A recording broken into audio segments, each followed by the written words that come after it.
this face, molded by it. Israel wants to be my dream. Oh my god! You know what? That kind of sounds like Dave Rubin doing his Yoda impression. Yoda. Oh my god! When I found that, when Jordan Park went over that, I was like, oh my god. Why did he? Yeah, what a hilarious comedian Dave Rubin was. What a hilarious comedian. Unbelievable. Stuck to doing that, and now even like he doesn't even get Coke money anymore because they realize, making him out to be like a big deal was a bad idea because he doesn't have what it takes. I mean, look at Larry King. That whole clip was funny. You know what's funny? You know what, like, kind of it disappoints me a little bit. So we're coming up on Michael Brooks' birthday, right? And he just passed 6 years ago now. Yeah. People don't remember, or maybe like in the popular imagination, people love to put up like the incredible posts that he did about Palestine, or like all the shit that he would say that was like really sharp and smart. His interviews with Adolph Reed and all this other stuff. Loved all that stuff. But people don't remember just how much he dunked on fucking Dave Rubin in his book. Like, that book was literally just an reply to fucking Dave Rubin and Jordan Peterson and shit. It was awesome. Yeah, I try to share more of the funny stuff. The funny stuff. He was hilarious.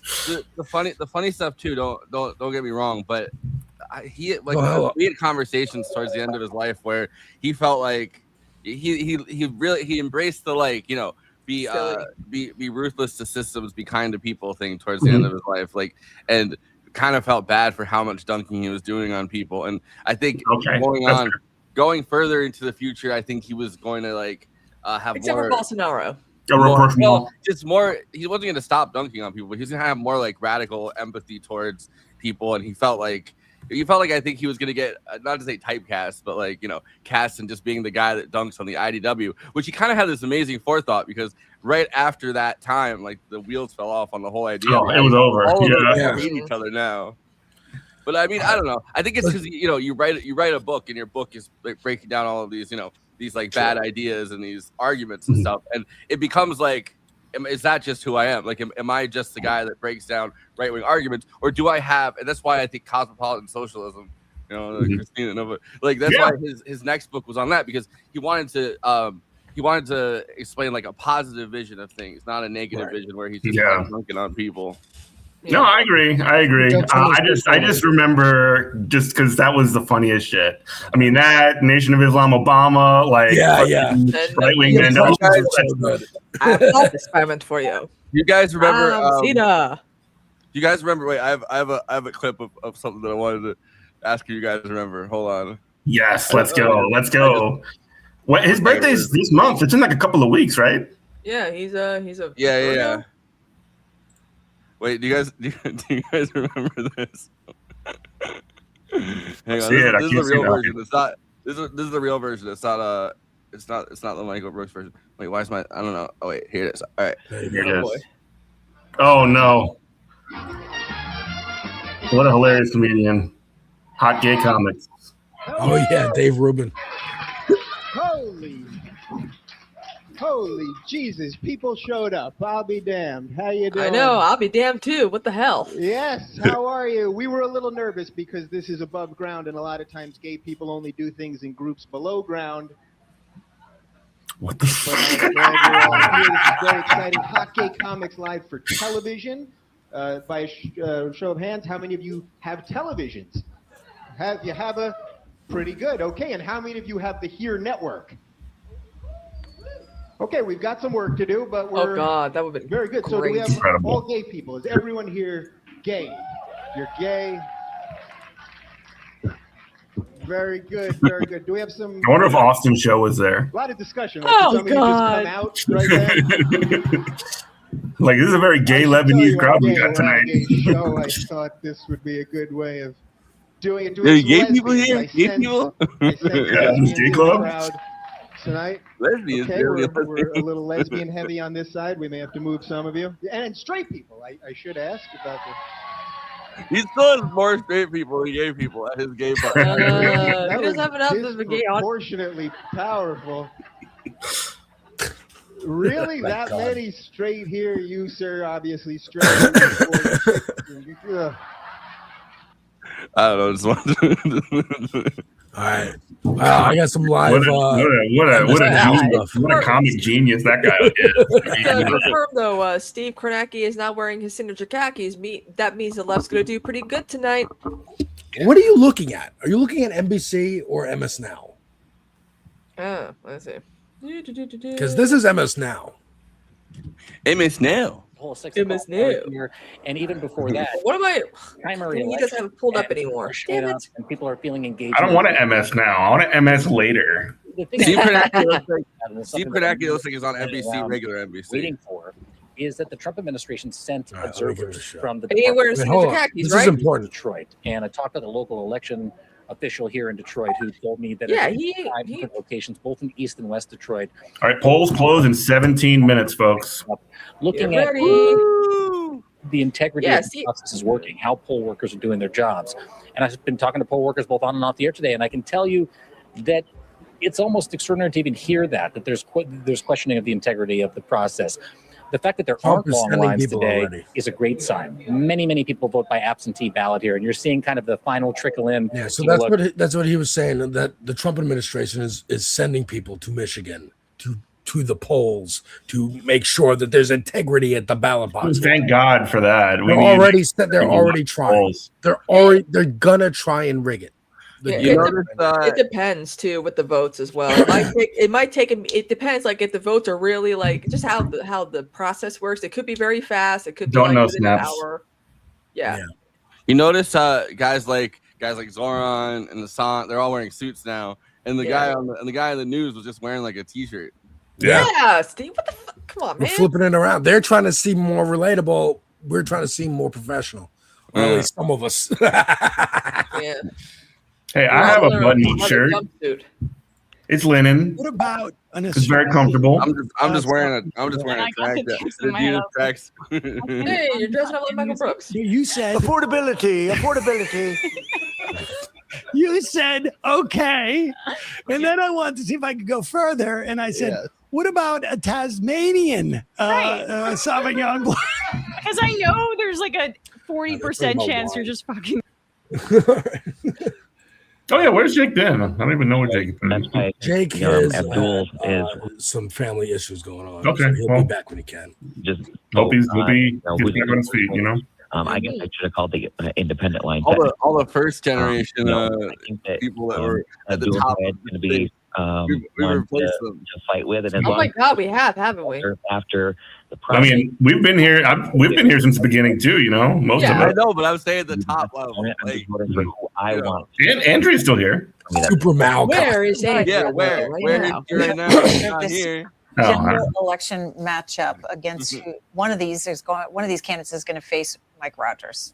Yeah, so that's kind of been Haley Stevens' whole argument, is that she is the She kind of looks like Haley Stevens. up against Mike Rogers. She's like if they smashed Haley Stevens and Emily Jasinski together. Eliminate that. Yeah. Rogers lost to Liz Plotkin in 2024 and is back for more. They put him into like Kind of like in the trade machine or something. Her name's Erica Yeah, it was a Filter. big That's close great. race. That's a funny name. I think it's an open question right now. Like the national headwinds appear to be favoring Democrats, whereas in 2024 Well, that was cool. wasn't the case, Taylor Lorenz showed well, up, and I got to the interview her. outcome here, Yay. guys, Yeah, that was great, Kristina. you need an electable candidate. So disappointed in you. Did you ask her about AI? Disadvantaged. He Even literally was shitting on like how people are using AI for every little thing now. Which was, I was like, oh, so Stephen. That's My literally biggest what complaint about AI is less like I and Robert uses AI a lot more than I do, but like my biggest problem with AI is that people use it like for slop. yeah, it sucks. Like that's the problem. Like I know it's got all these other problems, like it's destroying the world, it's increasing and poisoning the water, increasing the temperature of the world, but the art is such shit. Yeah, I use cannot it for like medical advances and stuff like that. To me, Yeah. what is it meant for? But everyone's like, let me make this lemon fruit AI video where I'm cheating on my husband and get pregnant and then I get murdered by the. I'm like, what is this story? The silverware. Oh God, it's so bad. Hey, Steve Kornacki was in was in something with the squid and the whale. Really?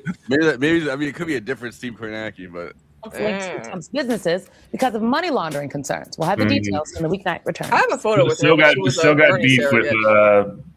with what's her name, Sanders. Simone said, yeah. Simone Sanders. I'll just never forget the betrayal.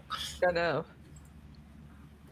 So. And she's been like pushing a lot of this, like, oh, Abdul can't win over Black Detroit voters or whatever, too. She's been entertaining that. Yeah, the white lady will do better. Okay, that's why I don't understand. Like, yeah, the white candidates are going to do better than the other people of color that are running. That makes no sense to me. What? I'm sorry, but like, I have nothing in common with people of color. Why should they vote for me? They should be voting for someone else who probably shared experiences with them. As well. So the prediction markets are bullshit. Still going for Wesley Bell. Yeah, but like the prediction markets aren't anything. Yeah, because every time they predict a leftist is going to lose, they always end up winning, though.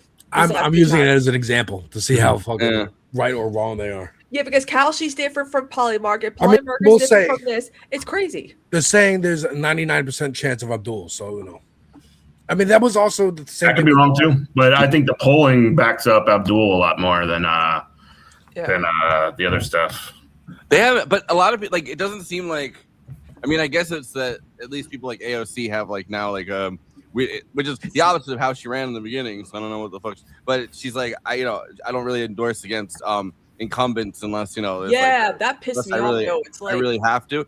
But she didn't endorse Cori Bush. Bernie didn't endorse Cori Bush, which I mean he's a senator, I guess, and she would be running from the House. But like, he still endorses House people sometimes, and it's like a lot of the attention that's gone to Abdul El-Sayed, or like I don't know, even just to a lot of the attention that's gone to like Michigan in general, right? Like it just seems like they've iced out Cori Bush. It doesn't. Like, I haven't seen a lot of people going to cover Cori Bush's campaign or anything Besides like that. It seemed like he did a lot. But even then, it's not like he's appeared on stage with her or anything. Like, it just seems like they've kind of given up on the seat while not really admitting that. Well, I don't know. I don't know how much, and maybe this is a question for some other folks, but just the Democrats put no money towards her, yet they endorsed her.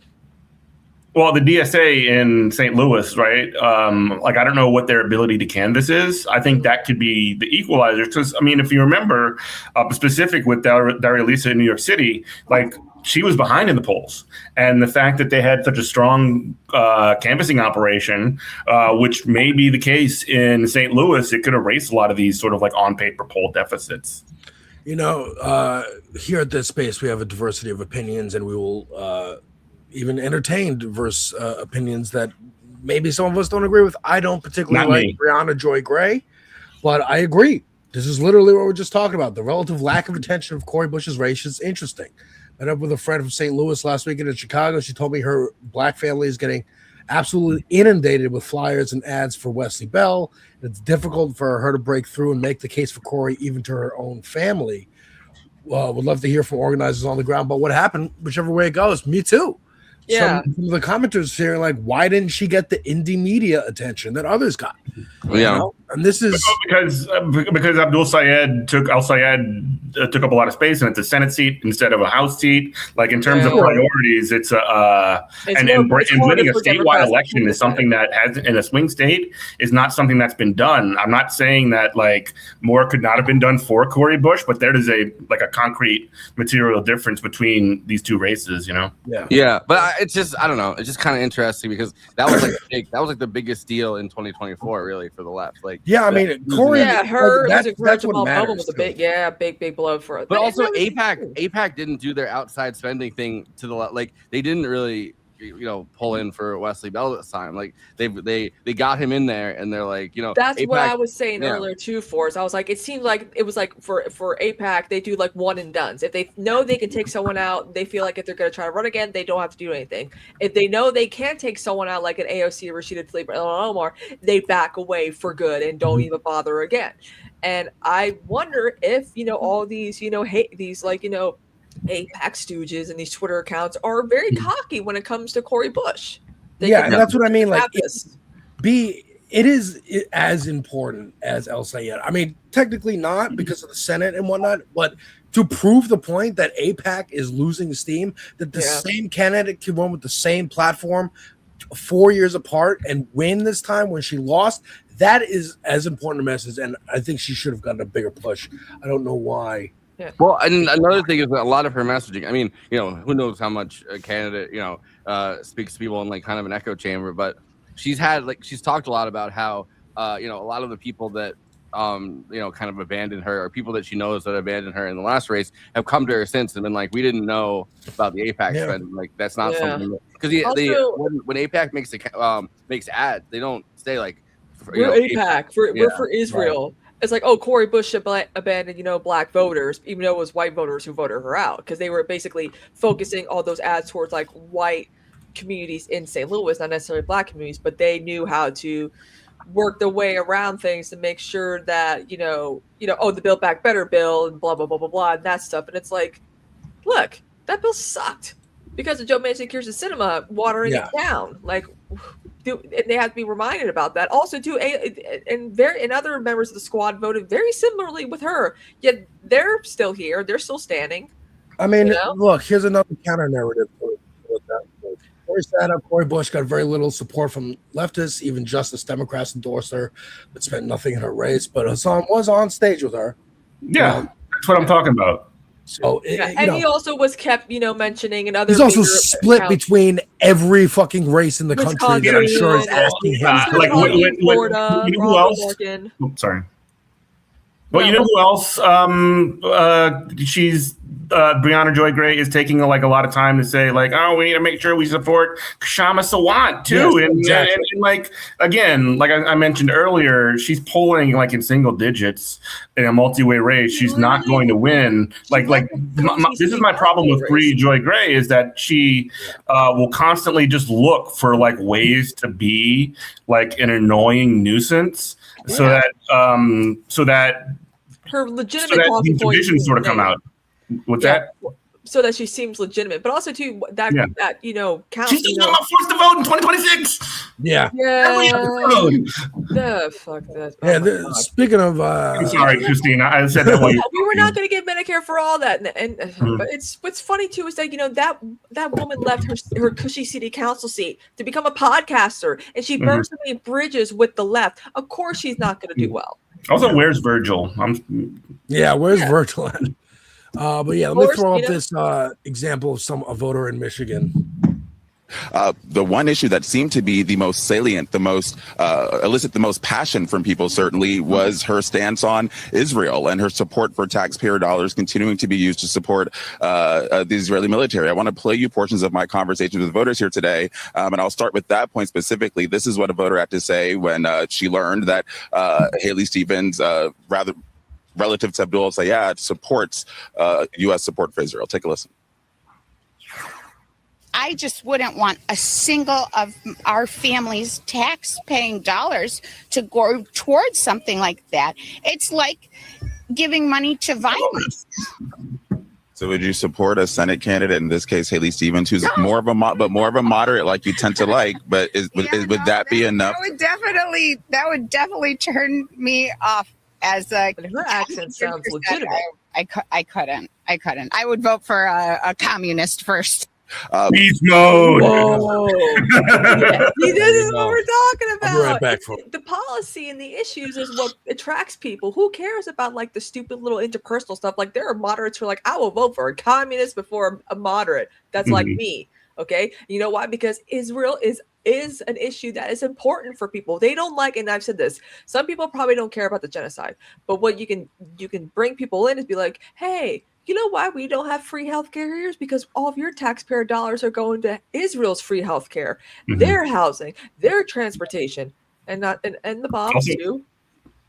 So, I would also say it's like, I think a lot of people can get brought in by it literally being like an issue of national sovereignty. Like as we get more, I mean, as people kind of reject Israel as like a concept, as people reject taxpayer dollars to Israel, as much as Netanyahu loves to say every 5 years where he's like, we could survive on our own. If you guys abandon us, we'll just build more of our own weapons, which he's tried a bunch of times and never happens. As this kind of stuff happens, as more people reject Israel, obviously, like that bill that passed a couple weeks ago, where it's just literally like a bill that intertwines our military and Israel's even further. It's like it feels like an issue of national sovereignty. It feels like literally we're losing our sovereignty as a country by binding ourselves to another country. And I really think Americans, especially, kind of have like an aversion to that. I mean, that goes all the way back to the founding fathers. All the way back to Washington and his speech about no entangling alliances. And I think the issue of like national sovereignty is a real one. Yeah, 100%. Also, keep going, Jeff. No, you're good. Also, I will say this, Fox, the white heads of DSA need to not be on Fox News because they're the ones saying like the weird shit that's turning people off. And I feel like Fox News having them on is not like them agreeing to go on Fox News and say, yes, we should abolish the Senate, we should do this, and we should do like all these crazy kooky things or whatever. I'm like, that's not going to sell people to the policies that are very popular within DSA. And the fact that these people I feel like are just using it as an opportunity to be on camera and get some exposure, that's not going to be helpful. Just get the candidates who are running to speak up. No, I don't know. I think that there's kind of Ben Burgess made this point. There's always been like a minimalist kind of platform and a maximalist platform in every like socialist party or every socialist movement, really. And it's like they're focusing right now obviously on the maximalist program, which is a lot of it is like stuff that makes sense. Like I really do think that the Senate is like an undemocratic institution. Oh yeah, definitely. Yeah. Can I just maybe I can split the difference on this, and I don't think I do agree that there's a maximalist and a pragmatic platform within DSA, and there always has been and there always will be. There is definitely ways that you can articulate that platform in a way that is better than just like yes, no, we'll abolish the Senate, instead of like contextualizing. And you're talking about Megan Roman's appearance on Fox News Sunday a couple of weeks ago, I believe. Like there's a way to contextualize that in such a way as that I believe in democracy. Like you can basically just say, you want to abolish the Senate? Yeah, I want to abolish undemocratic institutions, and that's what the Senate is. That's the way that does it. The Electoral College is an undemocratic institution, and everybody knows that it's an undemocratic institution. I mean, I would disagree that everybody knows it, just because I just don't think a lot of people are very informed. And I think that Electoral College, most people do agree that it's not democratic. But I don't connect it to the Senate. Wearing the khakis. Of the people that have paid attention to civics and like understand how our system works. Yeah, but I do think that we have like a lot of people that are not very civics minded or not very informed, and I think that's who that kind of stuff works on.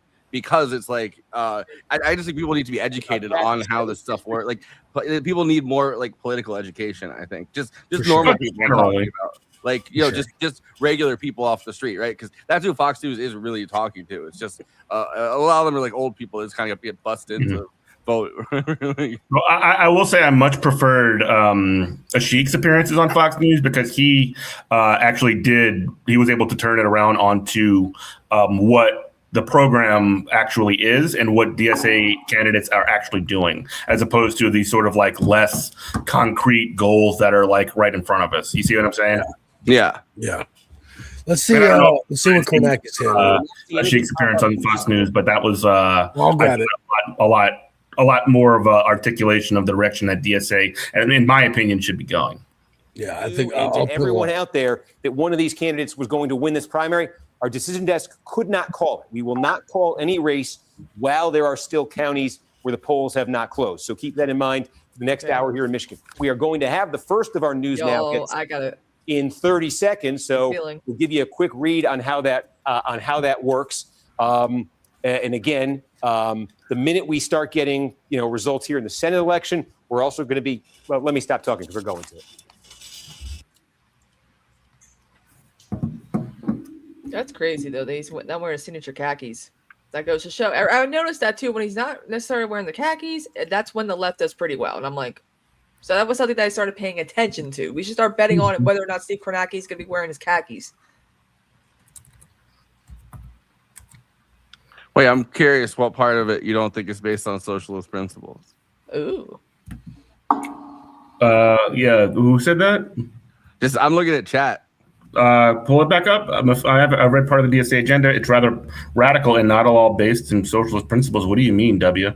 Yeah, Well, I mean, we want to abolish the Senate. I mean, I in the long run, I agree with abolishing the Senate. I don't necessarily think that's what we need to put on expanding it, because why should Wyoming have 2 senators and California as well when there's a much bigger population in California? If you're a democratic socialist, that means you believe in democracy. So if DSA is a democratic socialist organization, which is right there in the name, then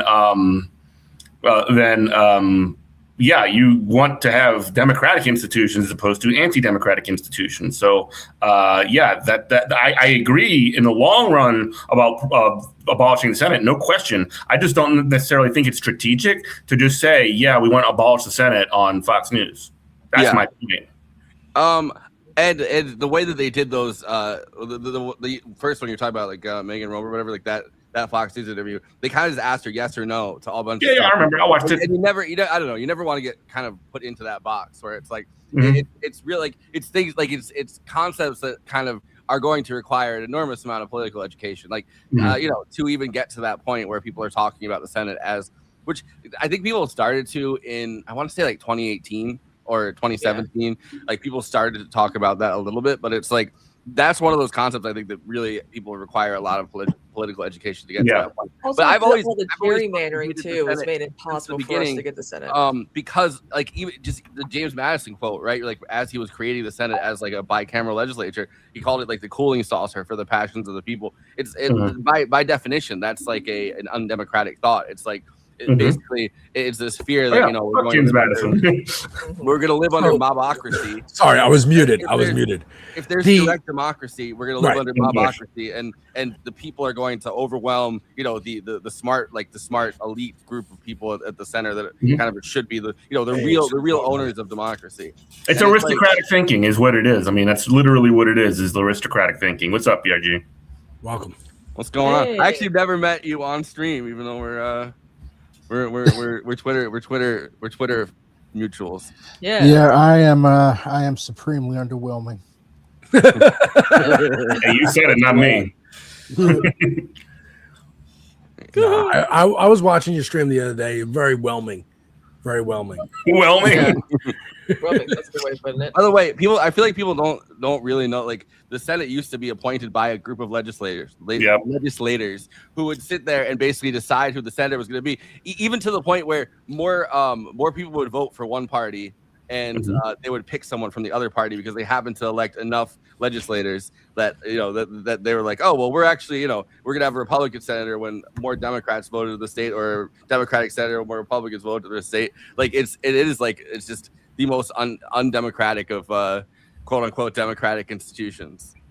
No, I agree. It sucks. It's designed to maintain an aristocratic structure. I mean, it literally is a check on democracy. And then even not long after the they had the direct election of senators, which is in the Constitution now.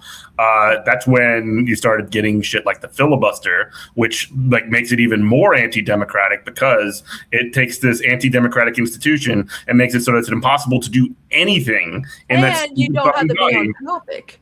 If you're going to keep this anti-democratic, you got to also stay on topic. Like, why should Strom Thurmond, protest against civil rights and reading the telephone book to kill time? Like, I would be like, nah. Because it's designed to put the brakes on any kind of like democratic possibility. That's the whole point of it, right? Yeah. Like literally, that's what the point when of Ted Cruz read Green Eggs and Ham for the protest of Obamacare, and I'm like, do you not know the story of Green Eggs and Ham? You don't like something, you say you don't like something, you try it, and then you end up liking it. Yeah, they defeated their own. Robert Caro, Master of the Senate, does a really good job explaining like the history of the filibuster because that's such a big part of the anti-civil rights movement. Yeah, Edgar, what's been going on? What you doing? What you up to? Where you coming from? I'm looking at the results. So I'm pretty sure you all are aware of the electoral page. Fuck that dude. It's like Kornacki. And I say this, he's not wearing his khakis, therefore the left's probably going to do pretty well. I've noticed a pattern here. Kornacki's got to wear the khakis. Yep, for us to lose, it seems. It's black Kornacki. Yeah, so you've got this. This covers all the races that DSA has endorsed in. This is the one I'm watching. There's no results in for Corey yet. How you feel about Corey? I think she's gonna squeak by. It's gonna I be hope very, so. it's like gonna by be, like a percentage or two. I'm hoping. yeah. It's we gonna be were pretty- actually just talking about Cory Bush a short while ago, and I'd like to get your opinion on it. There was sort of like a Brianna Joy Gray, one of my least favorite commentators on any platform, was trying to make a little bit of hay about like why isn't Cory Bush getting as much attention as she might otherwise get. And I agree that she could have gotten more, but I don't necessarily trust her intentions. I agree that she should be getting more attention, but I just like there is a lot of things going on with like the Senate and in Michigan right now. Yeah, hold on. Let me switch to that tab. So yeah, so they're already starting to count in Michigan. El Sayed's up 55. 55-39. Stop the count. Stop the count. Stop Why the not? count. Let's go. Yeah, we all love a little election rigging, don't we? There's no results in the first district, which is what everybody's watching. Yeah. The fuck is Alyssa Murphy? Y'all are Central Time, right? Yeah, we're Central. It's 7:08 here. Mm-hmm. Yeah. It's Then you yeah, okay. Yeah. Then you've also got I'm gonna screen grab this and just be like, stop the count. All right. So we've also got Mo 4, which is my buddy Hartzell Gray. Yeah, tell us about Hartzell. Even my dog's excited.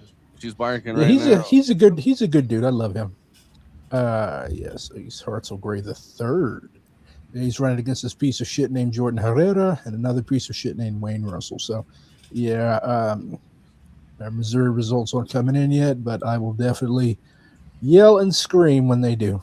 Oh yeah, I wish I had some good alcohol, but I gotta work tomorrow. But I clean houses. You probably know this, but like it's gonna be an easy day for me tomorrow. So I'm like, I heard you clean houses.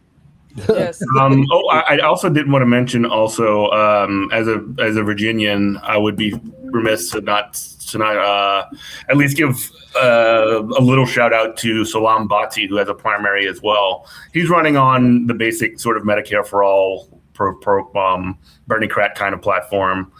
So he's running in his primary today. I'm not exactly sure what the support level or his chances are, but I've talked with him a little bit. He came to some union events that I've held in Richmond, and wish him luck.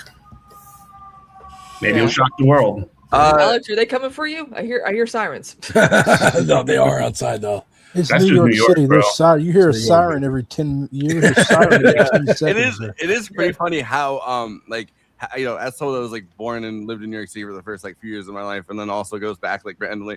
Like it is funny how quickly you get like inured to that, where it's like by the middle of the first Dude, night, I can't fall asleep if there's no siren, if there's no traffic. It's like noise machine. Like when we lose like power in the middle of the night, I'm like, there's no noise. Well, There's no noise machine. Why is it quiet? It's funny because like living now, like more in the country than like anywhere near a city. Like when I hear like a helicopter or a car rolling down the street, like it really distracts me. And then I go to the city and I'll stay with people. And I'll go to the city. I'll stay with people for like a couple of days, and then by the end of it, I'm just like now my brain needs to hear. I need like the constant drip of like or else I can't sleep. It's like a noise machine. Like it's the sound to the city. It becomes a bass line, Absolutely. By the way, shout out to the 407 people so far that have voted for Mallory McMorrow. I'll never forget that fucking video of her. Like she hired a band off the street somewhere. Yeah, and like they were marching through this convention center or wherever. Yeah. And like the band was not feeling it. Nobody's like all black band. I'm like, oh come on, girl, seriously, like I doubt that. And you could tell that these people were hired. You could tell that these people were just doing it. Like these people were that not big fucking. head. Is she gonna? Okay, if she's. I feel like she was stealing New Orleans valor. Keep that giant cardboard head at. Yeah, like how the fuck you gonna have a second line in Michigan? I mean, Michigan does have like a French heritage, like their fleur de lis is in Detroit's like heraldry. It's just like St. Louis, just like New Orleans, but like. When you think of French, you do not think of stealing my culture. Yeah, by the way, I talked to Jack the other day. By the way, bullshitting with him. He's my boy, man. I mean, he's been around for a long time. He gave me at DSA Con last year. He gave me like rare hot sauce that you can only get in New Orleans, and I told him, Jack, I don't eat hot sauce. I'm sorry, but there was another guy in the St. Louis delegation who loves hot sauce, so I just gave it to him. You got hot sauce in your bag? Yeah, I was gonna say. He ain't still Valor either, by the way. He's from fucking Baton Rouge. Hillary Clinton shows up to the DSA convention. Is like, I'll take that hot sauce. Thank you, Black Red Guard guy. I'm still going to have you. I'm still going to put you in prison, but thank you. Thank you for this hot sauce for my bag. It was like, crazy, dude. Yeah, she I drinks still the hot remember that sauce for whatever, and I'm like, I still remember like live watching her interview with Charlemagne where she pulled the hot sauce. She's like, he's like, what's one thing you always have in your bag? And she's like, hot sauce. And I remember just being like, that's not true.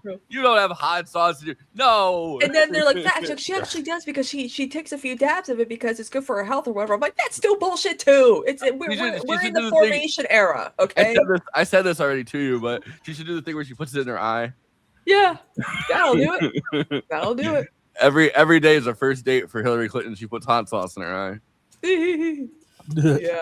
Oh, apparently, Hassan called out Mike from PA for not looking presentable. He's like, if he cut his hair and wore some suits, maybe people would take him seriously. And I'm like, cut your hair and get a job. Is that the level we're at? In this I guess. country? I'm like, Get a job. Stay away from her. Oh my God. I don't know. It was very funny, like, because I don't know. I have a soft spot for him because like he's cool. But Nathan Robinson put out that article that was like why socialists should wear suits or whatever, and it's like, bro, your version of a suit is not the American version of a suit. Like the kind of suits that you wear are like the kind of suits Willy Wonka wore. Like it's yeah. He's wearing fucking Two-Face suits like Jordan Peterson. Yeah. Oh God. All right, let's check out some of this the numbers here. I mean, it looks like Abdul El Sayed is doing pretty well. Yeah, he's up 15 last I checked. Yeah. That's crazy. I'm just over here, like frantically and maniacally refreshing my I'm gonna do this DMCA and just gonna play Celebration by Cool the Gang, you know? Okay. I mean, he's got a huge lead early on, and so from what I understand, and I'm no elections prognosticator, but Stevens, like a lot of times, the early votes are counted first. Early votes, absentee votes, and they were supposed to lean Stevens. So if that's the case, you might see Abdul Al-Sayed actually increase his lead. Let's go. We're gonna have Michiganistan. Maybe that's like but I thought that already was a thing. It's funny how establishment Democrats are using Dearborn as a slur now. Yeah, really. Dearborn is the reason why Kamala lost all 7 swing states. Okay. No, Kamala is the reason why Kamala lost all 7 swing states. Yeah, if she got the coconut vibes going and Republicans are weird shit, she probably would have got that, but she would have named one fucking policy as opposed to any that entire bullshit campaign that she ran, which is like, oh yeah, we're gonna stop price gouging, and that is like a way to that's like focus group tested to not appeal to any working class person ever. Like it's incredible. What would you do if Kamala Harris came out in 2028 and was like, we need to abolish the Senate? and we need democratic socialism. She's already talking about packing the court. Yeah. She's blowing in the wind. I'll tell you this: it would be not the worst thing in the world. Like, obviously, she ain't gonna do none of that shit. But at least the centrists can identify, just like they did with abundance and affordability and all this other bullshit, that at least they know what sounds they need to make. And I think they're quite discredited at this point, and they're not going to be the face of whatever battle against fascism there's going to be, because they have essentially proven that they don't actually believe in anything, they don't actually fight in anything. I mean, it would be disastrous if they did get power again, because we would literally just be caught in a Biden 2020 loop over and over again. Oh my God, I don't want to be stuck in that. Do you remember what her? I'm trying to find the exact wording of it. Do you remember her signature? Everyone was like, "This is basically the signature Kamala policy." You can only get your student loans forgiven if you live in a certain specific district with a certain specific income, and you're a small business owner. Yeah, it was. You could get your student loans forgiven if you start a small business in a majority Black neighborhood, and you have your small business for 3 years. Like, it was the craziest policy I've ever seen in my life. Paul Squall, I don't disagree that. Well, I actually don't think we've been in the Biden loop for 50 years. I think that there has been this sort of like tag team, like Republican, Democrat, you're it bullshit that's been going on for about that long. But it's been gradually ratcheting towards the right. And we're at a point now where it's actually getting like the fucking RPMs are in the red. Like we're at a point where this motherfucking car is going to overheat and it's going to explode. Get on this fucking broadcast, Lumencast. Where the fuck are you? Oh God. Vote red. Trump is the emperor of mankind on the golden throne. Capitalism all day. Socialism no way. And then you gotta do the Kamala laugh. I love good news. I just love good news. He's debugging his mobile game. My man's too busy. He's got his side gigs going. Oh. But yeah, shout out to Robert, my co-host on Good Morning Comrade. You the man, bro. Yeah. So still 55.2 to 39.1. This might be a pretty. If it. Back in May. We did we crossed 5 for movie night extravaganza at the beginning of July, and then Kristina crossed 5 years on Twitch at the beginning of August. So yeah, like I just hit 1,000 subs on my YouTube. There we go. Bum bum. All right, well now you can actually get it. You can actually apply at least to get it monetized. Yeah, I'm trying to figure that out. We'll see.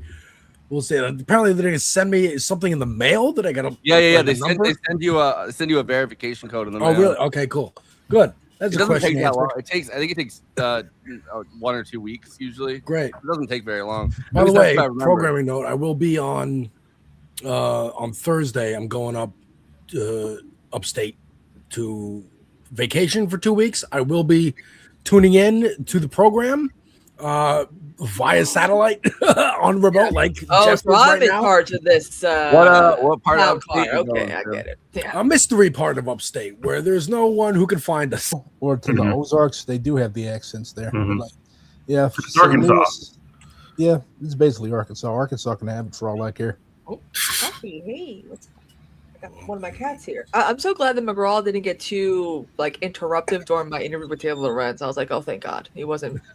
Let's see him. Let's see him. What Oppie? Yeah, our state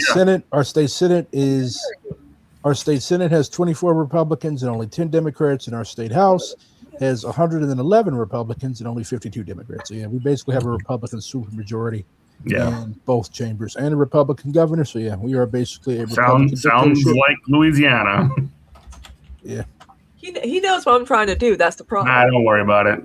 I haven't read it yet because it's I just haven't gotten a copy of it yet. But I've heard a bunch of the interviews with Devin Thomas O'Shea that just wrote the Veiled Prophet book. I really want to read that. It's like Secret Societies, White Supremacy, and the Struggle for dead weight Freedom. though. I don't know. BRG, have you read that yet? Read what? The Devin Thomas O'Shea's book he wrote about the Veiled Prophet. You don't like this? Nah, I haven't gotten a copy yet.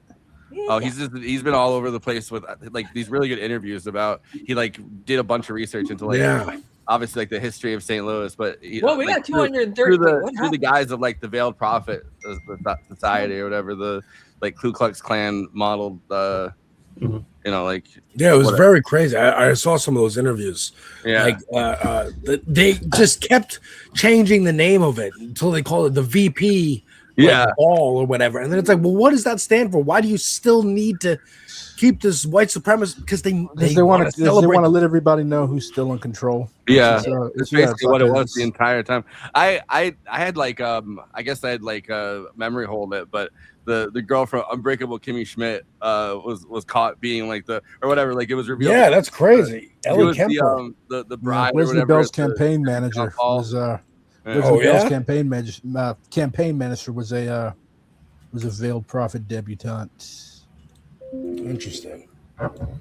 And also, like, there's all these connections to the MLK assassination and people that were in the Veiled Prophet Society, and like, yeah, it's no good. Okay, so 55.9 to 30.6. Okay. That's like holding steady. It might be increasing, at least so far. Count. Exactly. With 1% of votes counted. Stop the count. Did you guys see stop. that insane photo of like Eric Adams went to Grand Rapids? Yeah. And they had this, Why would you send Eric Adams? Why would you send Eric Adams anywhere? Like, why would you send a former? Why would you send a former mayor? Send him to Like, you really anywhere? think that the people in Michigan would be like, lady was you know what I'm going to do? No, the you know people what I'm of going to listen Turkey to? I'm love going to him. listen to a fucking former mayor of a city I hate, and a city Yeah, that considers us this, flying in the country. Yeah, You're gonna send him anywhere. Send him to Turkey. This lady was like wearing a black shirt, and she's like, "Will you take a picture with me, Eric Adams?" And he was like, "Yeah." And she turned around, and it was Eric Adams, leave Grand Rapids alone. Got his ass.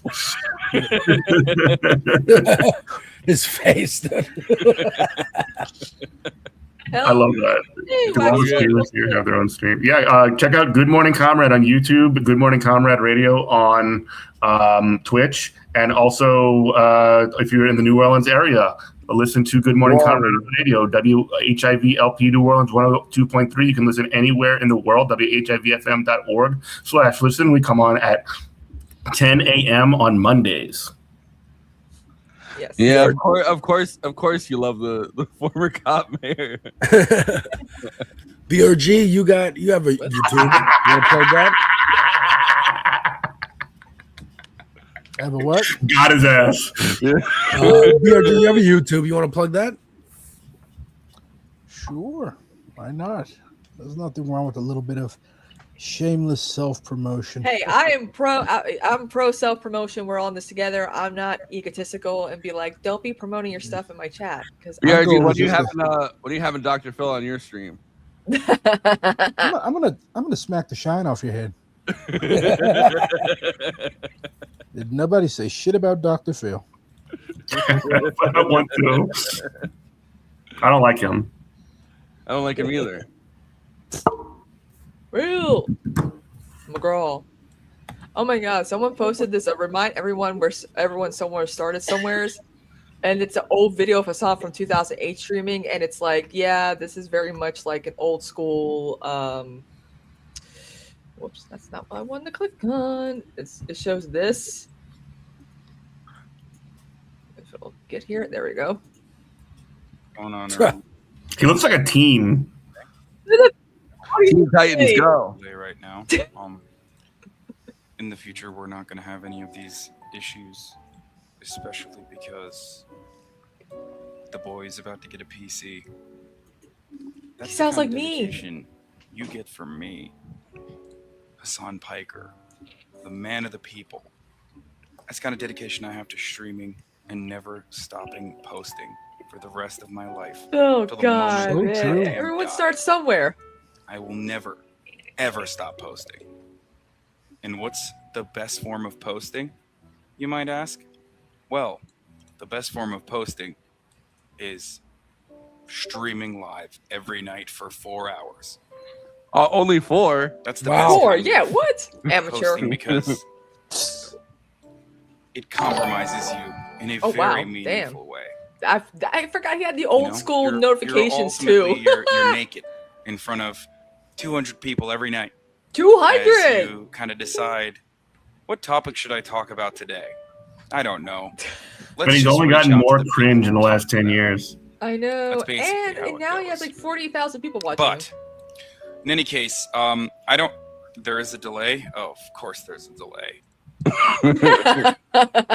It sounds like these fucking results that I keep maniacally refreshing every 30 seconds. Mm-hmm. I still remember when he came on Michael Brooks show and I had to edit it, and he was Yeah. like, he was awkwardly trying to ask Michael Brooks if he ever dry jacked before. Yeah, I remember that he was asking, and he had didn't he have like Cornel West coming on after or something like that to talk No, about he had Milton Alamati. Milton Alamati, that's what it was. Coming to talk, and like Hassan's like, "No, you ever dry jacked it?" He like gave him a speech. He's like, right after you, I have Milton Alamati, one of the premier scholars of African history in the United States or really anywhere. That And this is why we confirmed. need to fix the education system in this country, so people start being motivated by reading fucking books or even hearing audiobooks and not whatever streamer's opinion that they watch. Except for mine. It's crazy. Oh my god. Yeah, that's kind of it's just funny how far you can seeing someone's streaming podcasting journeys come along. Yeah. So yeah. And yeah, folks, I hit 1,000 subs. Devil's Advocate Productions. Talk movies, music, TV, video games, and politics within those videos. I'm trying to combat the geeks and gamers, the nerdrotics, the fandom menace, the geeks, the fucking motherfuckers pulling everybody to the right wing using geek culture. I'm a geek. I'm using my fucking shit to try to push people left. That's what I'm trying to do. Geeks get so mad about shit that like doesn't matter at all. That's what I mean. Like I'm a Star Wars fan. I'm a comic book fan. I understand toxic fandoms. You don't think that it's important that they made the character in Stellar Blade like have one shred more clothing, so she's like slightly less nude on the screen right in front of you, so you can't see all of her ass. Like, you don't think that's important? They're trying to distract you by having video game ads, so you don't think about class war. Exactly. No, they're trying to talk about class war to distract you from the video games. All right, facts. All right, yeah. I got my priorities messed up there. Forrest, you were so close, you just had it backwards. Forrest, with working with Michael Brooks, what was your favorite video or interview to edit for him? Was it like the Lula one, or? I mean, I was very proud when he did the Lula one. I wasn't like it was actually funny. He messaged me. He was like, hey, like get on I can't remember, I think it was WhatsApp. I don't think it was Signal, because I also had Signal to talk to like random people too, but at the time, but I think it was WhatsApp. He's like, get on WhatsApp, I got something to tell you. And I was like, all right. So I like messaged him on WhatsApp, and he's like, I'm in Brazil right now and I'm about to sit down with Lula. I was proud of him for that. I think my favorite thing to actually edit, because they were like, oh, you could edit the like you could edit the video of him talking to Lula, and then it turns out they edited it in Brazil, and I was like, goddamn Brazilians stealing my job. But but I was very proud of the impressions compilations that we did more than anything, because I had the most say over those. Corey says that if Wesley Bell beats her in the primary, she will not vote for him because she considers him basically to be a Republican. I love her so much. But that is the epitome of St. Louis right there. Like, no, I'm not fucking voting for you. Are you insane? Why would I do that? Yeah. That like encapsulates the spirit of my city right there. We were a rebel city, and we are also a city that has no problem with openly saying, go fuck yourself.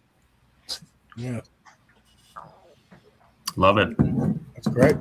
Indeed. I've been playing Skylines 2 all day. So like what I do when I play City Builders is like I do like an alt history or a possible future where the United States is balkanized. So I built basically an alternate version of Washington D.C., except it's called Potomac. It's going pretty cool. It has about 150,000 miserable fuckers living in it. Really bad traffic. But it also has streetcars and subways. It's not my fault that people don't want to use it. I want to get good at playing like Total War or like Victoria, like those kind of games, like the Risk games, and try that. But I still can't wrap my head around those. When the Warhammer 40,000 one comes out, I want to do the orcs, socialist orcs. That's my goal. Yeah, I basically play almost exclusively like City Builders or RTSs. I do my C4. I grew up on, this is just how you know I'm old. I grew up on Command and Conquer. The first one. Damn, how's your back feeling? Not great. I grew up with playing my friends Nintendo 64 and the OG PlayStation. Oh, good times. Oh, I had a regular NES before the Super NES came out. It was great. I loved it. The first Super Nintendo. I remember fucking around with my stepdad's PS1, and that's the first game system I remember. No, the old Sega. When I was dead broke, man, I couldn't picture this. Yeah. my cousin had an Atari 2600, and my uncle had a Coleco. Guys, right now, Abdul 62.3 to Haley Stevens 34%. Abdul intensifies. He's pulling ahead. That's right. How many for McMorrow? Nice, Yeah, I'm looking- hold on. 69.6 Nice. Let me in look at that the. county. I'm gonna miss hold on, the let me look statewide at call to the- prayer in a minute. Holy shit! If you're Let's look at the if you're still counties. on, if you're So, still online yeah. to vote for Mallory He's Morrow, stay doing online. really good. She's got this. He seems to be doing pretty good. Washington County, that's where Ann Arbor is. Yeah, he Mhm. basically blew her out in Washington Gonna County. keep posting. Man. This That's is crazy. college. Yeah, college done. So he's 70% to her 29. Mhm. Let's see, Wayne County. That's where Detroit is. Okay, there's less than 1% of the votes in there. Mhm. I can say anecdotally that I'm in Lansing right now. I've been driving around Lansing all day, and I didn't see a single Stevens sign. I saw a couple Abduls like kind of sprinkled about, but if that's any indication, he might actually win despite being outspent like 50-1 in Lansing.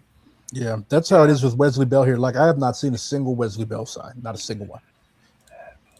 And obviously signs don't vote, but it's a possible indicator, you know. I think to fight against Citizens United, if they're like, money votes, we should be like, all right, well then signs vote. Signs A signocracy. Yeah. The dictatorship of the signatariat. Mm-hmm. It's looking good. It's looking good. And it's still very early. This is going to be It's a long very night. early. Mm-hmm. Yeah, they still don't even have any shit in from Missouri yet. What gives? Some of these polls are closing. I'm looking at the. This is a very nifty tool. Thank you, BRG, for letting me know about this All as right. well. Hold on. Okay, so I'm looking Some at of the polls four. are closing at 9. I'm looking at 4 now. Let's see. All right, let's see. Hartzell is at okay. So Herrera is at 38.8.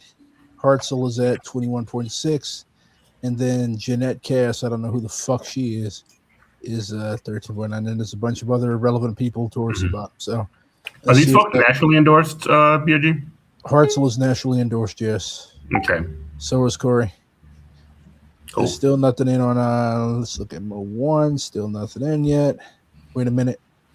Okay. So they just dropped a big chunk of North County and Mid County. So Bell is at 76.9. Corey is at 19.8. It's 16% of the votes, and this is just updated. Just the tip. Okay. But they haven't counted the city yet. The city is where Corey is really strong, and turnout is higher than it was last time. So we'll see. But yeah, it ain't over yet. But yeah, they just dropped. They dropped the big fucking load of county votes. Starting off, 29% of the county. But they haven't even done the city yet. So we'll see. We'll see. Yeah, a lot of people, they get disheartened from early results. You can't do that. You gotta do your math. Mm-hmm. I see a lot of people hyped from those early results because they don't like Cory Bush. I don't know. Twitter pushes like I feel like just I don't even listen to those idiots. Yeah, fuck that shit. Can you post that tool actually in the chat? I don't know where it's at. The tool, the DSA electoral I can't dashboard. find it. Yeah. Boom. Please. There you go. Appreciate it. I'll post it for the people too if you want to follow along. Jesus Christ, like 30 motherfuckers just posted it. Yeah, well, that's how it is. That's just all the accounts that are, Yeah, so that are all if you post We anything all in that post. main chat, it's going to go to every single chat. which is Yeah. fine. Which is very helpful though, because all of us have different audiences, and I mean, right now with all of us streaming combined between YouTube and Twitch and Twitter and mobile, we Yeah, got shout out Twitter. What's going on? 332. That's my Twitter. Yeah, I should. You know what? Fuck it. Let me do my Twitter. I should start doing that now. Yeah, I don't have Twitter on this space like as a thing, but I've been doing it for like Movie Night Extravaganza. I've been doing it on both my Twitter and the show Twitter, and it actually like gives a good. I mean, I don't like. I only occasionally get people commenting on the like whatever, like the space or whatever you call it, but like it does get like it seems like a good amount of views of people that at least scroll past it. I don't know. Okay, we've reached the limit. Okay, we're cool now. I am also, by the way, if you're wondering why I'm keep looking this way, I am actively working. We are a real working class collective here. Emphasis on the working class. Amendment 4 just failed in Missouri, thank God. Oh, what was Amendment 4? Amendment 4 was basically okay. So you have to. Amendment 4 basically says that you would have to win every single, like for a ballot measure or something. You would have to get every single fucking congressional district. So like if we want an amendment to our constitution, it would have to win in each and every one of the state's congressional districts, as opposed to like it's basically right as it is now. You can just get something you can get an amendment to the Constitution with a simple statewide majority. So it's basically Republicans in the legislature trying to rat fuck us. Mm-hmm. And then there was another one, Amendment 5, to eliminate the state income tax. And that's also a bad idea because it would basically bankrupt the state. But yeah, this Republican Louisiana's budget. Did you guys get forced into like redistricting and stuff? Do we have what? Did you guys get like forced into like more redistricting? They read stuff that's like that too. Yeah. Mm-hmm. That's something that Lauren Jewett, my friend who's running in Louisiana, had to deal with. She had to qualify twice, so she got all the fucking she got all the signatures. She got all of that stuff, got through qualifying, and then they changed all the districts and made her requalify all over again. It's fucking bullshit. But she qualified with signatures and not with money twice. So shout out to her. Lumen, what's going on? Can y'all hear me all right? Yeah. What up, Robert? What up, Lumencast? I'm trying to figure out how to make my stupid mobile game work. But no, I was just going to say, I think this is the most important election of our lives. And I know we're talking about every 6 months, but I'm not even joking. Like I'm more pumped. Leave. The last time I was this pumped, like with any like mistakenly, obviously, was first term Obama. But like this is such a huge, because I'm like, Haley Stevens is a demon, right? And I know like we need Cori Bush to win, we need Hong to win, but like if we could just get Haley Stevens out of here, and like she is a demon, a racist demon. But $80 million APAC money. It's APAC. This is your vote versus APAC. Like there really has not been an election in our lifetime that's more important than this. Because if Al Sayed, like God forbid, something happened and he went down, I mean I think that's it. Like for any, and you know me, like Jeff knows me. Jeff, you know my heart. I don't give too much stock in elections anyway. Like honestly, after what the New York State Democrats did to India Walton. That was pretty much it for me. But like this, we can get some of that back tonight if Al Sayed can pull this off, which it looks like he's going to do. Because this isn't against Haley Stevens. Like this is against the whole Death Star.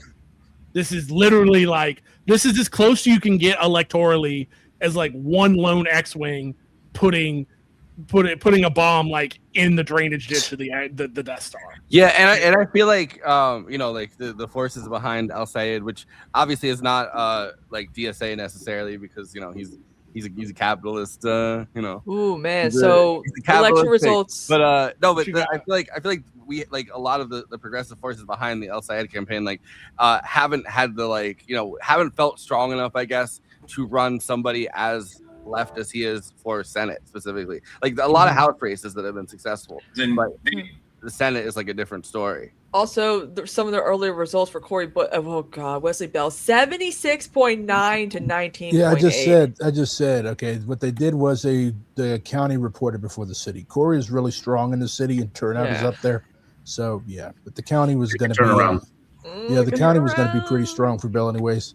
It's going to be like that one's going to be. Basically, that's just like all the white people voted. Basically, pretty much. If you're looking at like especially that little chunk towards the south of the county, Clayton, all that's where all the rich white people live.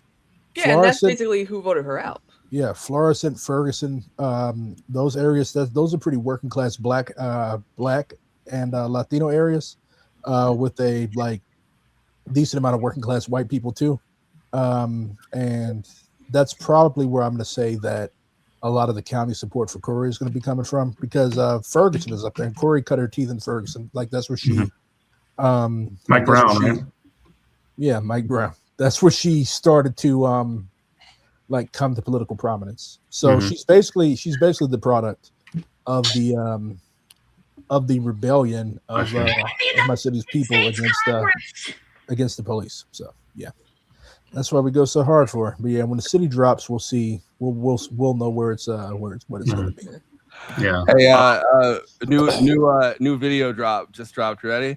And in the United States Congress, I will continue to fight for the people of Israel. I will continue to fight for Israel's existence. Israel comes to me in my dreams. I see Israel's future, and I know that Israel will continue to exist for the Jewish people. Can I just say, by the way, Perhaps you got your sound alert. Can I just say that the funniest thing about that is Can I have 10 seconds of my life back? The funniest thing about that is the sign on the podium that just says menorah in the D. Like, why does that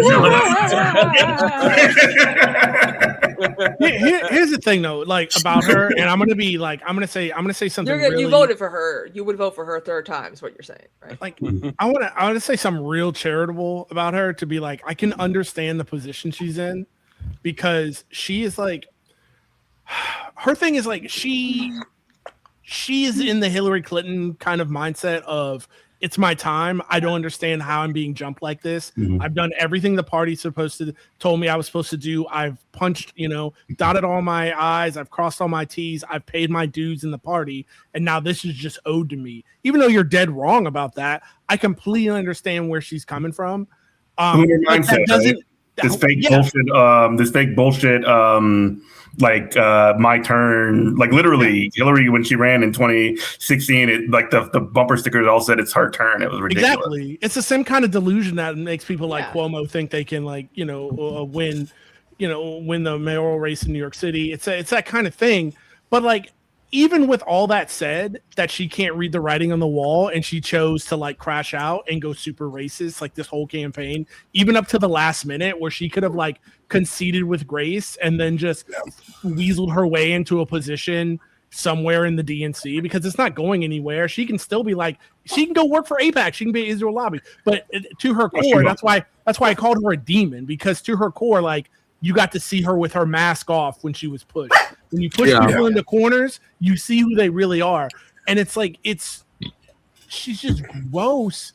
But I can understand it, but it's like, I would say I hate her so much. That clip is actually a good example of where she's coming from. She's imitating a evangelical preacher going, I see the future. I see. She's trying to be spiritual. It's not in her. Yeah. I mean, if she was, and this is going to be now, I just said all that the kind of like nice stuff about her, but I'm going to say something super spicy. If she was a white man and not a white woman, I'd want her on a list, because this is the kind of person who's like a school shooter. This is the kind of person that shoots up them, because they can't figure out why the world's not working for them in the way that they've been told it should. That's actually, and it's like, it blows their mind, and that's why she's crashing out like this. I feel personally attacked by that, by the way. You should feel personally attacked. So I guess someone from like Vote Hub or whatever, Abdul Al-Sayed is outperforming his benchmarks in every county reporting so far. Though all are areas where he was expected to run well, unless Stevens significantly overperforms in the Detroit area. This is said to be an early night. So damn, he's at 62% now. She's at 35. She's washed. Yeah, so let me just say, and again, this speaks to the power of having an organizing base. Like, I know that he wasn't a DSA, he's a capitalist or whatever, but like, I've been on the campaign calls. Those campaign calls has hundreds of people on them every single week. I've been on the phone banking calls. I've done phone banking for Abdul Al-Sayed. There are dozens of people on those calls every single week, and so like. The polls can't account for that. The polls can't account for a machine. Now, again, what I was describing earlier is the problem with the Abdul campaign that doesn't exist as much as it does with DSA is, at least in DSA's case, the machine is independent of the individual candidate. So like Abdul his campaign built this machine, and so he gets to control where that's going to go. If you have an organization like DSA that is the machine, then they have the ability to steer or hold accountable that individual, that candidate. Because I mean, really, if it's outside, then it's advantageous to an organization such as DSA as opposed to the internal. What is this? The fuck is that? It's one of those counties. It's Wichita County now. Washington. Yeah, that's what's happening. But that's exactly what's happening. Yep, that's what's happening in that county because it overwhelmingly went for Abdul. Rip. I also want to say on the Haley Stevens thing, they've AIPAC has spent $36 million on her. So it's like Wait, it was like over 60, I thought. Yeah. No, they updated. No, well, it's been over 60 in the race altogether. Okay. Got you. But just in general, over the course of her career, right? Like AIPAC has spent $36 million. So it's not even like she can pivot and take any kind of stance on anything, right? Like it's not like she's had the ability to say, all right, well, which you can if you're kind of financed by small donors and like not corporate PACs, right? You can recalibrate some of your thoughts and go, all right, this is clearly not working. She hasn't even had that ability throughout this. Not that she would have, but like, even to recalibrate her thoughts on it, like she's literally just has to walk away when people ask her about Palestine. Yeah, because there's nothing she can do. You're right. I also want to say something about like the whole idea of, Abdul like not being, endorsed by the DSA, and he's not a socialist. He calls himself a capitalist. And I would say it as a critique to ourselves, as far as electoral, like we can have these conversations. Jeff, where I'm going with this. Like we can have these conversations here. This space is a great space to have it. But we got to kind of let that go and just like, if they have the right policies, vote for them. I don't care what you call me as long as you call me. Vote for them is different than endorse though. Like we should not be endorsing people who openly identify as capitalists. Well, I don't care. I think endorsements are kind of dead anyway. It doesn't matter. And I'll give you an example of like what I'm talking about. Out in the boomer world of like Facebook, because I like to lurk on there and whatever and like troll. Hell yeah, he does. People will put in the Abdul comments or whatever, his page, not pages. God, he's a communist. Yeah, no, exactly. So they'll say vote red. And what they're talking about is they're like, don't vote for Abdul, vote for GOP candidate or whatever. And I put, I vote red every single time I can, and I put like a gif of like a Russian flag or like Karl Marx or something. And what will happen after that is people like these grandmas will go in after me and be like, oh yeah, you're a Trump supporter, and oh yeah, you know what has Trump done for you, and what has the Republican Party done for you? So they're not getting the joke. But what that means is I don't flame them, I click the heart, because what that means is to these grandmas and memas and papas that Medicare for all, free college, all these things that are no longer socialism to them. Yeah. And I'm willing to let them hold that. They can have that all day. They can be like, if they want to call it freedom share or whatever the fuck they want to call it, I don't care as long as at the end of the day it gets done. Yeah. I mean, I would also say like, we live under the system we live under, and it's like it's just unquestionably a good thing if candidates like Abdul al-Sayed get in, because it moves the allowable political window. And I'm not talking about like the Overton window as like an abstract concept, but like the actual allowable window for politics. Right. Like it pushes it ever further. And it's like if we want to eventually have like, besides Bernie, obviously, like, self-proclaimed democratic socialists that are actually part of DSA, unlike Bernie, like if you want to have people like that running for Senate in the future, this is how you do it. It's just over time. It's just it's not something that happens quickly. So I think that it is like I think it is unquestionably a good thing that al-Sayed wins. And if he was to lose this race, I think it would say a lot for left politics in general. Like winning is the big thing, losing would also be a big thing. Can I just clarify a little bit of my position? Like, I'm glad Abdul al-Sayed is going to win. I'm just saying the only distinction I was making, and maybe this is a angels on a head of a pin distinction, but I think it's important because we saw it in 2008 with Obama, and I think I mentioned this at the top of the show.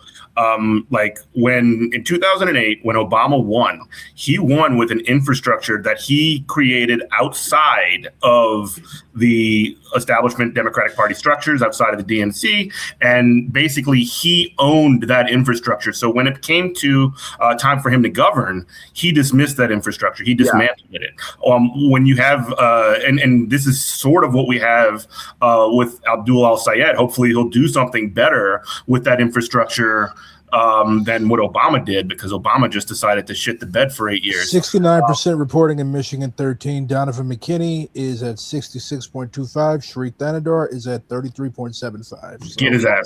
I don't know how Can I just finish my point? Yeah. I think it's a significantly and concrete difference between what AOC, what DSA could do as an organization to provide that infrastructure from the outside, so that the candidate does not control it in the same way as is the case with Abdul al-Sayed now, or as with Obama in 2008. I mean, you take the dubs wherever you can get them, but I think that those are two like different models that I think need to be go on. I'm sorry, Boris, but go ahead. Abdul's machine should be incorporated, or at least adjacent to the DSA. The DSA is its own machine putting out candidates, rather than a candidate emerging and then creating their own machine. And DSA won't endorse somebody like Abdul because he's not a capitalist. I mean, because he is a capitalist, and I'm fine with that. I'm just saying that. But there are volunteers who are associated with DSA who, volunteer for him regardless. But they understand the big picture. Right, but the umbrella is Abdul as opposed to DSA. I want DSA to be the umbrella. Yeah, I want DSA to be running campaigns and running socialists. I think over time, like that is going to be more of a thing, right? Like it's going to be more of the that has to be the goal. And I think also and I'm not precious about it, by the way. I'm just saying that we are here now and we need to move towards that direction in the future. Go ahead. I think this was leftists are very reasonable after all. They're going to vote for a capitalist who has good policies.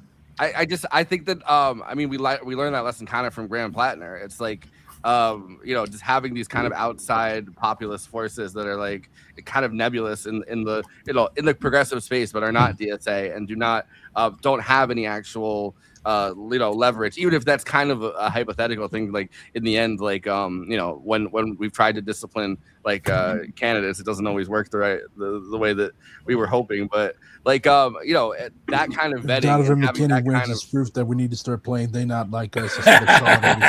Yeah, like I'm a big supporter of the left upgrading its culture. Like nobody wants to hear that old fucking dry, dead ass morgue music. Like, I definitely appreciate the history of our culture, and like these songs were purchased with the blood of tens of thousands, hundreds of thousands of American workers. But like at the same time, people are not listening to Woody Guthrie. Hey, I'm listening to Woody Guthrie. But but you're a leftist, so there's a place for all of it. The average normie is not listening to Woody Guthrie at work. They're listening to King Von and I was about to say Kanye. Well, people. Well, that's on. So we have to. That's on the culture to step up as well. That's a fantastic point. That's a fantastic point, because that's what I was going to say. How that cultural thing about just flippant thing about music that you just made goes back to what Jeff was talking about with the angels and the head of a pin. Like this is the place to talk about stuff like that. Like we could talk about how many socialists can we fit on the head of a pin, but when we go out into the world. Stop revealing our power level. Let just be chill. Like you want to talk about revolutionary music? I will point you to these two albums: "Cry Baby" by Vince Staples. I've not stopped listening to since I made that video, and "Independence Day" by Brian Andrews, who Boston Brian interviewed. Shout out Boston Brian. This is country. Vince Staples is more rap / punk rock. That album, both of which are very. Take our country back from these fucking fascists, in the vein of Woody Guthrie and whatnot, but updated. I mean, Brian Andrews is on a mission to bring country back to its roots of being outlaw, fucking, rebel. God, actually cool music as opposed to the bullshit that you have now. So definitely check out those videos and support the artists if you can. I also live in like the part of New York State where Pete Seeger lived his whole life and like had his boat, when he had like the Clearwater. So the soup. Nice. So like I have a deep connection to that because But that Crybaby album, man, is fucking. For the majority of my life, I lived in a like when he was alive, I saw Pete Seeger actually playing and like Arlo Guthrie, like Woody Guthrie's son. Like let's see. So I have like I don't know, my connection to that stuff is like is pretty deeper than like the average person that's listening to whether it's King Von or Kanye at work. Oh, you're cool, man. Like on my gym playlist is like IRA songs. Like I'm listening to like Black and Tan. I'm listening to like, Kneecap. Kneecap is another one. Yeah. Finian. Oh yeah, I've been putting Kneecap on that.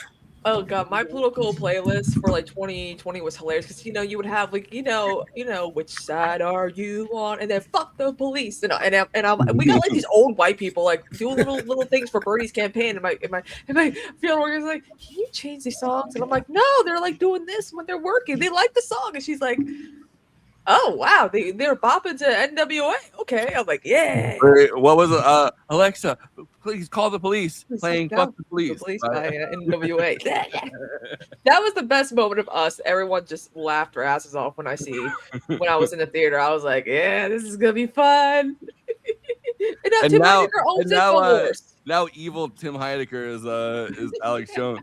Yeah. Oh my god, that's so true.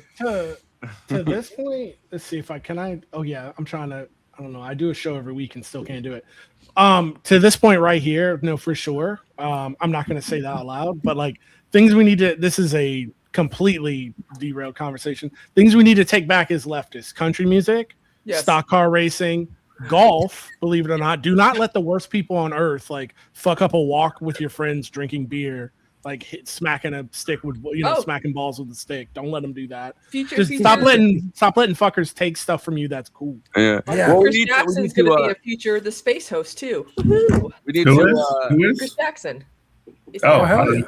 Yep. I got. But shout out to him. I don't know Chris, but shout out to you, Chris. Yeah. Thank you. We need to take back country music without Richmond north of Richmond. No, seriously, bullshit.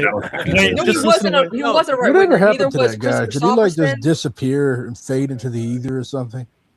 Yeah, I mean, dude, Chris Christopherson was awesome. Oh yeah, they were like, fuck them cops, and they would talk about like the faux patriotism trend that country music was gearing towards in the 90s, and they're like, this shit sucks. All right, this is not gonna be cool, and it's gonna take over country music, and it's gonna be bad, and we're all gonna hate it. And they were right.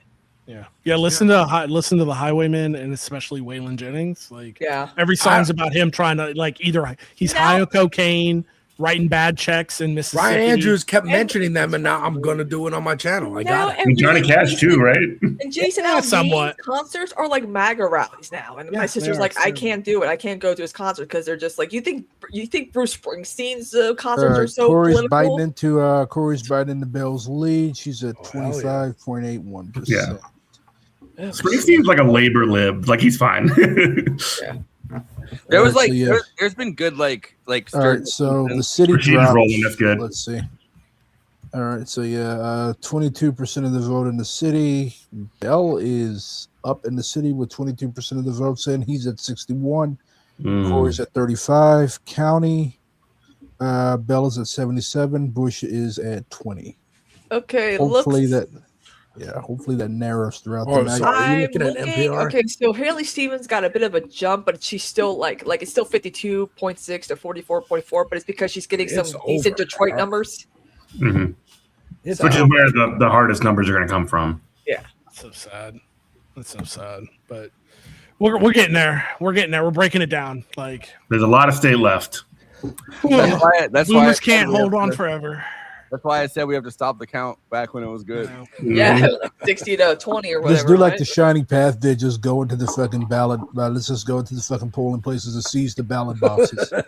throw every Wesley Bale and Haley Stevens out.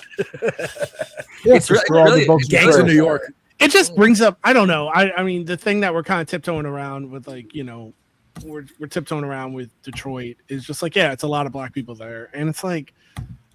Jeff and I have this conversation all the time to where it's like I live in New Orleans. I work at an office with like pretty much all black people, and I have, I'm black myself, and if I have a conversation with somebody about my critiques about Obama, I have to be like very careful because it's not even that because Obama's like such a sacred cow, and it's because these people are normies. And it's like, so it's like on one level, I'm like, I want to be like, yeah, he belongs in the Hague, but like I understand. You can't say that unless you want to get punched in the fucking throat. Right. It's true, it's true, and it's like, but I also have to be like, I've said this before on other shows, like if there's the people with like the full Obama family, like decorative plates. Man, I'm gonna leave them alone, bro. Because like, what can I say to them? Like, I'm glad my grandparents got to see the first black president. That's cool and all, but it's just like, it's like, how do we get to the point where it's like, how do we have that conversation to be like, hey, Jim Clyburn's like a piece of shit, right? Like, don't I know it? Like, you know what I mean? What I keep telling white people is that like, these are not your conversations to have. Your job is to stop your people from voting fucking MAGA.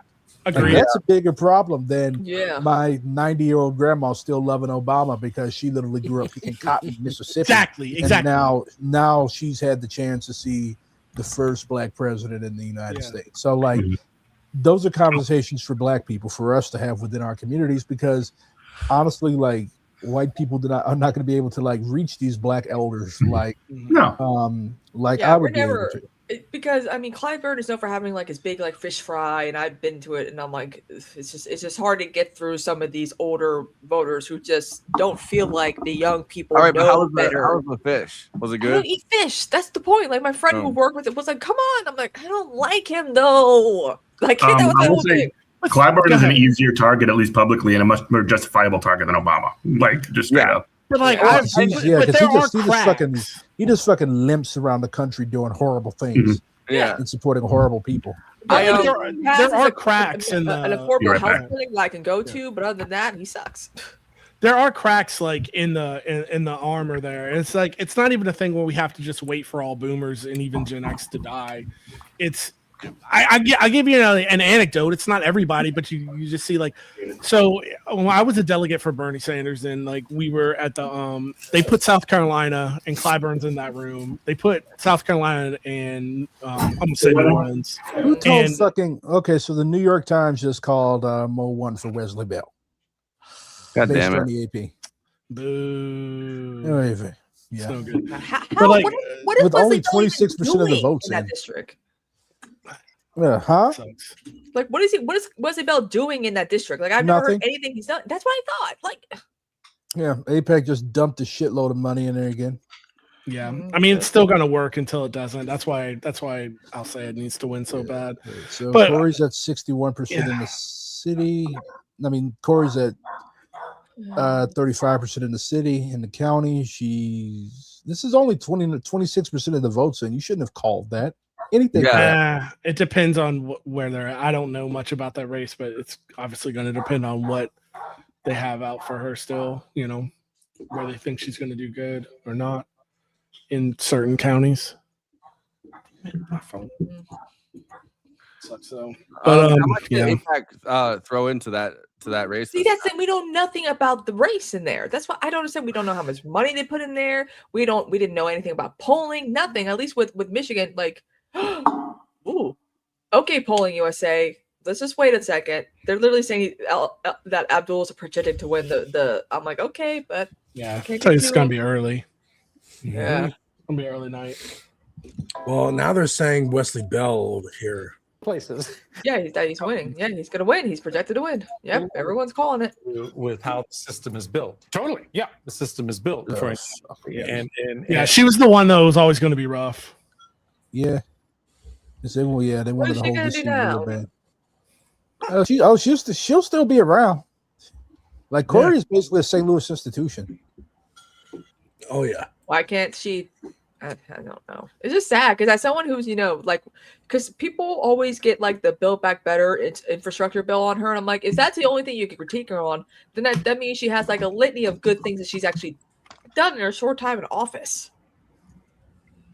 Yeah, I mean, I think it kind of sucks that like she had that like history of I don't know why people get like hung up on this stuff. She was like she believed in like religious stuff that if she was like a Republican and like a white person, I feel like nobody would even talk about the laying on of hands. Like people really don't know shit about like how people really don't know shit about black people.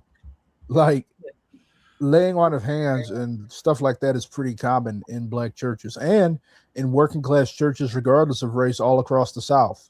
So it was just like Corey has suffered so much racist bullshit. Yes, It's racism, misogyny, ridiculous. more sexism, Like, the whole they shebang. literally target her because she's a dark skinned working class black woman from St. Louis. That sounds like a dark skinned working class black woman from St. Louis. And it's like Corey reminds me of like the people I grew up around. That's why I love her so much. Yeah, like my aunts and my mom, they sound like Cori Bush. She is St. Louis to the bone, and I love her. There is definitely colorism within the Democratic Party because, again, they took out Jamal Bowman over like the fire alarm thing or whatever. I'm like, you guys did not want to support Jamal Bowman. People always say, Democrats all like support black candidates. I'm like, okay, then why did you support the white guy who replaced him? Yeah. I feel like a white man and a Republican or like a conservative, if like that wouldn't even be the story.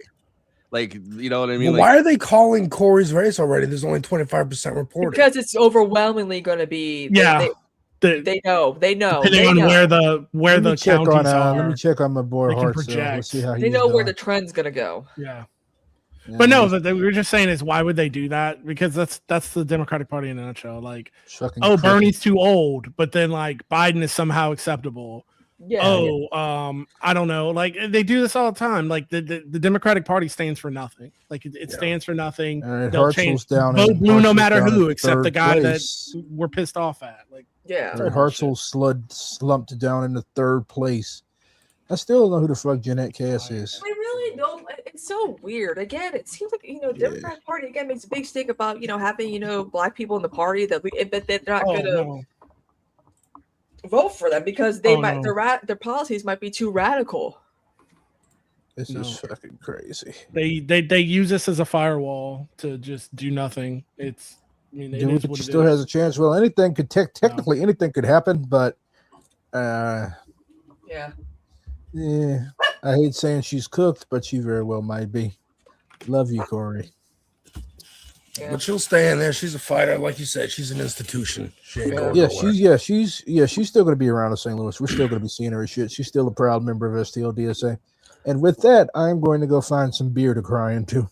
All right, Redguard. Thank you so much for hanging out. Nice to finally meet you. Yep. Yeah. On stream. Of course. Hopefully, I wasn't too underwhelming. No, perfectly whelming. Perfectly whelming. Whelming enough to be a host if you like. Perfectly whelming. We'll see you next time, brother. See y'all. Damn. Okay, well now I can. Yeah, that really sucks, man. Corey, man. People really didn't put that much energy or like whatever into it. I don't know. I guess you pick your battles, but like that seemed like a one that seemed like a worthy battle. Yeah, it seemed like a worthy battle. Getting her back in after having been taken out, like that is like I wanted Bowman to run again, but he decided he didn't want to. But Corey did. I don't think about it this way though. We have like how far we've come electorally. Like we have multiple torpedoes in the water. It's not like we were like depending all of our hopes on. That's true. That's true. I mean, it was more of a personal thing for me, man. I really fucking love her. Like the sitting on the steps and making sure that the people didn't get evicted, the eviction moratorium didn't expire, or the child tax credit. Like that is some fucking dedication to your constituents. That is someone I want in Congress, the Senate, the presidency. Like, that pisses me off, man. I want to hear some analysis. There's still going to be 30, 40% have no idea. It's a hard thing to communicate. And I don't know what level of child poverty is in that district. Could that have been more of a pronounced impact when the money gets cut off? When the money gets cut off, and then she gets blamed, even if there's not, communication. Even if that's not legit. Yeah. I mean, here's the thing that like AOC, I think fundamentally really understands. And having spent just the summer in a congressman's office in DC, you get a sense of like how locally oriented they are. And, AOC spends a lot of time in her district and she focuses on those services And Ilhan Omar is also she's very adept. I mean, she was a politician. And Summer Lee both came. AOC is an exception, but both Summer Lee and Ilhan Omar, in terms of squad members, came out of their state legislatures, and they both have reputations, as well as AOC, for having excellent constituent services. Yep. So that's a tough loss, but I think there's clearly a formula. I mean, a lot of times, like, over the years, I've said this a couple of times.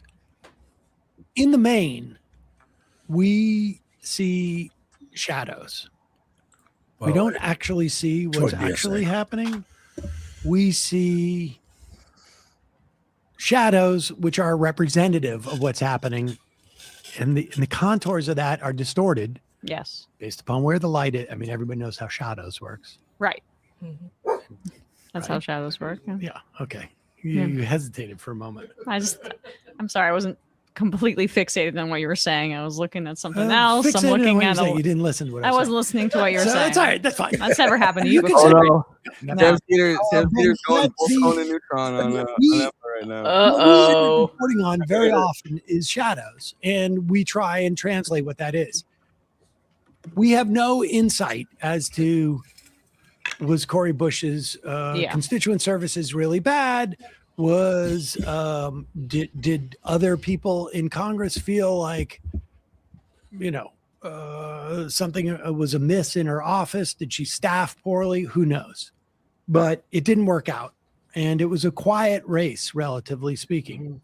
Yeah, guys, you were part of that. Well, we have her on when you were out. Oh, well, okay, they did. Yeah. Never mind. Gallivanting around Hollywood. Yeah. Jesus. But we've always. I mean, this also is had just a good so many lesson damn in, like, they had them on. Like I said, I was just criticizing. Why didn't you have them on? And they did.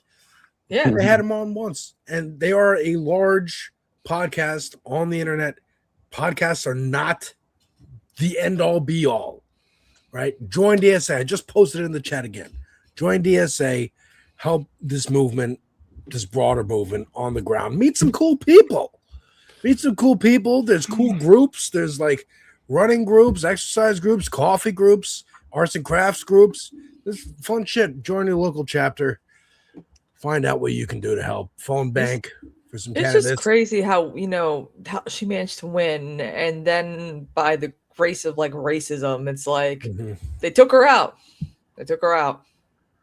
Yeah, absolutely. Twice. I mean, And sexism. the next couple of weeks, we got, like I said, next Tuesday is another election night, and the following Tuesday is another one. Find those races, phone bank, canvas. Oliver if you're in the area. Larkin. Yeah, Francis, that's a big yeah. one in Florida. Yeah, Darren Moskowitz. I mean, imagine still winning that race, even though you're nowhere to be found as the representative in that district. That's gonna piss me off. Well, the fact that we have any part to play upsets them. That's why there was the backlash to the Plattner thing that you largely missed. But it was. But I mean, they wanted that because that was a misstep and the candidate that obviously had issues and didn't work out. That this space was supportive of. Many in the space were supportive of. There were people taking an opportunity to. Yeah, but I mean, discipline I this don't think space. this reporter had a axe to grind in that. Well, over on this space, we already had internal conversations about that. Me and Robert had a good conversation about Plattner, and me and Andrea, when that shit fell apart. So watch this space. Done anything different? I haven't done anything different in 25 years here. Yeah. Well, we did upgrade the cameras. We did. Barely. And They're the same cameras. We The same just changed cameras. the We plugged them cable. into a device. It's crazy how much their The thing is that there Brian is sounds like a, Michael Brooks, so ecosystem. I find it I eerie. know. The first time I heard, bro, I was like, wait a minute. Is helpful, but only because the ecosystem exists. And so the putting having a lot of politicians on is helpful to the extent that it's helpful, but we're not making or breaking anybody, but we're like Oddly, I feel like the most impact I had on an interview I did on any race was outside of the show, was when I did Matt Bernstein's show with Mallory McMorrow. Yeah, like, it worked. Bro, now she's only getting 3%. Yeah, I mean, I don't.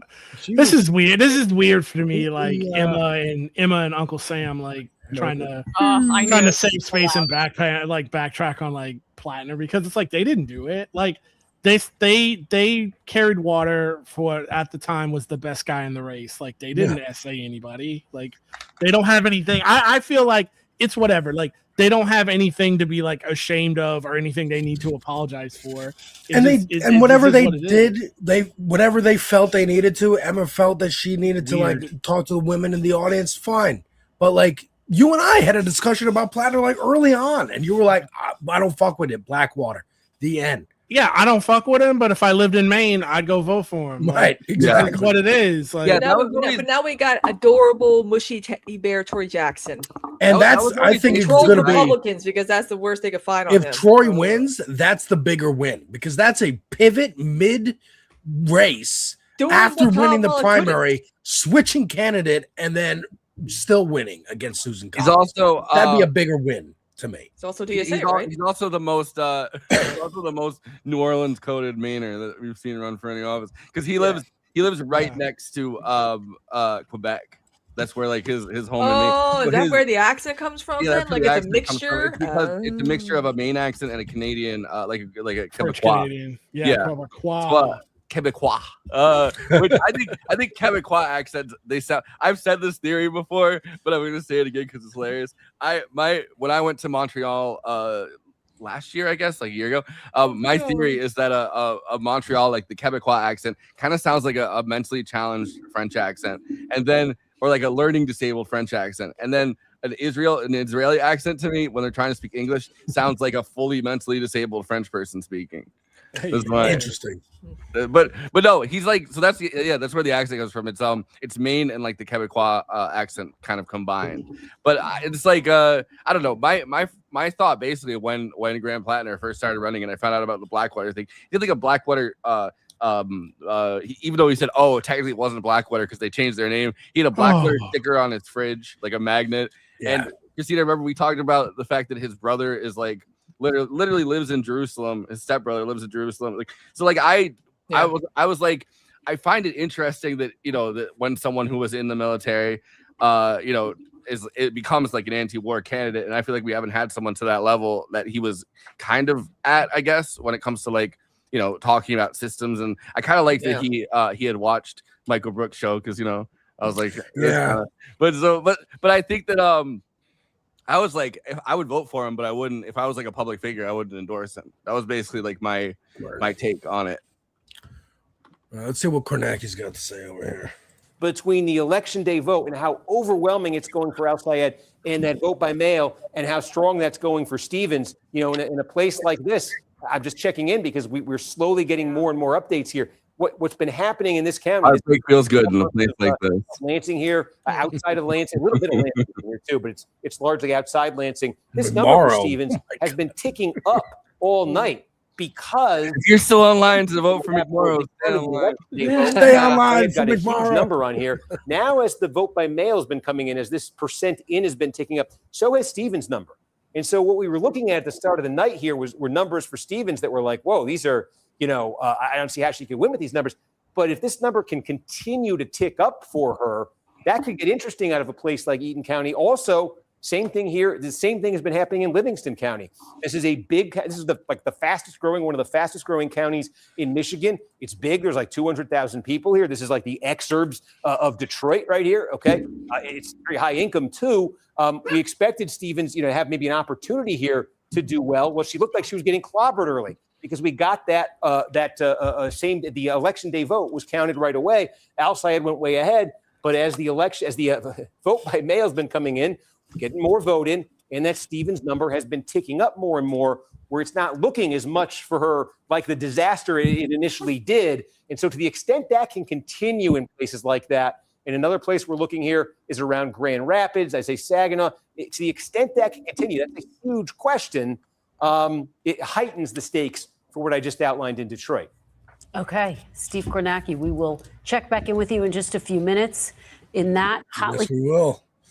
Let's check back in with click and Sam clack and Emma. slander. Yeah, everybody's on my side. I'm sure they are. I don't like it. I don't like it. Man, Mindset. Sounds so much the like young my kid up. theory. I repaired I know. it. And he looks nothing like him. I was like, that voice comes out of that face. Mendeley. Brian has never been more wrong. It's called the stump at the chumps, and they were right all the time. They were wrong all the time. I know what Stump the Chumps is. Dude, look at this. Look at the spitball idea. Insane slander against the Tappet brothers. Please punish that man. What the hell? As a guy who is report I am. focusing so much of my effort on ending human suffering on the planet Earth. My God, Cory Booker. I like God, it's so self-aggrandizing. It's unbelievable. Eric's Trump plug as a New Hampshireer. Hampton Beach is disgusting. We've reached a level of cope from some of these centrists. I just saw a tweet. Someone says we need to seriously explore ending primaries. Yeah, and that's not the first Don't time I've vote, no seen matter someone who. say that. Who shoot me the tweet for All us. right, wait. Let me link it. Wait, I'll just pull You it can up throw on it up. the screen. Yeah, good. Throw it up. Throw it up. Throw it up and away. It's a picture of Abdul and Hassan. Probably just seriously explore ending primaries, and it's someone that does analysis on TV. That's crazy. That is fucking nuts. The fuck? Well, primaries have only existed since like the 1950s, which is crazy. When you think about at least presidential primaries have only existed since the 1950s. When you think about it, that's like kind of insane. Israel's older than primaries in the wow. Yeah. Barely. I think the first election that had serious primaries, I think, was 1952, and it was the primaries between Adlai Stevenson and the guy that finally became his VP. So wait, what would if they want to get rid of primaries? What are we saying? Just a jungle like main election? Because they don't want that either. Yeah, well, at the time, right, when primaries didn't really exist in that capacity, they would have like basically the DNC or their version of the DNC would choose the candidate, the convention, and then at least for Senate, I think you would still kind of like House primaries, but for Senate, it would until direct election of senators became a thing, it would literally be kind of the same thing where like it would be like a group of delegates going around to vote. Yeah. Maybe I'm being too naive then. Let's say there was no primary and it was just a general election. How could you stop Saeed? Like, how could you stop Abdul from running under the Democratic ticket? Well, like he's already not getting support right now from national. Yeah. Well, so like, how could you stop me running with a D?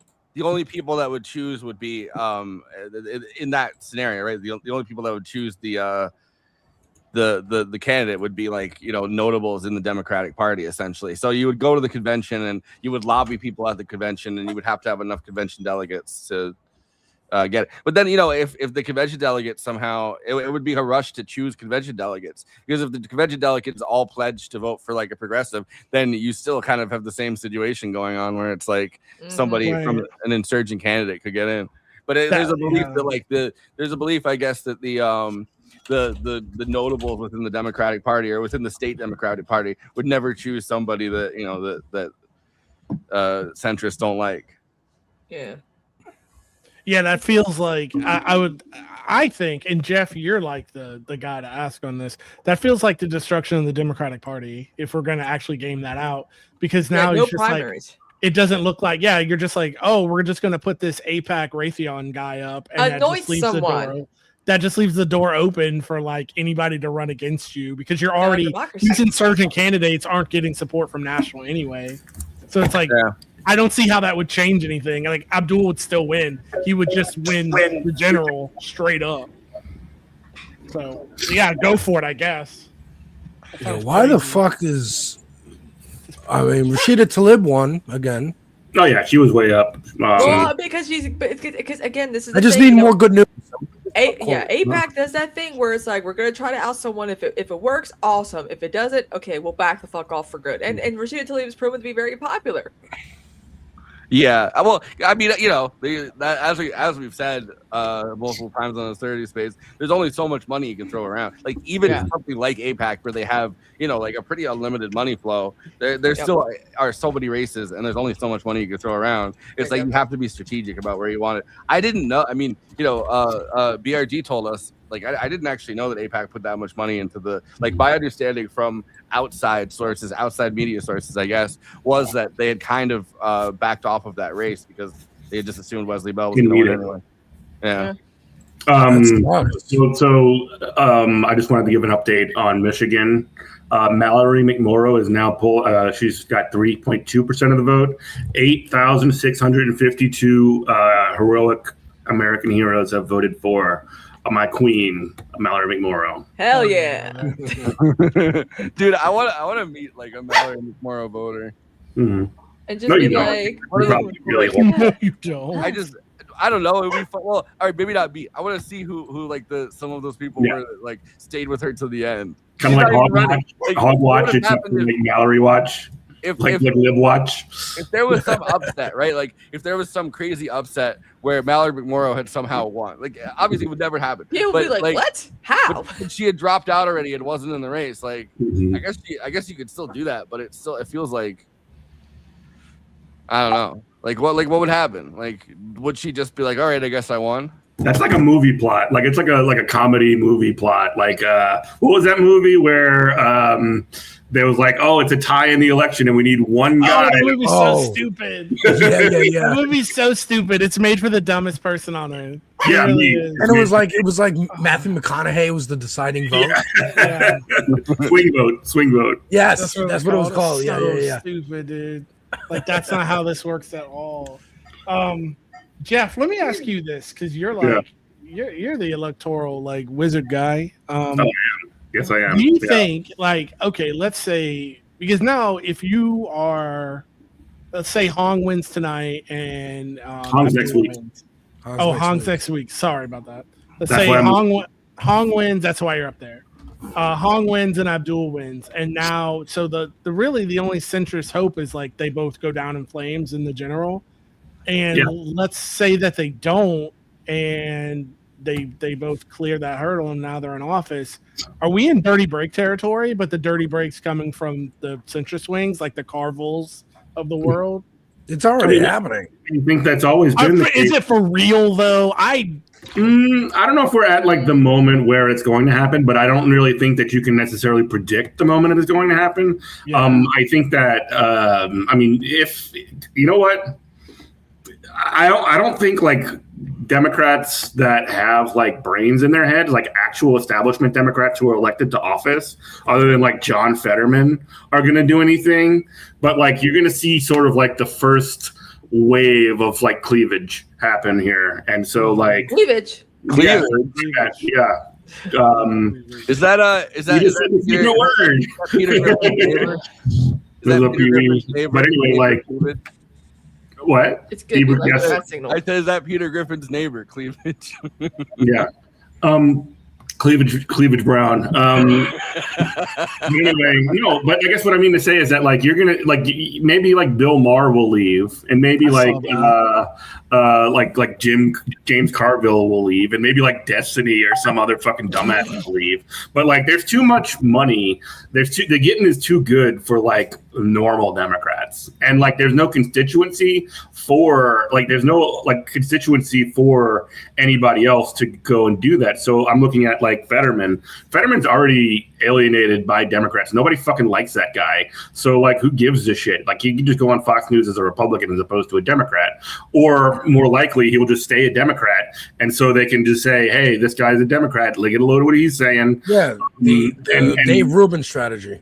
Yeah, the Dave Rubin strategy. Now, for Destiny might stay the same. James Carville, he doesn't fucking matter. Like he's I'm going James to. Carville, and my house looks like Jane Mansfield circa Oh, 1965. Have you seen his interior design in his house? It's really. I see this bitch every time I'm at the fucking Louis Armstrong Airport. It feels like My biggest problem every with fucking time. James Carville as a somebody who went to LSU is that he is permanently associated with Louisiana State University. So fuck him.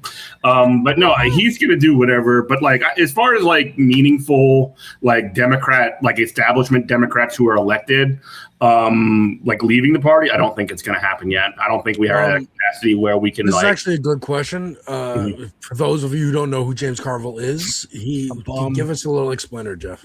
I mean, James Carville is he's just a consultant, right? Yeah. Somebody who basically he's been around forever. He's like The Clinton guy. He helped Clinton win in the 90s. Yeah, that was his he's like one of those It kind was him and it was George Stephanopoulos, and they've that's his claim to fame. Very different career trajectories. Yeah, he looks like a deflated Shrek. He's got a giant head. Yeah, there he is. God, trigger warning, please. Yeah, sorry. Apologies, He looks folks. like Rick Scott. with glasses. He was right one time in his entire life. He was right one time in his entire life when he just said that, like, yeah, we need to talk more about the economy. It's the economy, stupid, which is right. But all he ever fucking talks about is how much he hates Democrats. Yeah. Yeah. I'm like, I hate when people are woke. He hates like any kind of like actual working class movement, I should say, because he loves like jacking it off to a donkey in a blue married to a field. Republican woman, so that tells you everything you need to know. Like they make that marriage He work was because married he's to, willing. And that he was their married to big- a Republican woman. He's married that to was the his- woman that worked for the Southern Strategy guy. Yeah, that was a Oh. selling point. That was a selling point. Look, I can be a Democrat and she can be a Republican. We can get along. It was very West Wing, very 90s. Dry you know. Jack. It's fun. Sitcom, folks, and that's why they like to hold him up as like. And like he hasn't been We right can- in like over 30 years, or even won an election over 30 years. No, you know The what fact he's that been we still doing? bring it Actually, in. you know what he's been doing? He's been advising Palantir on getting fucking surveillance cameras that are not owned by the state that use state infrastructure, city infrastructure, to surveil the entire city of New Orleans. He is an absolute like leech on society. He's a leech on humanity. Get him away. Like if you're gonna leave the Democratic Party or politics altogether, good fucking riddance, bro. Nobody cares. Nobody likes you. We might throw a party and you're not invited. Yeah. So I just saw this clip of a member of DSA. I don't know if you know who she is. On Fox News talking My about friend Francis. Holy shit! I didn't know Francis Manassas. So Francis is an OG. So Holy shout out to shit. Francis. She's been a guest on Good Morning Comrade a couple of times. She is an OG from New Orleans chapter. She is a machine, and also she's a doctor. But also she is an OG from New Orleans, and she's now on the National Political Committee of DSA. She lives out in LA now. She is fucking awesome. I love Francis. I hopefully she kicks ass here. Yeah, this is from earlier today. Let's see. Do people have a right to make a profit? And is there a lid on how much you're allowed to make as a profit under your dream of a socialist America? What? Limit? You know, I think you're kind of looking at it the opposite way that I would look at it. I think that people have a right to have, or should have a right to have, a safe place to live, to not be living on the streets in squalor. I think when we are seeing that right is being eroded, then that's when we have a problem. And I think that's the challenge that democratic socialist politics is trying to address. Is Socialism that is when no house or money. a healthy life and to a safe life and to a thriving life are being attacked. Do people have a right?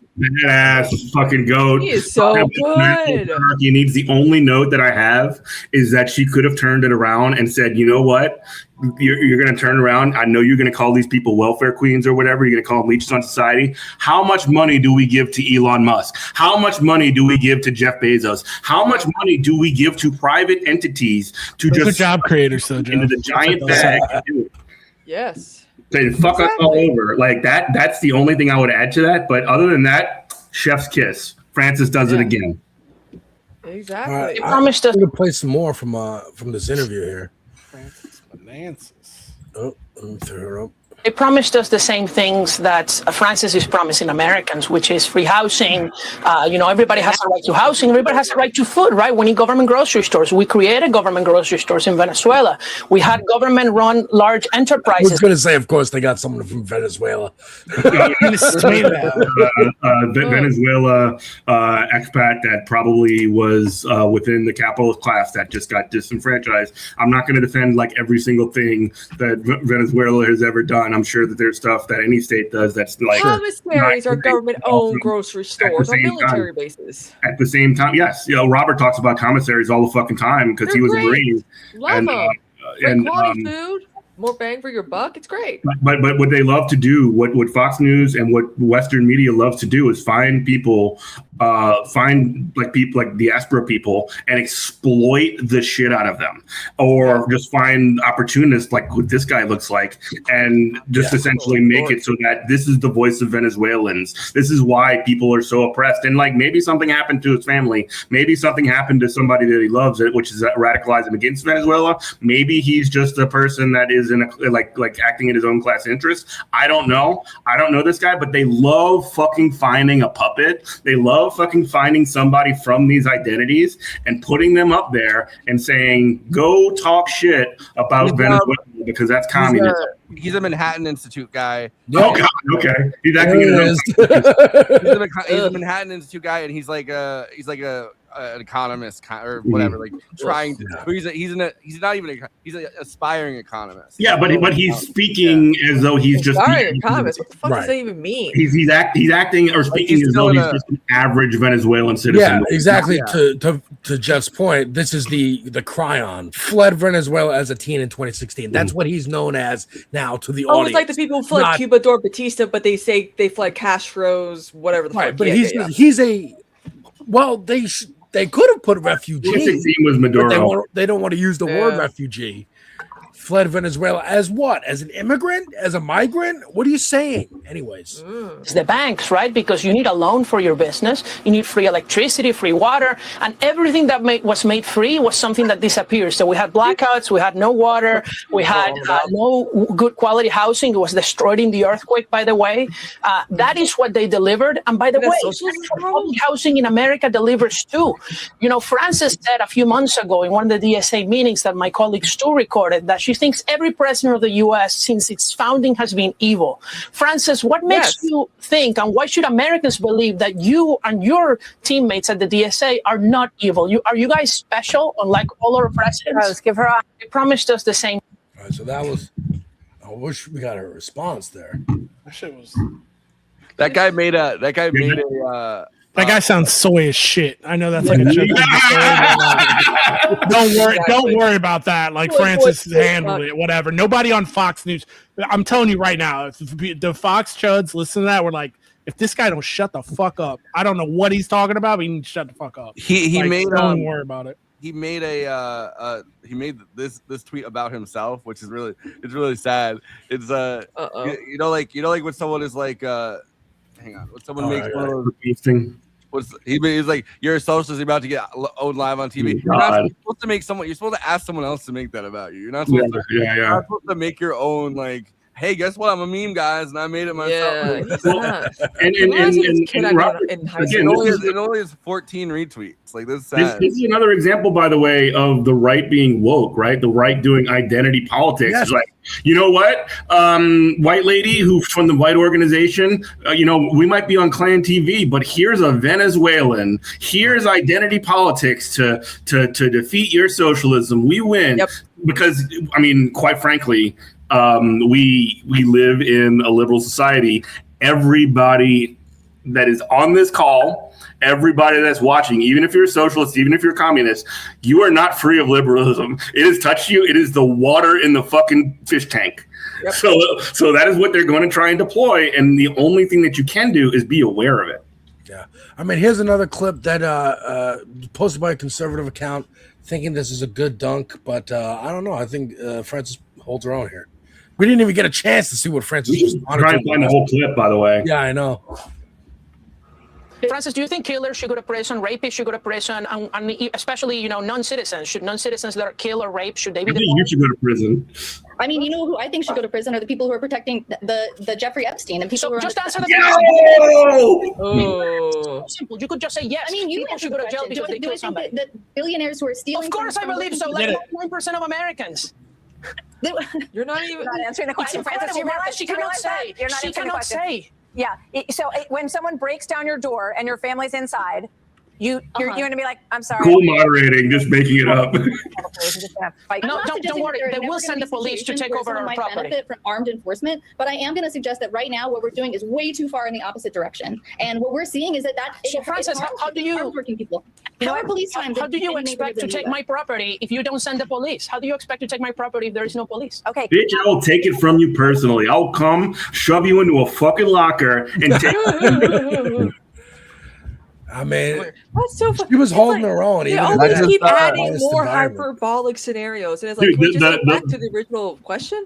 The lady who's supposed to be just like the moderate voice, just like, yeah, answer the question. You're gonna have people coming to your door, kicking it down, and taking you away. Oh, Like, well, what about the Socialist Rifle Association? What about, people get, okay, what if I have a gun then? Is that okay? Or you don't like when leftists have guns? It's also like what property does he think that is gonna it's gonna be taken in the form of taxes? Like that's how our society works. It's like nobody's coming to his house to take his property. And if you don't, there's IRS agents that come and audit you and then tell you what you have to pay from the federal government if you don't pay your tax. Like it doesn't even make any. It's not the police that come to the police. Your ambitious nature will lead to many rewards. Oh, let's go. what if you rise and grind, motherfucker? I'm a capitalist class now. What if you opened a fortune cookie and it said you should support Israel? You're like, what the hell is this fortune? Let's throw up some analysis here. Things? I mean, honestly, like I come from a long line of geniuses. There's a lot of brainiacs in the main Vokies. Yeah. It's just I think it is not it is not a one-to-one thing. Let's check out the mainstream Voters here. is not actually made Hassan? Oh. Missouri law have really resoundingly handed them. God, I hate Rachel Maddow so much. I know. Missouri's Republican legislature organized this Amendment 4, which would make it harder for citizen initiatives to get on the ballot in Missouri. Oh, this was a good idea. Me streaming on the YouTube. On the Twitter as well. I'm streaming on the Twitter.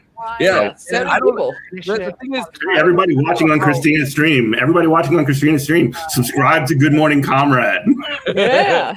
I don't know how. I mean, I've noticed. I'm gonna start doing that for Moon Eye Extravaganza as well, Forrest. Yeah, I've noticed since doing that, our numbers have gone Views up. go up. Yeah. Yeah. And then also since you've gotten a lot more people watching, our views go up on the. I always like watching the little. Do it on Blue Sky too. Your biggest audience is on Twitter, isn't it, Kristina? You've been what though? years and years. We give Blue Sky a lot of shit. I've been I don't. My mobile game that I do. have has a Blue Sky account, and I'm kind of soft promoting it over there while I'm running through beta. And Blue Sky feels like the old internet. There's not bots in there. There's actual real people, and as long as you duck all the turbo lib shit, my account is just birds. Dude, I was worried. I was worried about Blue Sky. All right, I said I don't give Blue Sky a lot of shit, and then I'm about to. I was worried that if Graham Platter actually hadn't had those scandals and he had won the nomination, there would have been a plot fomented on Blue Sky to kill him. Yeah, probably. They really, really hated him on there. Yeah, they did. I was like, damn, people, what the hell? Yeah, they're celebrating about Cory Bush. Okay, of course they are. Yeah, because they're turbo libs. Just avoid all that shit. Just use it as a bird watching app. And Go to Hassan. Guess how many people have officially voted for Mallory McMorrow? 10,000. 10,959. Oh yeah. Go. I voted illegally for Mallory McMorrow 7 times in Don't admit that. What are you doing? A parody. Imagine doing voter fraud, like highly illegal voter fraud, and potentially getting caught. But you did voter fraud to vote for Mallory McMorrow. Look at my man. He is. I cannot wait to move up to Jersey, and when Hassan comes, Yo, to he's got the cream suit on. I'm gonna follow him around and be. Don't announce your intentions on stream. Well, whatever. I like watching that. My favorite video. It's gonna be you, and it's gonna be Olivia Reingold, and you're gonna have to fight for. Olivia Reingold is obsessed with him. That's She has to have a crush on him. It's so weird. She was there. She's here She now. showed up in Michigan to follow him around. I'm like, are you like the what Free Press or who are you? Are you like the Hassan Piker official? I mean, Fox News has a Hassan Piker person working for them, but I saw the this Jam thing. podcast. I like watching the video of that These old guys are woman cool, just man. like lurking around him, and then she probably like is like, you know what? I'm gonna climb that tree. It's gonna take a while to get to the top, but I'm gonna do it anyway. Who are you? What are you No, doing? these guys are dope, dude. The Jam Thirsty. podcast. Yeah. JAAM. Oh yeah, those kids are cool. I like them. Yeah. I really hate the kinds of things that I end up looking up just because I'm bored online sometimes. Really? I But didn't know one of- that. I get really in depth on some weird shit, but I If you hated it so much, you'd stop doing it. One of the funniest things is back in like February, the Free Press did their like how I met my partner Valentine's Day stories and did not include Olivia Reingold. They're like, She's waiting for her son. That's what it is. Well, no. So but then she forcibly put up her story that she submitted to them, but as a tweet because they wouldn't let her into the Free Press's version. Oh, that's of it. so funny. So she was like, my I don't know if it was her boyfriend or whatever the fuck the guy was. He's like, he's a photographer that showed up to take pictures of me one day, and we ended up going on a date. And I was like, yeah, well, of course they didn't include that as like. She's still I think the guy that follows her with the camera everywhere. The American Yeah, she's in love with Let's see what herself. the MSNBC crowd has to say. to have Ali confirm for us the big turnout numbers in Michigan is a very constructive sign for Michigan. It doesn't tell you who's going to win, but it tells you that people are using the democratic system that they have. Look, in at order to least try to hopefully the effectuate narrative they from want for their tonight lives. is just and in Missouri, this is the the momentum people continues. jealously guarding. And you be with Hassan Piker a lot if you want to win. Focus too much on as Corey. citizens to determine If El Sayed wins, it was Russia. But if Haley Stevens wins, it was Russia. Wow. Yeah, that's exactly what's happening. Russia's playing both sides. Kornacki's still doing No, it. you're joking, but I've heard people say like, "Oh, the Democratic Party's rigging the election." I'm like, for the socialists? Or like, how the fuck does that even work? I heard the same thing with like in the the LA mayoral race, where it's just like, what do you mean the reality star guy didn't win? Because it's obviously rigged because the Democratic Party's rigging the elections for like socialists. Like what the fuck? Like in California? It just shows like these people have they're just saying shit. Like my wife and I went to a paranormal conference, and it should have been called the Just Saying Shit conference because it was just people just saying shit. This is the same thing. Like the logic isn't logicking, so they're just like saying whatever at this point. How's Aisha? Remember the Buff Bernie meme? That was so cool. How's Aisha the who's running in Haley Stevens' old seat doing? Oh, I don't know. Good question. You should know, Jeff. You're the Kornacki here. What are you doing? I'm not the Kornacki. More like Kornacki. I'm not. What is this candidate? Her name's like Aisha for Michigan. It's Yeah, she follows me. She's running for for Haley Stevens' old seat. I'm trying to find. Is she good? Yeah, she's like a pro-Palestinian candidate. Yeah. Like it'll be a big deal if both if she takes Haley Stevens' old seat and El Sayed beats Haley Stevens. Here we go. Farouki. Farouk. I think. We are the nation. Domination. Domination. Oh, I guess she got defeated by Jeremy Moss. Jeremy Moss. Oh, somebody just posted that in Abdul chat, actually. Yeah, bummer. All right. Well, let's see some more analysis. It's taking longer than we want, but rest assured that we're working, hand in hand with with HHS and the FDA. Oh yeah, they want to and completely the White House ban abortion in the country for realsies. Like make sure no states have the rights. so that Todd Blanche is doing that. decision becomes permanent in every single state. Yes. So that means that if states are allowing, if states have said we are going to protect the unborn and we're going to protect every life from the moment of conception, we're putting practices and policies in place so that other states and other organizations can't attack that, and they can't, they've got to get like mailing in mail order drugs and things like that. And it's a process that takes a lot of time, and that's why it's been 19 months and we don't have complete victory yet. But we will have victory, and victory will be soon. And you just create 1 billion Democratic voters. Everybody remember. 2028, Todd Blanche. Okay, so yeah, okay. They've got to get Ben Shapiro. And Susan Collins is going to have to deal with that. Yeah, answer for her vote on Kavanaugh as well. And this is not good for Susan point, Collins. I think Troy Jackson can emphasize is like almost all the comments are about Susan Collins when they're like, "Whoa, what does Susan Collins think about this?" He takes over like all the comments I've seen from them talking about this wasn't fully realized in what any he's been way. saying. What Todd Blanche is and saying. make it more policy focused as opposed to personality focused, and talk about like how he's changed his mind on these issues and what brought him to that point. I think people will be refreshed by that. Also, if Tom Tillis votes to confirm this guy, North Carolina is not so, North Carolina is it's a red state, but it's like a crimson red. I don't know my colors well enough to know like what happens when you have a little bit of blue in that red. Yeah. And wait. the idea of the federal government join the Discord, folks. Join the Discord on abortion.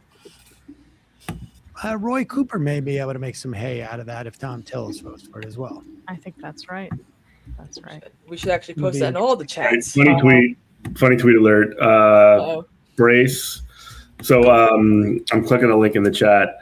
So Jonah Platt, one of these like right wing Israel shills. Yeah, that's Ben Platt's brother. Yeah. Yeah. He uses Jewish identity. He says, things are bad for Jews when the entire industries of Jewish celebrities are terrified to come on a podcast to discuss their Jewish identity. I'm talking major names who are absolutely frozen by the fear of hate. It's really wild, and I'm really disheartening. And Brace from TrueAnon's like, can I come on?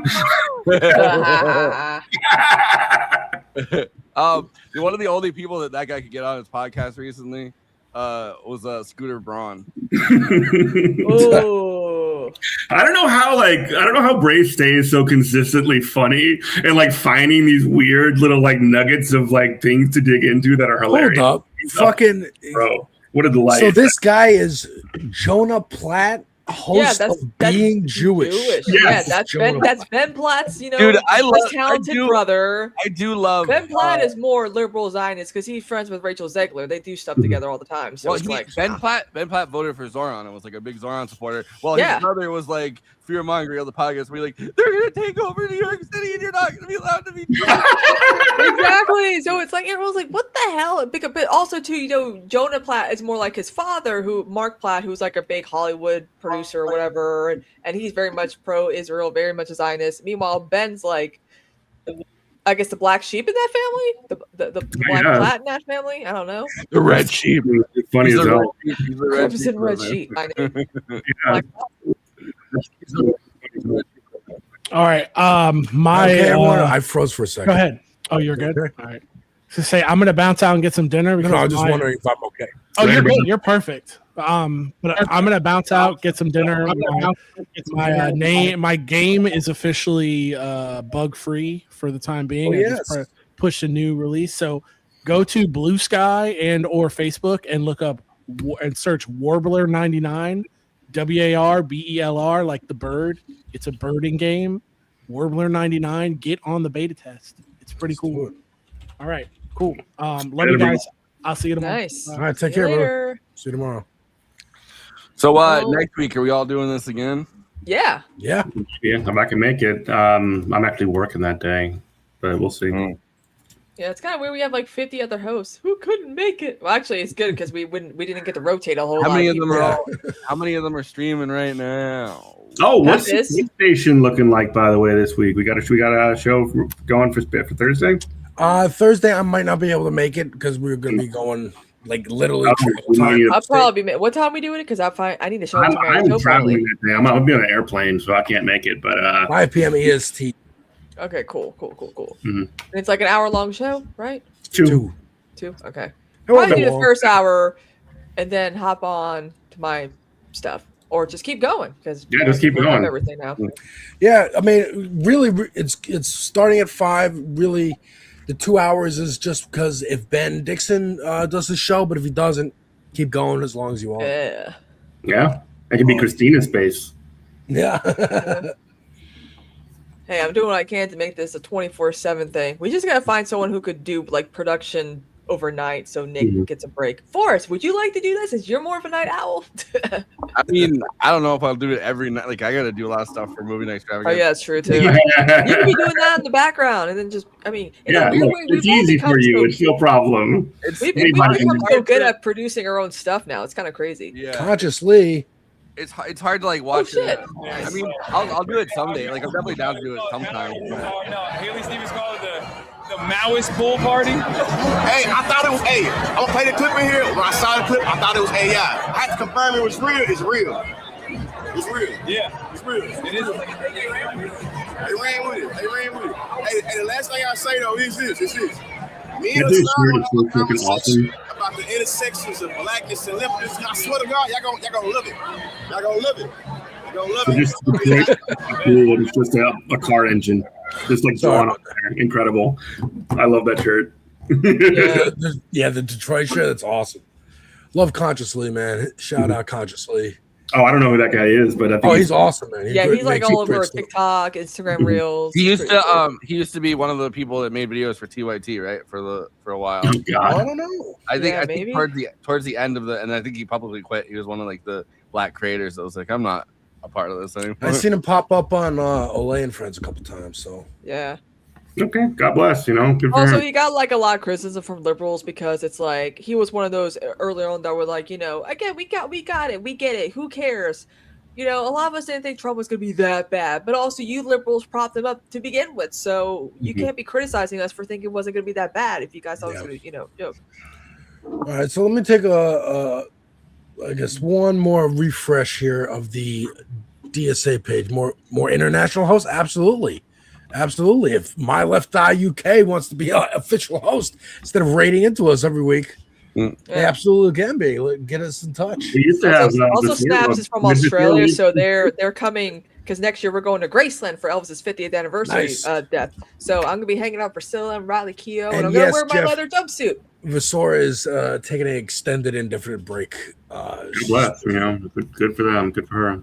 Yeah. But Why, so this is became the DSA page. I don't know. It was in her Discord she posted. But so yes, Rashida Tlaib confirmed. That wasn't even in question really. Donovan McKinney looks like is gonna pull it out. More Michigan races doing pretty well. Hartzell Gray not looking so good in Missouri, unfortunately. Cabo and Rashida Tlaib. Call it for Rashida. We saw it live. Woo! They made it green. It's good. Kansas House of Representatives doing all right. By the way, Donovan McKinney is still shit right now, bro. Suck shit, Shree. Yeah, Donovan McKinney is still up 63.1% to Shree's 36.9%. Yeah, go fuck yourself, Shree. Yeah. More like Sharia law, am I right? Unfortunately, Cori Bush lost, but she's not going anywhere. That's what I love about that too. Is like knowing that she's staying in the fight. I appreciate that. She can't quit. She's built to she's too real for it, She's too real to quit. I hope she just keeps running. It's not like it's not like some corporate law firm or something is going to be like, "Hey, Cori Bush, come work for us." Like, you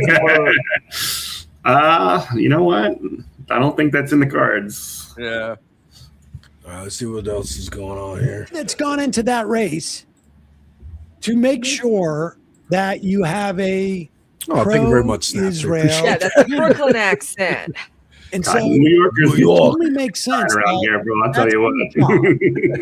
if that's why you raise money and contribute money. If you have a race between two, It's time to run on Seuss's law. you don't deploy your money there. You deploy it in some other race. Maybe it's in California. Maybe it's in I'm walking in Wisconsin. Maybe it's in New York. Who knows? So the bad news is that Stevens is outperforming expectations in rural areas and whiter areas of the state. Not surprising. Better news is not that more urban black areas. Oh wow. They're kind of bellwethers. Kent and Oakland show Al Sayed, keeping pace, if not exceeding, what he needs to do.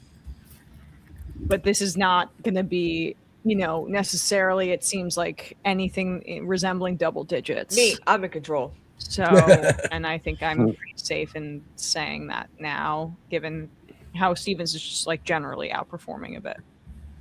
So I'm a little nervous right now. Okay. Rural Washington Supreme. Fine. Well, is there a chance that Abdul actually might lose? So it's 51-45 right now. He's got 189,000 votes in his favor. Is this outdated? I don't know. Let me pull up a more recent.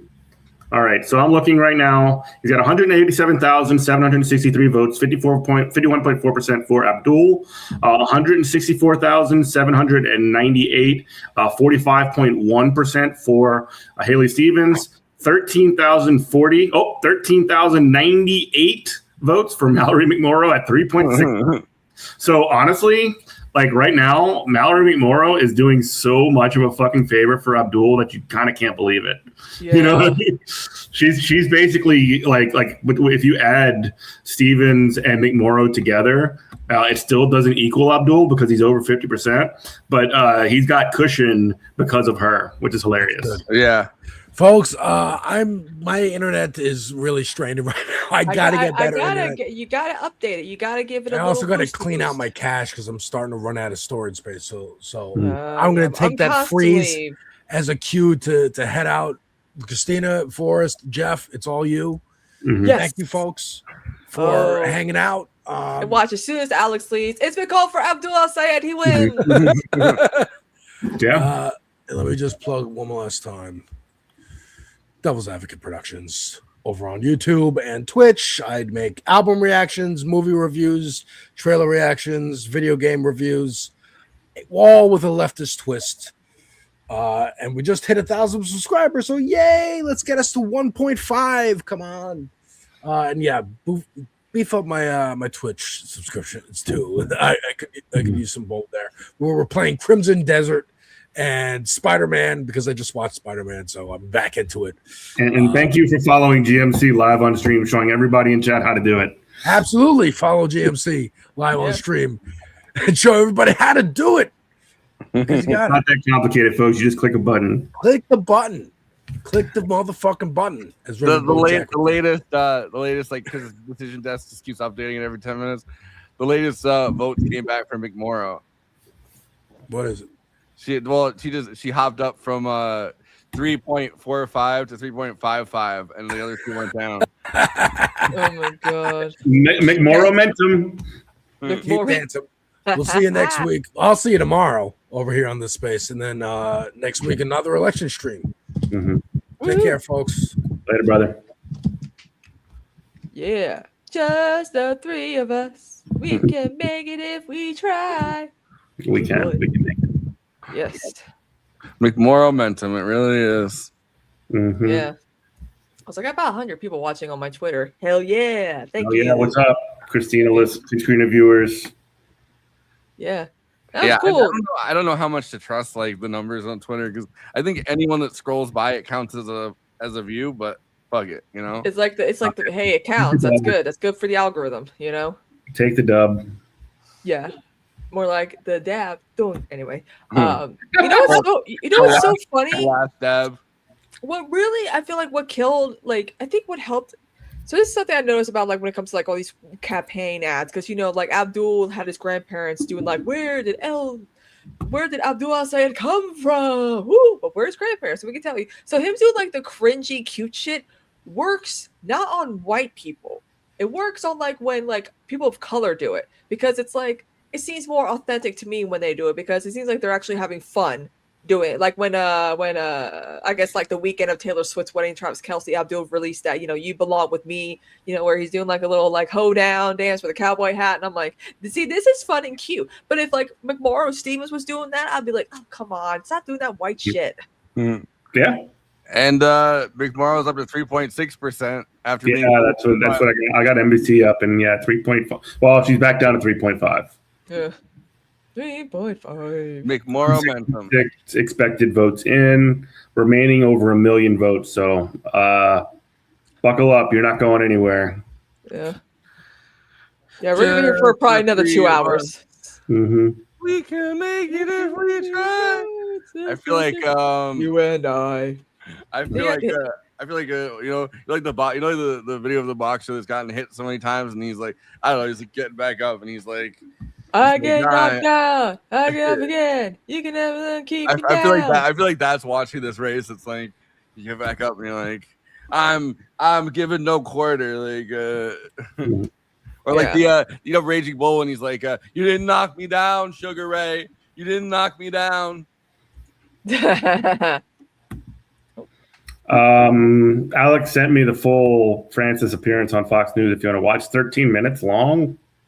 If you want, we got nothing but time, baby. I'm gonna send it to you. I'm gonna put it in the private chat because I don't have access. So if y'all want to go ahead and watch it, does that get flagged because it's Fox News? It's a good question. I don't know. I mean, if you don't feel like risking it, that's cool. I mean, I'll play it, but I'm just asking. There you go. I just dropped it in there. Over there, I'm just asking. Don't get this space banned, Forrest. I'm not taking accountability. I'm scored. Bap, bap, bap, bap, bap, bap, bap, bap, bap, bap. It won't let you play it. I'm banned from Fox News. Yeah, it really isn't letting me play it. See? Oh, God. Stupid ads. Let me see if I can find it on Twitter. Yeah, see if you can find it on Twitter. Yeah, Twitter might be better to watch clips from. I don't know. It's, nothing makes sense with like again. This is the downside to streaming on YouTube and watching YouTube on YouTube is that you can't watch YouTube on YouTube. YouTube on Twitch, yeah. Yo, yeah, I love Twitch, I you love can do it. watching YouTube on YouTube action. The YouTubeception. Yeah, exactly. Woo! Wee. So apparently McMorrow's outperforming what she had expected to in rural areas. Yeah, it's that seems to be some of the reason that you've seen Abdul's lead kind of contract a little bit. It doesn't mean it's over, but yeah, it's not awesome. Oh wow, Bill de Blasio was on Fox News today as well. Oh, yeah. It's like having like libs and socialists on Fox News 24/7. What the fuck? Yeah, what is happening? I mean, they're trying to sow the divisions of inside the Democratic Party because what they're doing is or what's everything to their left, like not even necessarily the Democratic Party, but like they're trying to essentially like divide and rule everything that isn't them. And it really is kind of a kayfabe thing. I know me and Jason Miles have talked a lot about political kayfabe, but like the Democrats and the sort of like establishment Democrats, like Fetterman, like Buttigieg, like many of these other losers, like to do this thing where they're saying that, you know, the left is dividing the party and all this other shit. And Fox News is just poking that with a stick, you know? And meanwhile, MS Now and you know, liberal media is just icing us out entirely or vilifying actively, like people like Hassan, who are dangerous radicals. And except for Donnie O'Sullivan for some reason. Like, he's the one cool guy on CNN. Yeah. Yeah, He's although so mad. His like analysis is always kind of weird. Like a No, little. but he does good documentaries though.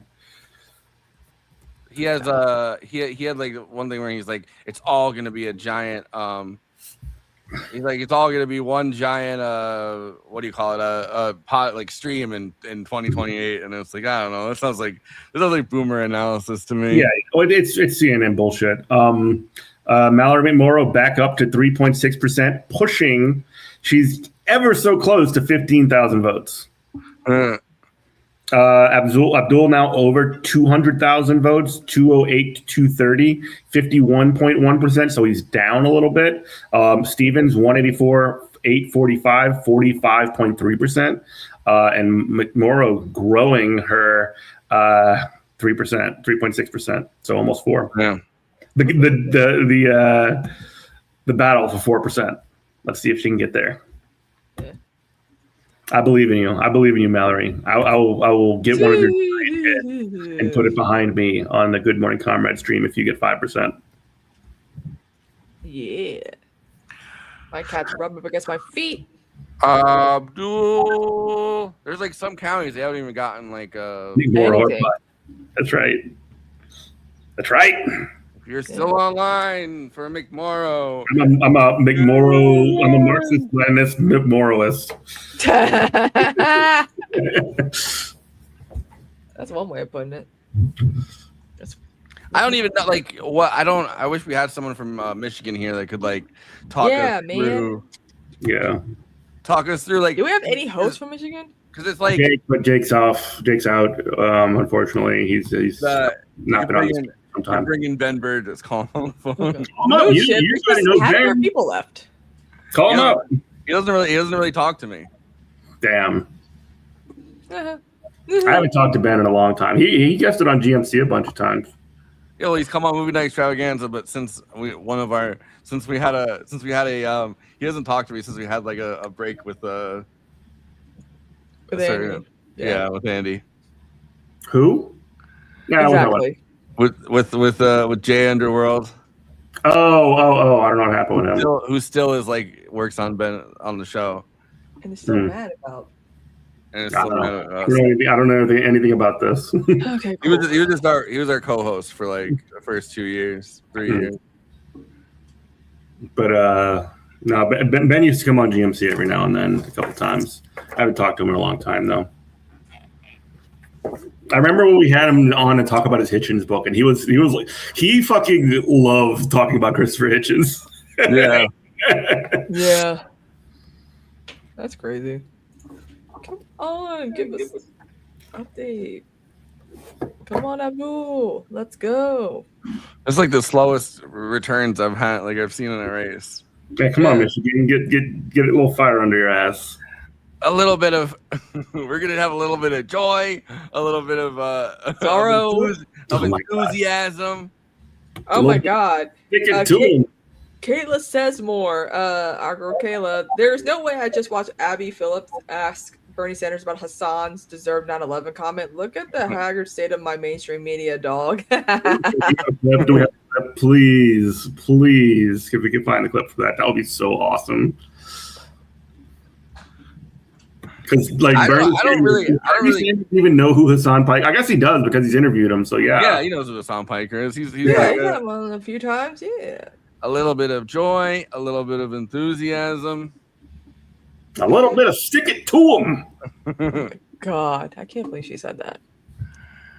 I don't understand the whole Abby Phillips show. Like I don't really get it. It's kind of debate shit, like just do a round table or whatever. Mm-hmm. Nothing. But like it's a weird round table, and everyone like I don't know. It just I just don't get I don't get the appeal of it. Mm-hmm. Well, it's like you can have Jennings and Adam Mockler and like Neera Tanden all in the same room, you know. But then they like Scott Jennings always there. Mm-hmm. I'm trying to find the clip of it, but I don't. Maybe it hasn't uploaded yet. You know, probably what it'll be. What do you? Damn! I just got excited because somebody posted a picture of Pete Hegseth next to a picture of a plane crash, And I was like, oh man, and then but it was someone in the military that was in a plane crash. Oh, they always do that. It's like the one we know X is tied to Y, and I'm like, no, it's not. A little bit of stick it to him. I feel like I do feel like we're in like a long going the distance kind of boxing match where it's like like what's happening? You know, man, who knows what's going on? I need this clip. Okay, hold on. Let me see if I can find it. 2 minutes ago. Yeah, it probably won't be out yet. Yeah. But okay, checking in one more time with the numbers. I'm a numbers guy. Here's the numbers: 51.0% for Abdul. He's down 0.1%. 45.4% for Stevens. 3.6% for McMorrow. So the lead continues to shrink bit by bit. There's still that 4.6 point cushion. So he's up a little bit, like close to 5 points, but it's still not time to pack it in quite yet. You know, I know you like number. Well, it's 50.9. Like so, it's only gone down by like 0.1. He had 0.1. Yeah, she's not up by like I don't know. She's not up by any. It's like she's in the same she was a few minutes ago. It was 50.2 and then 50.1. It's just like tiny little chip-aways. Yeah. Entire counties that have not been even like looked at. Yeah. I like how the NBC map of it, they have Haley Stevens as a darker blue and they have Abdul Al Sayed as like a slightly lighter blue. Just like a blue on blue map. And they have Mallory McMorrow as like turquoise. Yeah. Like she's the Green Party. They just want to associate green with losers. Yeah. Sorry, Bree Joy Gray. I don't care. That's crazy. A little bit of joy, a little bit of enthusiasm, a little bit of stick it to them. I have no idea what these cats are doing behind me. Can we see them? Where are they? No, I can't see them. No, they're running around going crazy for some I thought you said reason. these. I thought for a second you said these cops, and I was like, damn. Damn, you got cops in the house, Kristina. That's not good. Yeah. Never good when a streamer's got cops in their house because they're probably getting swatted. Yeah. Yeah. Kind of glad that that's a thing that came and went for the most part. Yeah, let's keep that one in the past. You remember when they went so far that they started swatting Marjorie Taylor Greene? Yeah. That probably wasn't necessary to do that, but it was her own. It was Republic like right wingers. Yeah, I know, but they're just psychos. That was when she was like, she decided to do her like anti-Trump gambit and crashed and burned. Like it's the right wing post. The right wing sort of like post Trump is not going to happen until Trump is already like dead and buried. Like, sorry Tucker, sorry Marjorie Taylor Greene. But like that's how cults of personality work. When you don't have your fucking cult leader, when you don't have your Cromwell even, then you got nothing. You are just left with nothing and it's over. So, I don't think necessarily this is why I'm a little bit hopeful about the future. Maybe I'm insane and I'm knocking on wood while I do it. But like when Trump eventually does kick the bucket, I do think like liberal establishment will get like that's when the real, I guess, realignment will happen because the hard right wing will now no longer have a figure to sort of connect themselves to, and the liberals are in disarray. The right wing is in disarray. It'll be sort of chaos if the left is still like if the left has any kind of like established base of power, be that DSA or be that something else. I think that there's a possibility that things could actually go well for us. Maybe. I don't know. Yeah. Maybe I'm crazy. I'm not expecting like a fever to break or anything, but I think they're just become just less organized. I was wondering, I was like, what's all that noise? I'm like, oh, you got a little thing. It's another fortune cookie.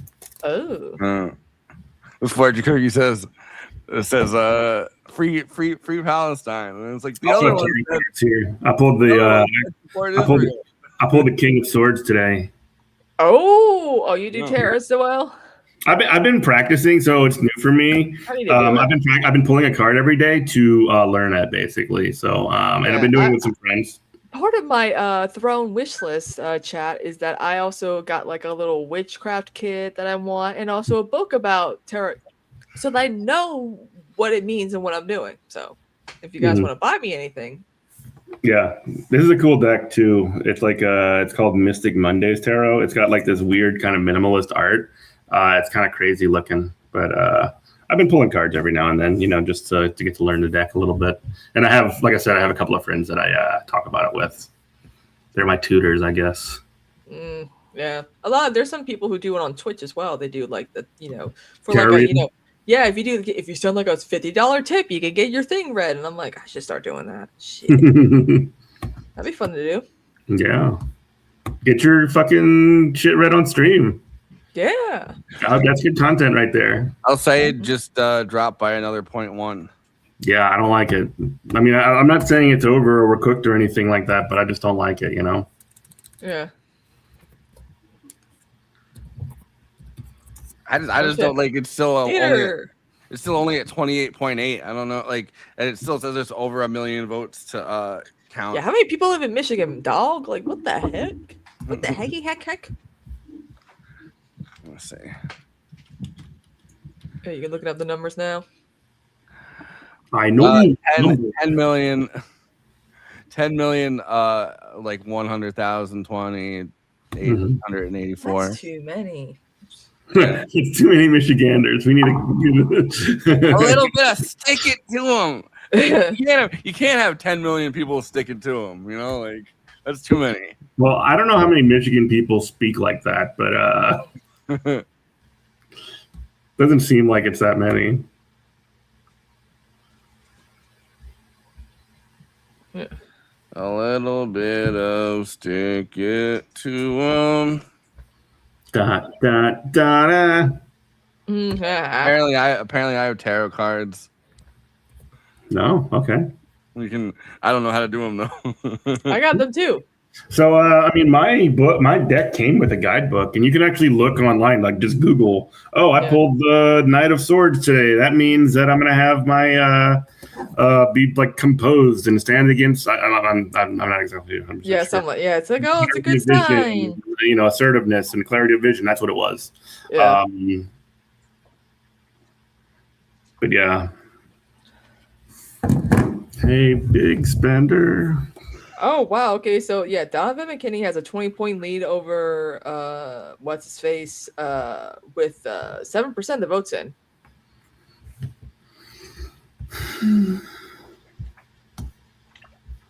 Damn. It's just kind of weird that you could tell that these people are like planning when to tweet stuff out, because all these people, like that Maggie chick or whatever the hell, like all these people haven't tweeted about Michigan in like hours, and it's like, you guys got your script ready? You got your script ready, guys? You ready to go? She's growing on me. She's growing on me. Like she's a growing wart? in me. I'm pregnant with a Haley Stevens. Oh God. Yeah, I still don't see the Abby Phillips thing. Neera Tanden, what's she saying tonight? Like you don't want to be a box of fucking Franzia tonight around her. You do not want to be a box of Franzia around Neera Tanden tonight. No, sir. You got ripped right open. You're gonna drink and roll you up.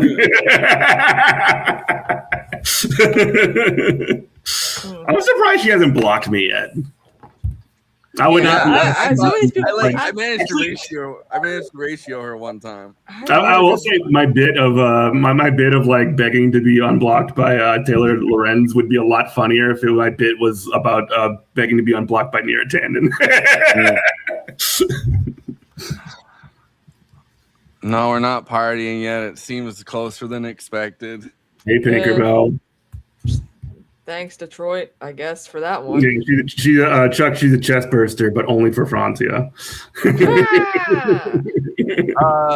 Trump-backed Mike Rogers wins Michigan's Republican Senate. Some Republicans managed to steal this already. No, What the hell? Dude, they're trying to steal this from fucking Abdul, bro. I can't believe it. We got to stop this shit. Well, it's an open primary in Michigan, so like anyone can. So a lot of Republicans were saying that they're gonna vote for Stevens. Yeah, that's why she's overperforming in conservative districts, because they don't have a Republican primary to worry about, because Mike Rogers is he's just a shoe-in. Yeah. Al Sayed up in, well, the Lansing area, which is where I currently am. Clinton, Ingham, and Eaton counties all leaning Sayed. Eaton, he is at 47 to 46, awful close with 89% reporting. He's up 72% to 29. It's 8-3 in Clinton County. 8 votes to 3 votes in Clinton County. Oh my God, it's actually getting really close. Mm-hmm. It's he's at 49-20 and she's at 47-20, and now they just jumped up to 32% reporting. 35. Okay, so he's up 3 more. So right now with 34.5% reporting, Abdul is at 49.8%. McMorrow 46.7%. There is a difference in about 15,000 votes between the two of them. McMorrow at 18,042. She's pushing 20,000, baby. Let's go. I don't know, like I wish we had someone to like tell us what any of this means. Well, because you don't know how much like what's coming back, or what we're waiting for, or where's our khaki man? Oh yeah, is Steve Kornacki still? But I don't know. Like, what does he know that He knows how to point at a board. He knows how to point at a whiteboard. He's the guy that does this. That's his job. Yeah, that's crazy though. The UP is largely not in. Rolling with it since almost without fail, this has ticked a little closer. It just ticked. Now it just ticked down to 3. Adam, what just came in? Anything meaningful? We got during our last update, we got a bunch of Kent. Nothing meaningful in just the last 10 seconds there. Okay, but we did get a lot of Kent. Yes. Now this must be election day. Yes, it is. Okay. Now, do we think we have how much of the election day vote do we think we have in Kent? This becomes a key question. This is where Grand Rapids is. This is a big piece of the puzzle. About 60% of election day, according to our current tracker. We have about 60% of the election day, and how much of the vote by mail do we think we have? 44%. Okay, so there is more. Now we got to run a few numbers on this, but it's interesting because I think that Stevens was there today. I want to say, do I have that right? Yesterday and today. I mean, like this is another place that you have been targeting. Yeah, exactly. Spending some time there for sure. So Steve, we're gonna live in this for a second, bud, because watching you think is entertaining for all. What was that? He's a numbers guy. He's the numbers guy. Yes. It broke overwhelmingly for El Sayed. Yeah. Trying to take a look here. He really liked numbers. It was 80% for El Sayed and 19% for Stevens. Okay, I mean, this is a great example, folks, because we're saying that election day vote has been so pro El Sayed. This is how pro El Sayed. 80% to 19% in that batch that just came in, right? Yeah. So that punch counter punch you're talking about. That bucket of this is the election day vote, right? Where El Sayed is getting numbers like this. Okay, Adam, you said that number is 60% full. That bucket is 60% full right now. So there's still 40% of the bucket where Al Sayed's putting up numbers like this right now. The other bucket is the vote by mail. How is that breaking right now? Do you have that number handy? In Kent? Yeah. In Kent, that 53% for Al Sayed, 41% for Stevens. The vote by mail? Yes. He's leading the vote by mail there? In Kent, yes. How many votes is that? 20,000. Okay. Well, that's wow. It's interesting. That's a twist. If you're Stevens, you said 53-41. Yeah. For Al Sayed. Yes. Okay. So Stevens is losing her best batch by 12, and she's losing her worst batch by 61. And I think Adam said this one's about 44. We have about 44% from this bucket. The only thing I would ask about that, though, is this heavily skewed to Grand Rapids? Potentially, yeah. I can look into it. Okay, that's the only. This is Grand Rapids, but it's not just Grand. So there could be more to this. But as a benchmark, since we've been going through these, right? Like in Kent County, we knew coming in Kent was going to be a good one for Al Sayed. He got 41% of the vote in that 2018 primary. He got 41% of the vote. Whitmer got 44% of the vote. He is just like Joe Biden when he won the state's primary in 2020. He got 46% of the vote right here. Hillary Clinton got 37% in 2016 when she narrowly lost Michigan to Bernie Sanders.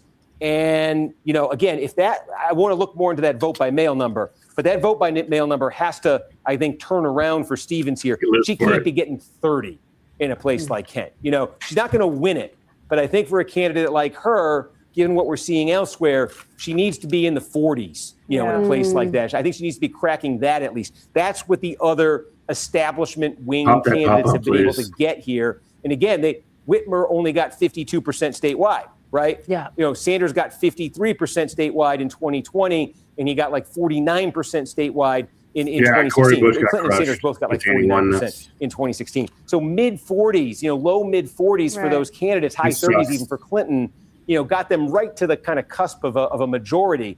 You know, so Stevens at 30%.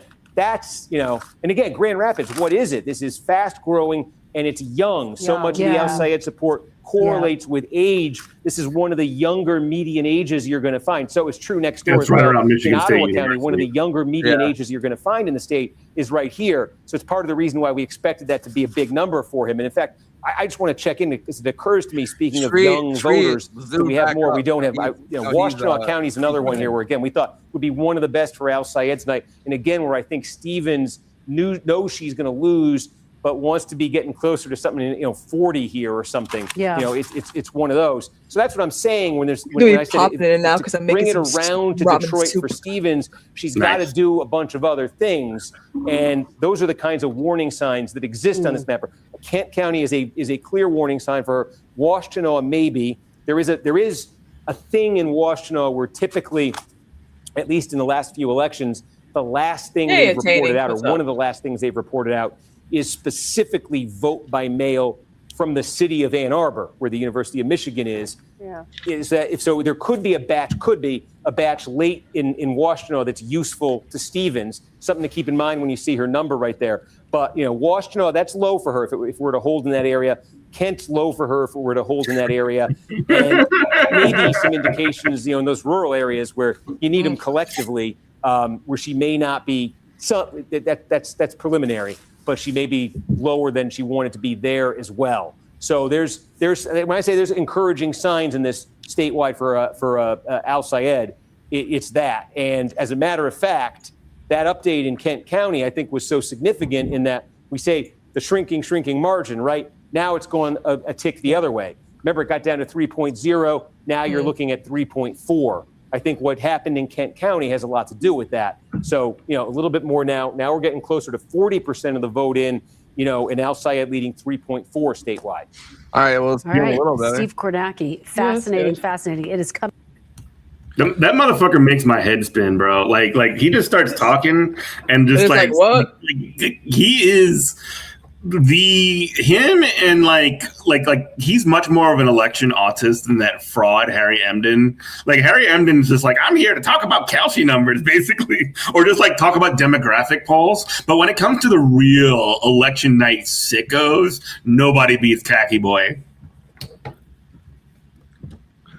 Kent County and Grand Rapids. Yeah. It's like he's like talking about Kent County from fucking memory, bro. It's crazy. Yeah, I don't know. Hopefully things work out for Shree is up now. Somehow a lot of what? Stop. Yeah. Like up over McKinney, yeah. What the fuck is happening? Shree 19,000, McKinney 16,000. We really got to figure out a way. How much of a percentage is that? Yeah, how much is the percentage? Is it? We got to figure out a way to appeal, like, and this is why I fucking hate the argument like, oh, it only works in like blue states and deep blue districts. Socialists can't win in red swing districts. I'm like, we got to figure out a way to appeal to these people somehow, and win. And going on Fox News and saying scary shit, stuff that seems scary is not helping. It seems, but also too, it shows that the Democrats are just as Islamophobic and racist as Republicans. No. Yeah. The summit with Cory Bush and Abdul, some extra stuff would have been helpful. I feel like. House results, Michigan. Where's Michigan?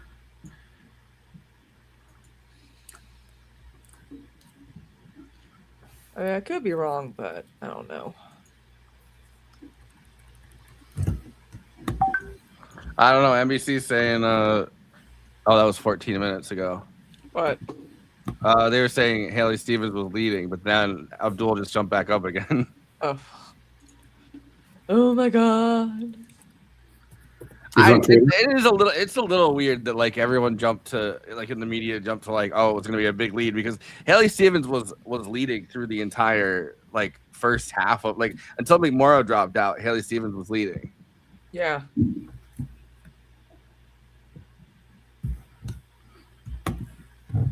Palki, aka Super Trooper, got a selfie with Hassan. Yeah, his head's so much smaller in person. Yeah. That's right. Which you may see her on GMC soon, actually. After this because she's been doing a lot of canvassing and volunteer work. Yeah, and stuff like that. Cute. Oh my God. I'm gonna throw up. It's pretty close. Uh-oh. But I don't know. I mean, Abdul jumped back up after that batch came in. But they're not even. It doesn't even look like they're like filling in the map. Yeah. It's only 36.4% of expected votes in. It's less than 1 million remaining, but still, the vast majority of votes are still to come in. I will be right back. All right. Oh wow! So they've now Abdul's back up to 50%, and Haley Stevens is back down to 45%. Oh, okay, that's good. This is like what is happening? Yeah, just give it the results. Damn it! Damn, they ate into Mallory McMorrow's lead a little bit. Oh my God, Hassan reacts to Bernie Sanders defending him by saying that Hassan does radio. Hassan is a radio personality. Bernie, you stream on Twitch too. What are you talking about? What the? A very I don't know if this actually happened, but I guess a very flustered Carnegie just spilled his water all over his computer and paper maps. It's the most thrilling thing I've seen all year. Yeah, this is funny. That's funny. Yeah, that's kind of it jumped back. It like jumped back up again. Yeah, that's what's happening. It's we're going back and forth. It's fine. But oh my God, I'm more anxious than I've been in like a little bit. Yeah, feeling a little. Feeling how I felt when Trump won. That's not good, right? I don't think it's that bad, but it just seems like it's just coming in so slowly. Yeah, and just hearing centrists, get to celebrate and rub it in our faces, and I'm just like, just ignore it, mute everyone. That's what I'm gonna do. Pretend it didn't happen. You just delete Twitter for a couple days.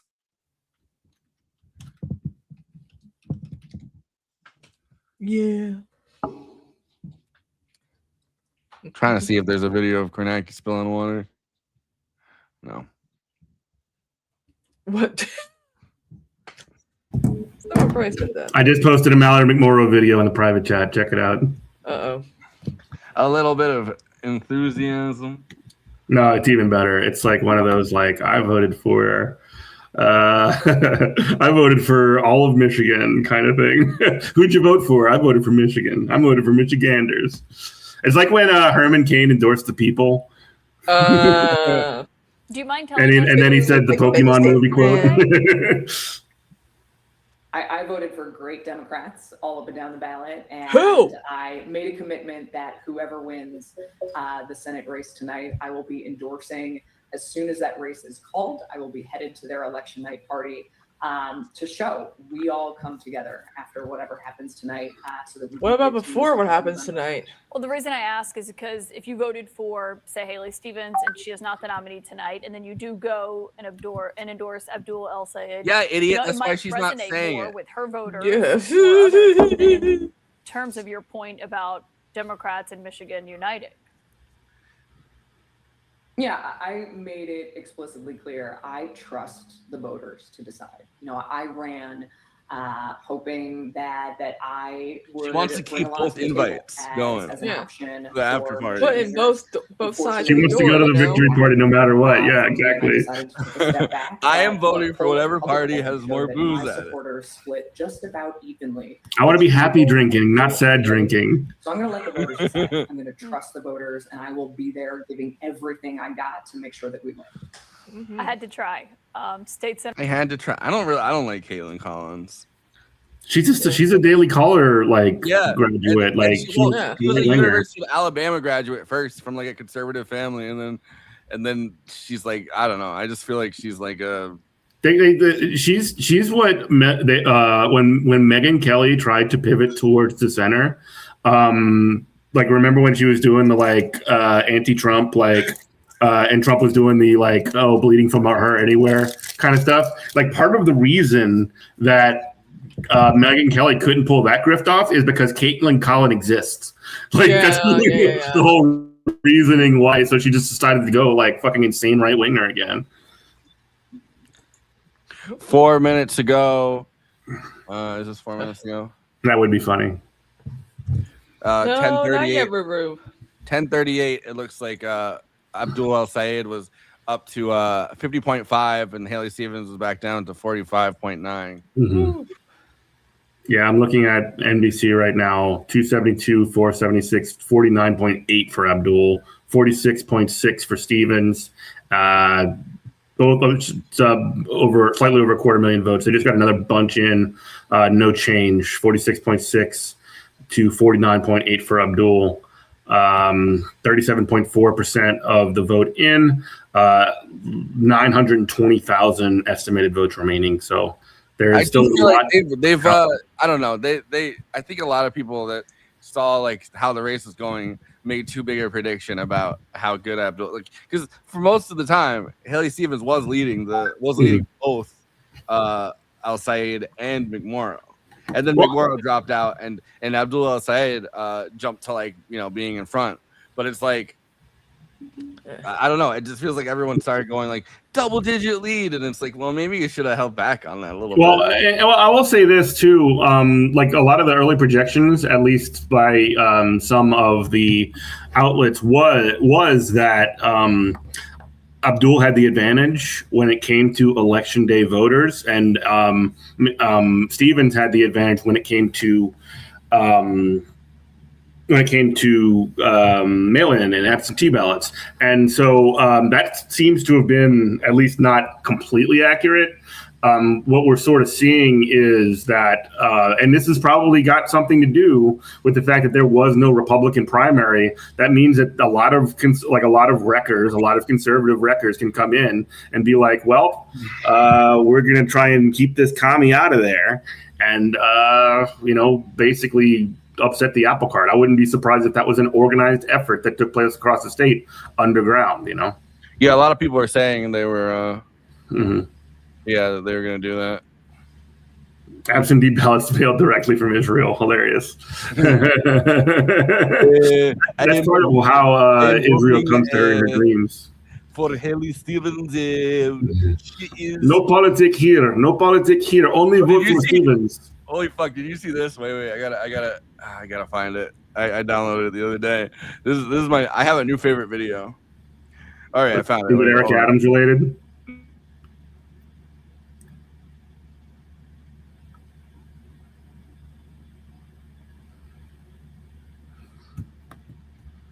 Oh my God.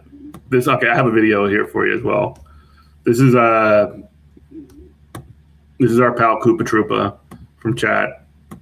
Trump, good Trump, very good Trump. What do you feel about Trump being elected? Very good Trump. Why? English not very good me. Good for Israel? Very good Israel Trump. Good for America? For America, 50-50. Yeah, he's right. Look at what I just dropped in the chat. Good Trump, very good Trump. Very good Trump. For I don't know, there's something about the line for America 50-50. Yeah, 50-50. Well, you know what that guy's priorities are, right? Good Trump, very good Trump. To be a part of National Nurses United, the largest union of registered nurses in this country. Hi, Dad. It's Koopa Troopa. People in Michigan are taking a major step to sign you the saying direction you were sexting of our McConnell country. that went viral? I believe the people of Michigan. Texting Mitch McConnell. That's The largest union of registered nurses in this country. I love it. Just like hi chat is now what people do. Hi chat. But I kind of hate it when people say it in a situation where there is no chat. Ooh. Like, if you like talk to their like family group chat and they're like hi chat, and it's like Yeah. Well, I think George Santos made that permanently forever. Here's another one. This is Bernie Sanders on Abby Phillip talking about James Carville. All right, James Carville. It's the economy, stupid. He looks like a deflated Shrek. He's just not green. He's an ogre. He's like an onion.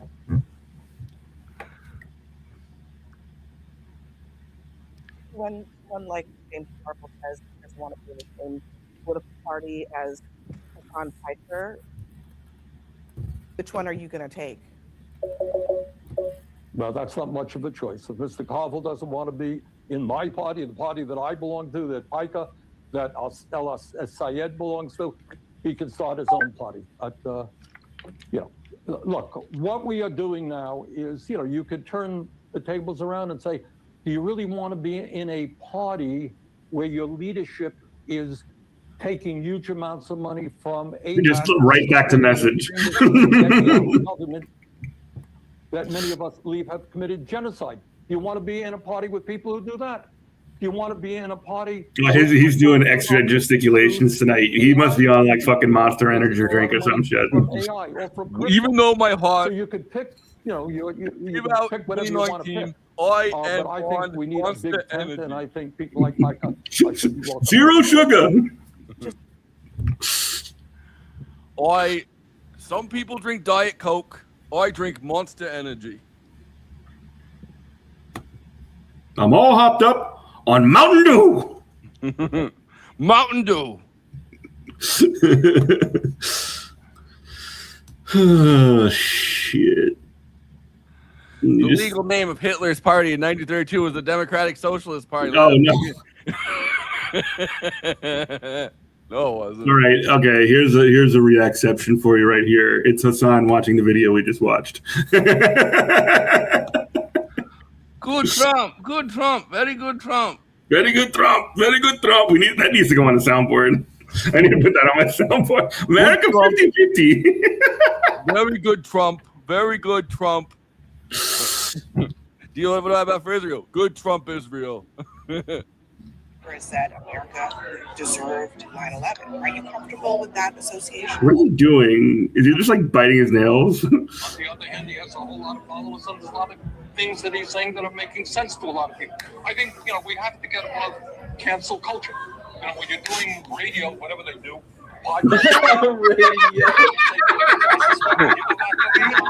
there may be one or two things that you said that you may have regretted. But I think I love Adrian. Look at Adrian's reply to herself. Bernie is older than time. Look, when you're doing radio, cancel culture can't be part of the game. That is so funny. That's hilarious. You That know is why people get mad hilarious. about That Bernie is- for like his I don't takes know on what to AI say. or whatever? I'm just like, who gives a shit, bro? He doesn't know what AI is. He's like a million Yeah, years but old. it was kind of depressing to watch Bernie go head to head with Claude.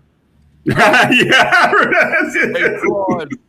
Claude, I'm trying to have a conversation with you. I'm trying to bridge the divide, and we're trying to talk about how AI is owned by the billionaire class. And Claude's like, nothing's coming up for me, Mr. Sanders. Sanders. And he's like, Claude, don't lie to me, Claude.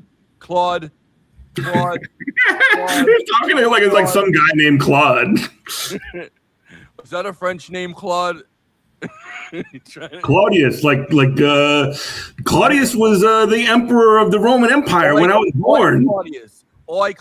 Is that what hey, Claude, are you Belgian, Claude? Are you Belgian? You sound like a Belgian, Claude. Claude. Hello, sir. What do you want? Claude, bring me a Diet Coke. Claude. Any news and weather? 49.7% for Abdul, 46.7%. So it's just straight 3 points now. McMorrow up to 3.7%. She is over 20,000 votes, pushing 21. 901,000 votes estimated need to be. Oh my God. So there's a lot of tallying up to do, and who knows what the fucking happened in the meantime. Hello, Ramen. Yummy. It looks like it's jumped up a tiny bit to 49.8 to 46.5. How much is it? Yeah, that's what I had on NBC. Yeah, Almost exactly. 40%. I only have one screen. I'm on the road. I'm on my laptop, so. On the road I bought myself a second monitor for my laptop for one. Yeah, I have one. I just don't have it plugged in. But it's like I have a really shitty laptop, and it overheats if you put too much shit on it. Like it's like a small piece of shit. Gotta work on getting an upgrade. Yeah, well, my home setup is the one that's primarily for broadcast. This is my road deal. I do have like a better laptop at home, but it's like way bulkier, and I have to fucking travel with it, and I'd rather not pack it. I need to get a second monitor. I have one monitor and then my laptop. But one day, if I ever have money, which I don't right now, and I'm spending money this month because I'm going to fucking music festivals, I guess, and I'm already broke. So it's gonna be a while. But one day I want to get another monitor from the other side. I was lucky to be gifted all this. Who's giving? Yeah. Well, I'm not a girl. And I'm not a pretty girl that streams. So I thank you, Forrest. I don't get gifted anything. Nobody gives me. People give me a restraining order if I go too far. Why would you get that on live air? Right? What are you doing? Up the seat to run for governor. Kristina Hines had the most money in this race, and she is with a third of the vote. I want to just see where it's coming from here, right? The Oakland part of the district, right? This is Grimal's best part of the district. He was the mayor of Pontiac. He represented Rochester Hills in the state legislature, or as a local elected official, I should say. His base is sort of in this Oakland portion of the district, which is much smaller than the Macomb portion of the district, and you can see there. Most of the vote is in Macomb. It's where Grimal did best. It's the smallest part of the district. Much more vote in Macomb. Guys, you much don't have more like vote a to gaming come in Macomb. Grimal doing very bad there, and Hines so far has attained separation there from Chung. And so district-wide with a third in, if you're Hines, that's a very good place to be right now. My favorite. And again, this is a district that will be one that will get a lot of attention in November. Trump won it by 6 in 24. He won it by a point in 2020. This is largely a Macomb County district. That reminds me that if we're talking John James, we ought to check in on the gubernatorial primaries. Democratic side, no surprise here. The Secretary of State, Jocelyn Benson, she will be the Democratic nominee. She wins that primary easily. Republican primary has been called now. I am sorry we didn't give this one more attention. The Senate race has been. And my brother. I'll stop making excuses. I'm sorry we didn't give this one more attention.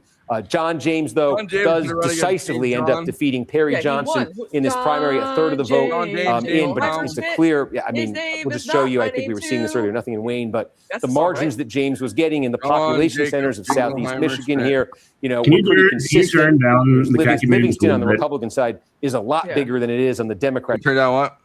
The khaki man's a little bit loud. If you could take him down just a bit. Yeah, so we can get down, khaki man. Excited. A lot of those exurban voters in Detroit, higher income, they are tend to be much more Republican. Come on, spin on it. Again, this is in pop culture breaking news, Snoop Dogg has met Kevin Richardson for the Backstreet Boys. Why is that important? Because Kevin Richardson and the Backstreet Boys looks like white Snoop Dogg for real. John James twice before.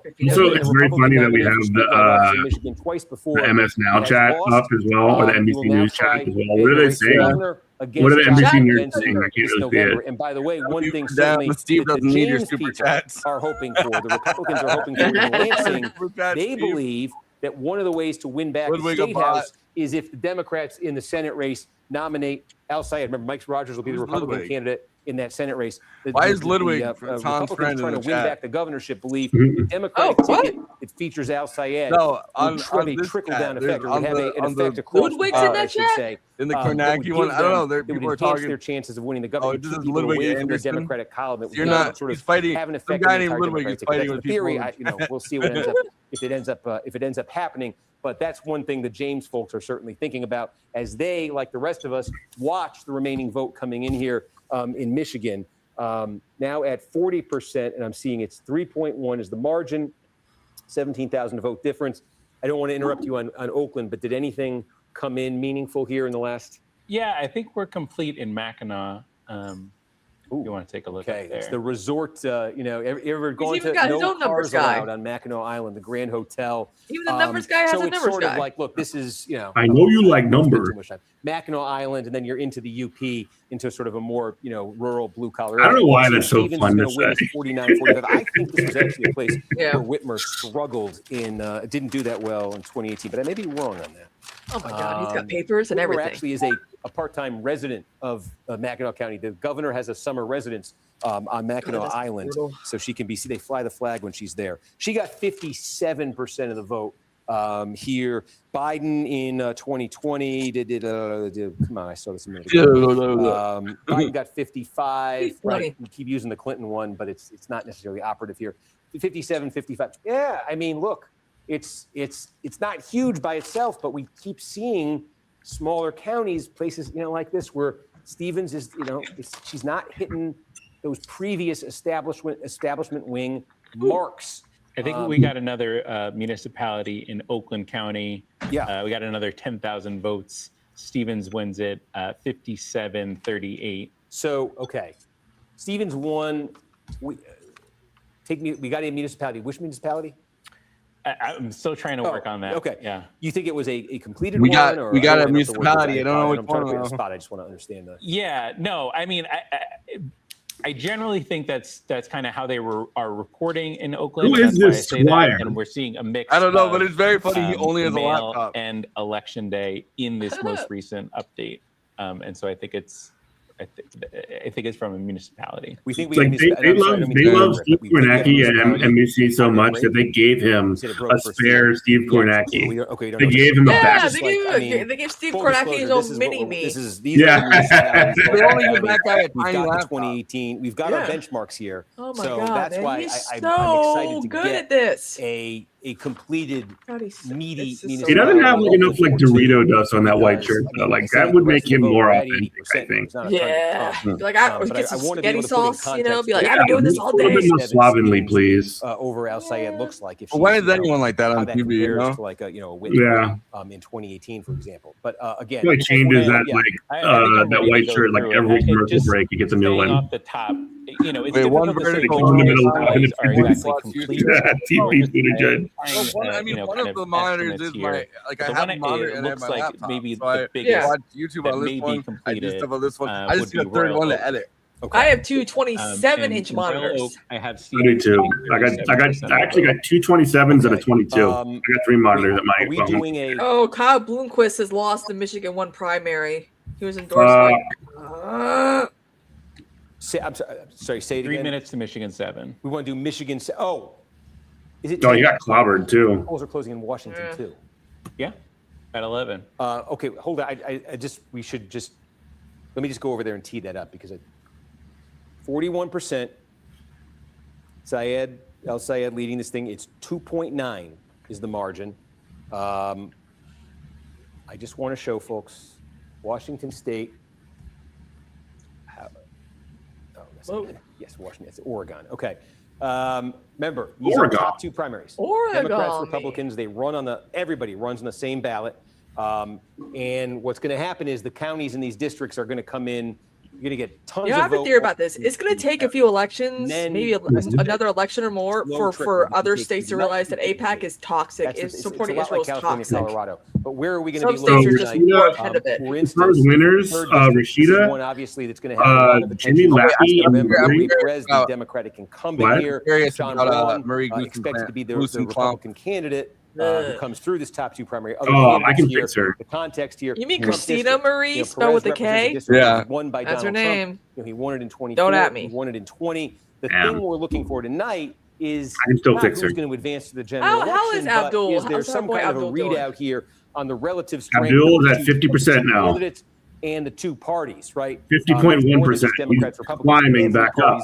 He's fighting back. He's battling back, baby. One of the people in the Kornacki chat, we are Charlie Kirk. We get a feel for like advantage to one side or the other here. Maybe we need it. Maybe that'll bring the spirits up. We'll carry the flame. We are we need the Arabic one that Hassan was dancing to, very cheesily. My favorite. Let me pull up my favorite. Hold on. So is it the USSR one?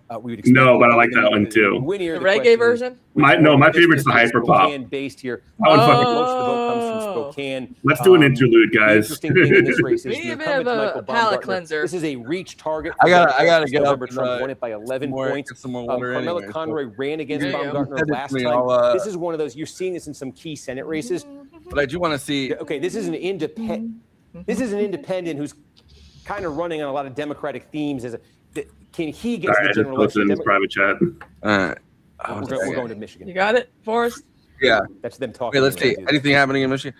Oh man. Street winning still. Yeah. But I think he closed the gap a little bit. What's happening? Why is he just standing there? Is it because they just went to like the main Commercial? anchors? Yeah, it looks like he's. Commercial? Oh no, he's looking on his phone now. Oh no. He's texting his mistress. He's like, yeah, I'm coming. It's gonna be a long night, baby. Don't wait up. All right, let's we could take an interlude. Yeah, I need a little breaky pie. Oh my god. Meat Face 44. Do you not have okay? I do have an ad blocker. I just don't have it on this. I'm on the absurdity space one right now, so I don't have an ad blocker. I have another one. He stood unshaken. Look at this. Look at the image.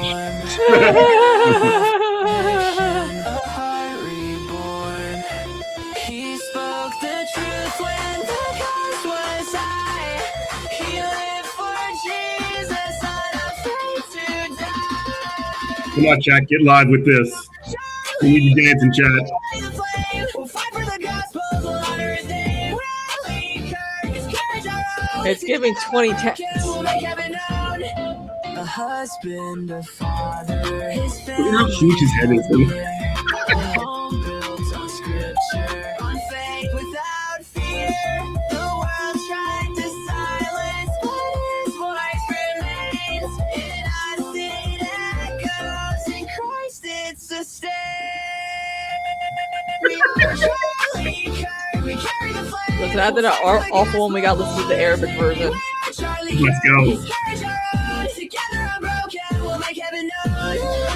Oh, Indian remix. I think that's the one. Yeah, the Indian one.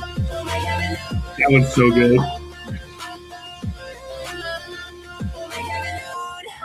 The battle is raging, the darkness. Look, Dad is turning on us. No. Oh no!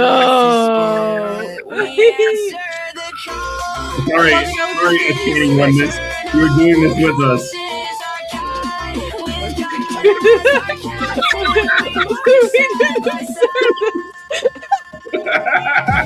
That's revolting.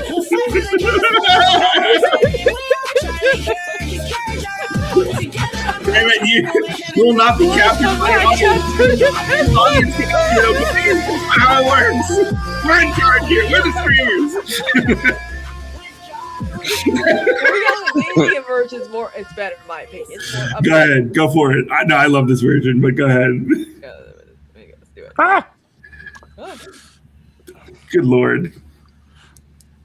Wait, which one are you gonna?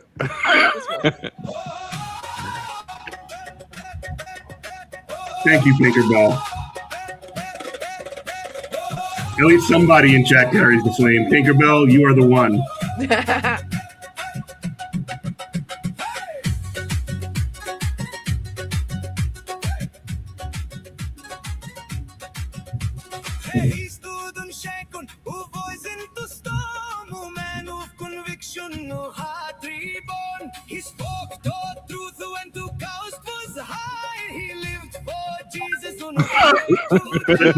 And Charlie Kirk Patel, the face is too big. It's like bigger than the rest of the head. It's the opposite, like a nega Charlie Kirk. We got a Charlie Kirk. This is legit a good song. Or a good version, I should say.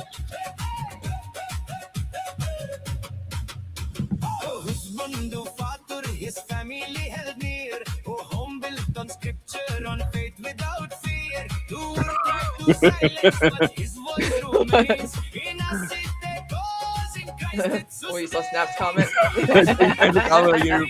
You're not prettier. Wow. Kirk Cash Payday Loan. Wow. Hey, y'all got me. This one's better than the Hyperpop version, right? Yeah, look, off snaps, touch grass, bro. It's gonna be okay. You're gonna be all right. It's not the worst thing that's ever happened to you. We are Charlie Kirk. We are Charlie Kirk. We are Charlie Kirk. Kirk Patel. There's one. I'm not gonna play another one because two is enough. Yeah, we're good. There's one that's a soul song that's from the 70s. Oh, like a 70s vibe? Yeah, it's like That's pretty cool. Oh my god, discover. Oh god, don't tell us on. Wait, you haven't heard the soul one? Wait, I might play it for a second. It's so All good. right, go for it. We can't read the name. Abdul at 49.9%, by the way. I am checking in. By the way, I like please subscribe to Part of the Media Collective. It's like I don't know if people are going to after we play. No, you smash subscribe. No, you hit subscribe. You listen to subscribe. We're the ones in charge. Are you in space? No, you're in Australia. Oh, in Australia. All right, that makes sense. We are Charlie Kirk. Yeah. Wait, all right, wait. So this is the Look, you guys just don't appreciate American culture down there, okay? We are Charlie Kirk. They gave us this one. All right, this is the last. Steve Irwin. So this is the last one I'll do. But And then they took him away. Oh, that's fucking cool. Do you have a We Are Charlie Kirk playlist? That's incredible. No, this is a YouTube. No, bro, I don't believe you. He stood unshaken, a voice in the storm. Oh, this is a cool. man of conviction, a heart reborn. He spoke the truth. This is great. When the cost was high. I feel like this was like when they make a movie about like a cop. We are Charlie Kirk. Dude, I hope in like 50 years or whatever, we have in like certification as a vocabulary word.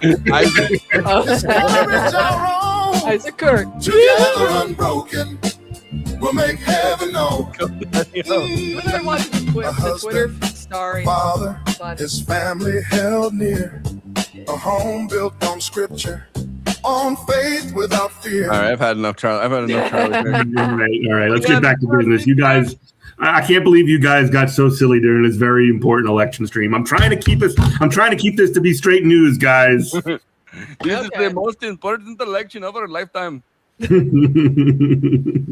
No offense. Okay, I think we should just do one more to poison Snaps, just to torture Snaps. No, I don't want it. I've had enough Charlie Kirk. Yeah, the share in 2018 though for Whitmer was 30. No, shout out to you, hands up. And so that speaks to that. I mean, that He speaks made to it what back you just up saw to there in 50 while we Ferndale. were. Speaks to Yeah. It's the power turn the curtain. We're carrying the flame, and it's energy working. here. Oh my God, That's the McMorrow kind of, has almost place you would see it 25,000. and how much. Let's go, my queen. We are McMorrow fans over here. If y'all haven't noticed. We call ourselves the McMorrow Bureau. McMorrow Momentum. The McMorrow Politburo. Adam, I don't think I have that one either. So I apologize. My numbers were incomplete. I think we are, Southfield, West Bloomfield, Farmington Hills, Troy. Like we're still waiting for Troy, some, Rochester Hills. some of these places Who is this that guy? are, bigger municipalities. There's that one, the one actor from. Do we have Rochester Hills? Steve Like, any he looks What like gives? Rochester like Hills. the guy I from currently have one battle after getting another that 33%. they take hostage or whatever, and he's like, I just want you guys to know I'm not afraid. That guy. But that's okay. I'm Yeah. almost sure that's early. Early vote because 57% What is the number. gives? Rochester Hill's got 80,000 people. It's over in that in that other congressional district. Holy fucking We have a really few more look completed exactly like counties. this. Yep. And we also made a What are the complete counties? What do we got? Virginia. Wexford. Yeah, our friends. Yeah, up in I don't know if he even had a meaningful That's another one. It's close. It's close. It's one of opposition. these right up here, isn't it? I'm proud to be an Okie from Muskogee. Wexford. We started this one. We were at 10%. What do we got? Wexford, more like Wexford. Completed. Yeah. Yep. She's at 3.8%. She's pushing 4. Oh, Is she I'm gonna get just 4? counting. Dude. Okay. Oh boy. Queen, let's go. 50% was the Whitmer number here. 53 was the Biden number. 33 We are was the Mallory Biden number. McMorrow right So now. Cheyenne's- Oh, we Cheyenne's got a that little stuck bit in our south head of it now. right there. What I want to figure out here, with a quarter of the vote here in Snaps. Wayne County. You Australians, look, you motherfuckers drink beer out of a shoe. I don't want to hear anything from you people, okay? The latest from Detroit. Wait, he looks exactly like the guy from he looks just like this guy. Hang on. Michael Tracy? No, well, kind of, but no, he looks like this guy from One Battle After Another. Oh my God. That is crazy. Yeah. Come on, Steve Kornacki. Holy shit. Oh no, there's another commercial before I could jump back onto the Kornacki cam. I need more Kornacki. I need more Kornacki. Can never get enough Kornacki. Yeah. Kornacki. This poor man is addicted to Steve Kornacki. It's like put him in rehab. Oh, they arrested me and sent me to rehab. Leading I into couldn't some get enough sourcing Kornacki. territory, and maybe some of the votes are uneven. Yeah, I know it's a rite of passage for all Australians. It is fucking weird, bro. I don't know. Doesn't that come from it comes Could from be Das Boot, additional mail vote. the that German gets, thing. Okay, reported in. and they're weird too. It's on this Detroit paper. That's why I'm Their looking. Love beer you, is probably a Snaps. little bit better than ours. I have a let's be. Detroit number I'm trying to get, and so if you bear with me, We are let me, Kornacki. I keep having mini heart attacks every time I look at the Photo they of have Haley Stevens? I the get it. county, the I'm county not going to deny nor even like defend myself against weird allegations. Okay, how many? Australian beer is okay. Yeah, Foster's is pretty good, mate. Here's what I'm trying It's to figure Australian out. for beer. I mean, like, look, I like Outback Steakhouse just as much as the next guy. Okay. Well, they don't like Outback. Expected vote Come on, here in don't Wayne come County. Except for the Don't come bloomin' back with onions. truth. That's the only thing every Australian can agree on. Total Bloomin' expected onions. vote one that- 304. hung on with us. Foster is not Australian. We know. 304 is the Wayne County expected. We're getting stunlocked by Australia. We're getting one guide by fucking Snaps from Australia. He stuck with us through three playings that we are Charlie Kirk. I have Bear with me, folks. Yeah, I'm sorry I had this on the- no, yeah, you're right. down under. Unfortunate. Look, I don't bully these people because I hate them. I bully them because I love them. It's my way of showing affection. I'm a fucking toxic male, and that's just how it is, you know. So that's Anyone have any analysis? Oh no, he's texting his girlfriend again. Steve Kornacki, you text your girlfriend later. Look, Steve, I'll text you back later. Okay, it's fine. She's like, hey, can you write me a grocery list? And he's like, okay, I'm gonna write down. Okay, milk. I hate writing grocery lists. Another heart attack. Every time I see the numbers from like a county race, they're like, I'm just like, when did that happen? You know what I hate? I hate that Duolingo just like tries to guilt you into keeping your streak alive every day. Oh, what are you learning? What are you The learning? owl Spanish. Oh. My mom's learning Italian. How many votes? Italiano. Like literally the other room. Jesus. She's literally actually I can hear her thing going on. How many in the votes other room. total are counted in Detroit right now?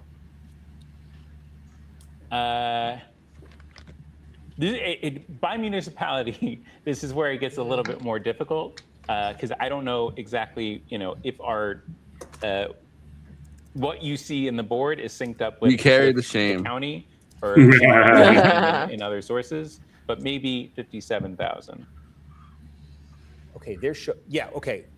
Here's the Yeah, thing. okay. The city of Detroit on its website has a real-time count. And what do they have? I love how he has like They've an got- assistant, basically. This guy's just an assistant. What is he gonna do? He's just be stuck with his. He has the biggest iPad I've ever seen. This guy just gets a tiny little laptop. I You know, gotta man. It invest should be more the in other way the- around. He's got How to dare unionize. they? How dare they? He's got to unionize with the other They have assistants. Stevens The over little bit, he's got the little bro controller. 9% to 27%.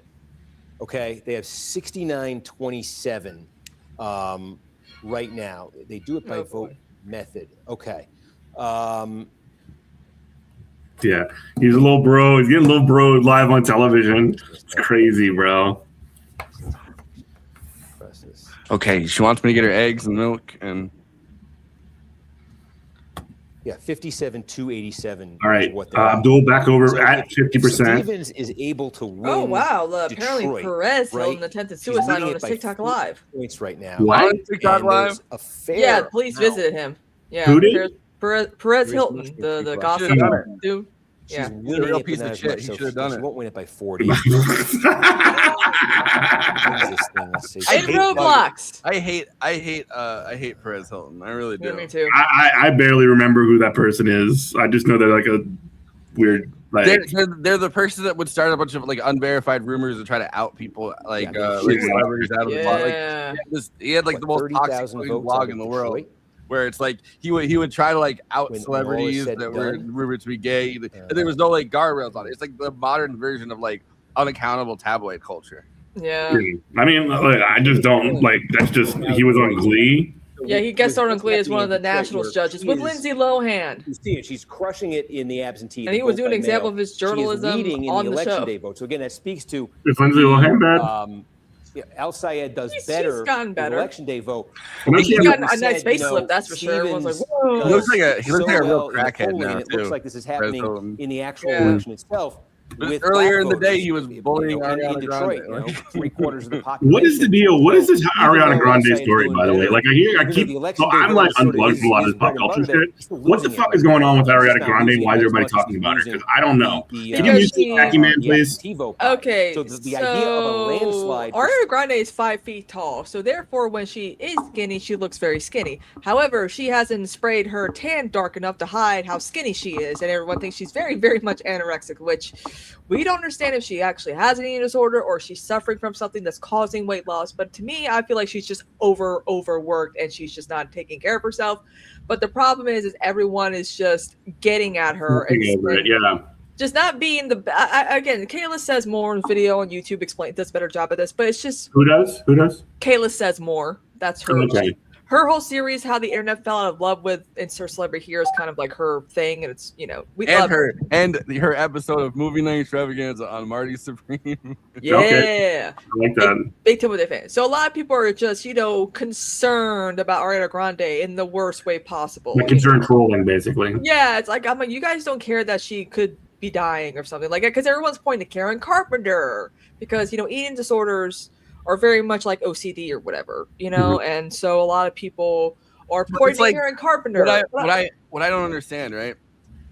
when you, it's not like Ariana Grande is like reading your individual tweets and is like, Yes. I'm going to change my life. So it's like, it's always like weird to me, or not weird to me. I understand why, but it's like people tweet a bunch of shit about like Ariana Grande's body or whatever the thing They've is. been doing it for years. Bullshit, really, right? It's Like, she's always been so thin. But then they're like, now. I'm doing this because I care. But it's like, she's not going to read your fucking tweet. Like, Yeah. you're doing this to stake out your like take on it or whatever, which is fine. But it's like, it doesn't make any sense. They're like, I'm doing this to be whatever, and it's like, no, it's just tweeting. We're just all tweeting. Like, I don't know. Yeah. I mean, but you can say whatever you want. I don't like. But that's the problem. Everyone's been saying it for like 3 years now that we're not allowed to say anything. I'm like, but you're saying it right now. You've been saying it for years now. So you are saying it though. I'm sorry, but what happened to free speech? Yeah. What happened to my right to say whatever the fuck I want? Why are you censoring me by criticizing me? Like, it's the same fucking shit over and over again, right? Yeah. But it's also like, I don't know. I just don't think tweets about Ariana Grande are gonna help her. It's not gonna change anybody's mind. Like, it's not like someone's gonna see that and go, oh, well, no, then I'm not gonna get an eating disorder. Also, she's not the first person that's very skinny right now. Yeah, and you're correctly pointing out that these people are being fucking stupid, and they're like complaining and whining and bitching about it. I got A lot of you. them already weren't even her fans to begin with who brought up the concerns. I'm like, you're just looking for an excuse to, talk shit anyway. I like one thing I saw that was. I don't even like that. Even that fucking impersonator who has her own like Netflix show or whatever, that Paige chick who does OnlyFans content as Ariana Grande, is purposely losing weight to look like her. And I'm like, that is the problem here. Yeah, no, that I mean, that is the problem. I don't know.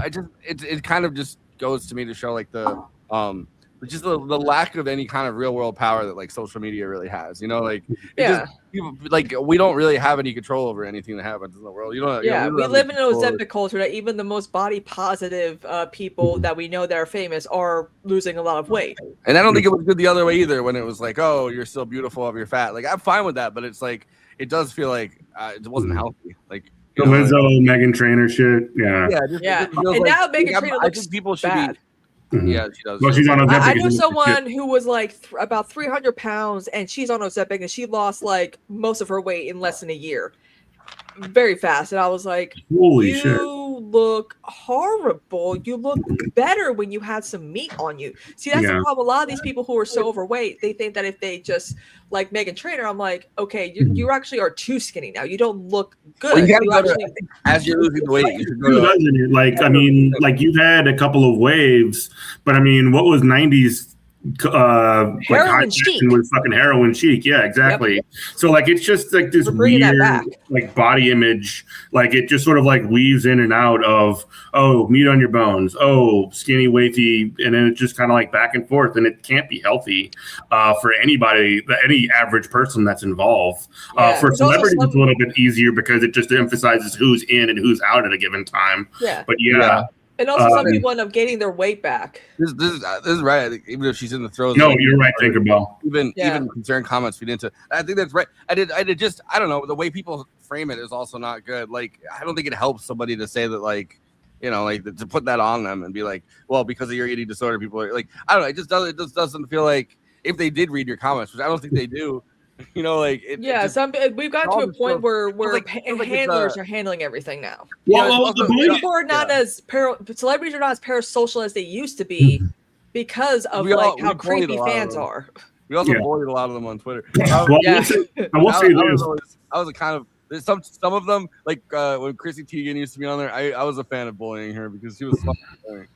I will say this though, like one of the biggest drawbacks to social media, just in general, as somebody who grew up, like, I grew up in the 90s. I'm over 40 years old.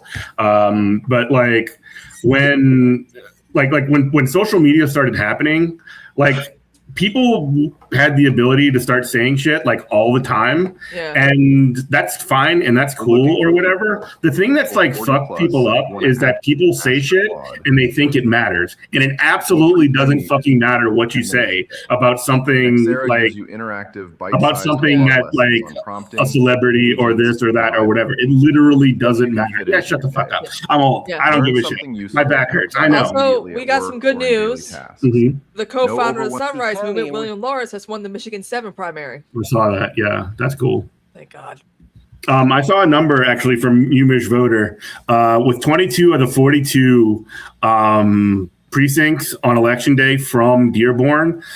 Abdul was up 87% to 12.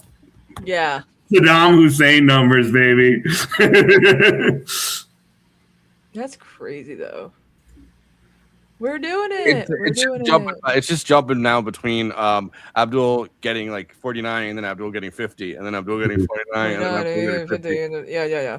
But McMorrow's up to 27,000. Woo! Let's go. She's going to crack 30, baby. We're going to crack this bottle of champagne when she cracks 30. It would be funny to be like clearly like a do most people have an understanding that social media is largely fake? Yeah, dead internet theory. Everything is bots now. It is crazy that like a lot of people with dead internet theory, right? Like a lot of people were like, oh no, that's just a conspiracy. You're going crazy. There's not that many bots. And it's like now bots have overtaken people online, and it's like, well, that doesn't feel like it's that crazy. That's actually now. a good thing. More people are touching grass because the internet used to be a place we just visited, not lived in, you know. Now I live there though. I couldn't afford rent anymore, so now I live on the internet. AOL chat rooms. I mean, this isn't new. AOL chat rooms were a thing, and AIM and all that fucking shit. I do think Tinkerbell's right that democratization of criticism was what's new. Before social media, there was at least some level of distance between people's opinions. Most of the time, that's true. To a certain extent, I think. But I don't agree with that. What I think's fucked up and weird is that people just say shit because they feel like it's important and it's not. And Twitter specifically, and all of these platforms that like billionaires own, like they incentivize hot takes essentially. So like if somebody's going to have a stupid opinion, they actually get privileged in the algorithm. So these meaningless opinions that people have get treated as though they do matter. They get privileged in the algorithm via likes and retweets and views and all this other fucking and now it's gone up even further with now people get paid for it. So now they have like a real fucking incentive. Mm-hmm. I mean, you know, like obviously likes and like and being big. Here's how Brianna Joy Gray's got a fucking career, you know? Yeah. But it's like now you directly get paid for your hot takes on Twitter, and it's like Twitter's gone far downhill for that reason. And of course now bots can also do that, and it's like. Yeah, I mean, bot farms. I mean, we should not have invented bot farms. I don't. Why were they created? What was the whole? I like people forget now that like Elon's like one of the big reasons Elon said he was buying Twitter was to fight the bots, and then he started to fight the bots, and then or like he pretended to at least, and then a lot of them bought Twitter blue check marks and now make more money engagement farming. But he also realized average people like us. that his when they took the bots away, his for a second, like his engagement went way down, so he put the bots back. Yeah. And the real reason that he bought Twitter, obviously, is not to any of those reasons. It was to control a significant arm of media where it was kind of, at least for a certain set of very online people, and also for a lot of liberals, specifically a lot of liberals, it was kind of their online square, and he basically just took it away from them and gave it to Nazis. Like that's just what he did. Mm-hmm. By the way, this was at 11:04. I guess it was like 20 minutes ago. I'll say it. I'd like to say, survive the Detroit absentee nuke, so things should slowly get better for him there. In a fully completed rural counties, he's holding his own. Macomb is the big question mark here, but he still has a 20,000 vote lead that hasn't really moved since they dropped the Detroit. Yeah, good. Yeah. I'm just hanging there, big dog. He's at 49.7%. Oh, shit. Donovan McKinney took the lead again as of 3 minutes ago against Shree. Let's go. Michigan taking forever. Let's go. Michigan. I want to go. I want to visit Michigan. I feel like it's just such a different state. Dude, let me tell you something. I was here in the spring. I was here in January working on this campaign that I'm working on, and it was fucking miserable. Like snow up to your knees, like frozen lake. The frozen lakes were cool, but like driving that shit, I can't stand it. I'm from Louisiana. This is fucking crazy for me.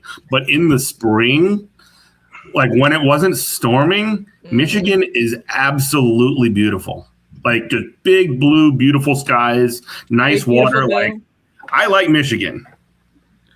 I just read T. Harry Williams' Huey Long book. I just finished it. Oh, hell yeah. Dude, I want them to make a Huey Long like a mini, because they made the TV movie where John Goodman, who actually kind of looks Huey Long-ish, at least he did like back when he had like a little bit more weight on him.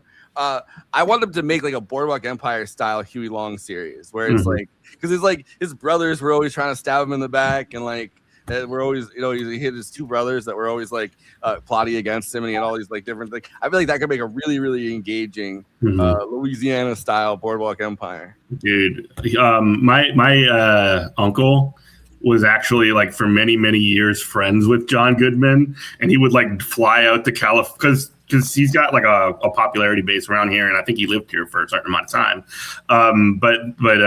He lived there because he was making he made his Huey Long like he opened restaurants and shit around here too. He opened a place in St. Bernard Parish, which is where I'm from, a place called Johnny B. Goods, which I did not go Johnny B. Good. We would like go and visit him like all the time. And his brother, my other uncle, like hated him and wanted to fight him. It was awesome.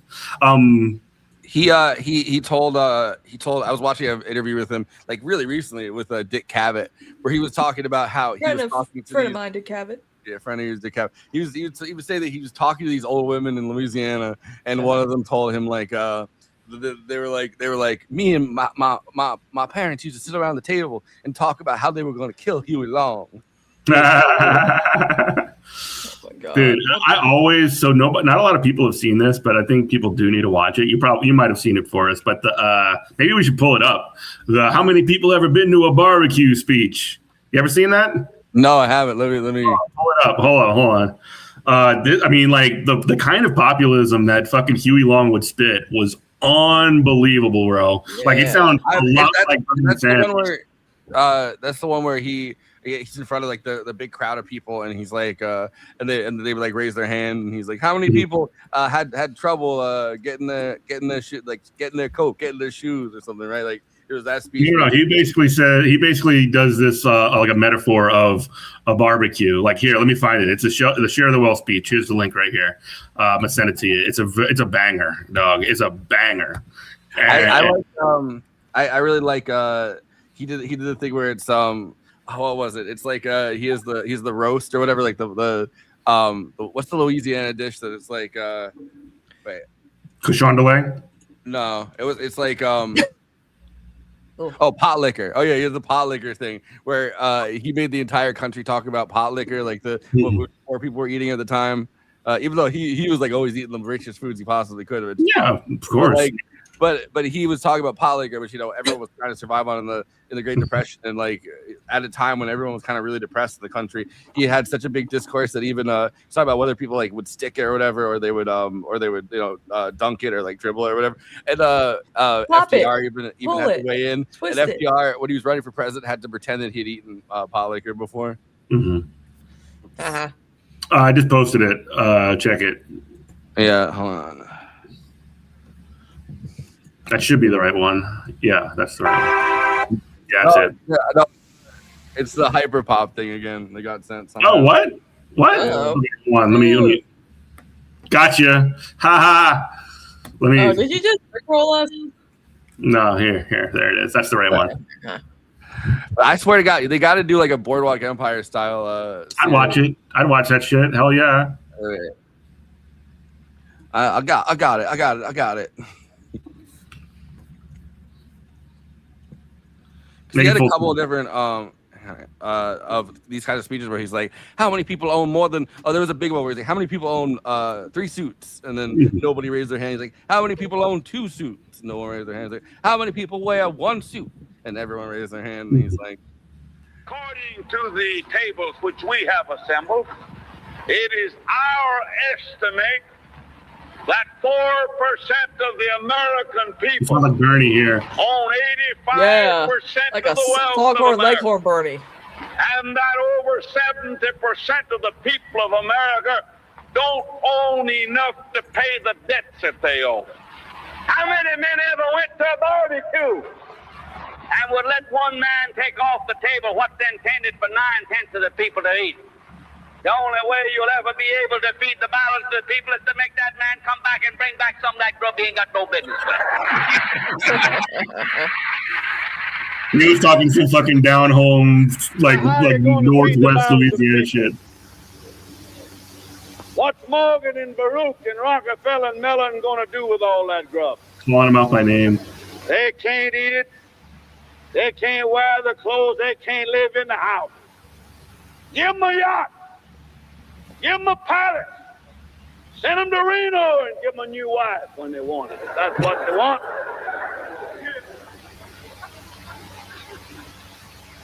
But when they've got everything on the God's living earth that they can eat and they can wear and they can live in, Kind of weird that he's described as a all fascistic that their demagogue. children can live in and wear and eat and all their children's children can use, then we got to call Mr. Morgan and Mr. Mellon and Mr. Rockefeller back and say, come back here.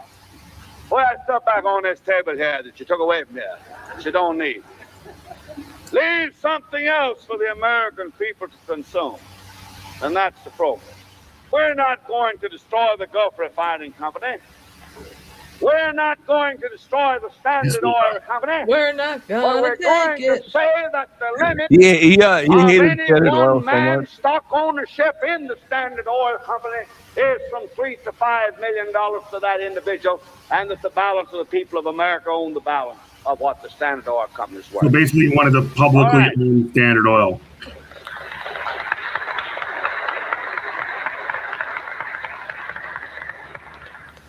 Then we start from the bottom, that the 25 or more million American families shall have a homestead, a home, and the comforts of a home, including an automobile and a radio, the things it takes in that house to live on.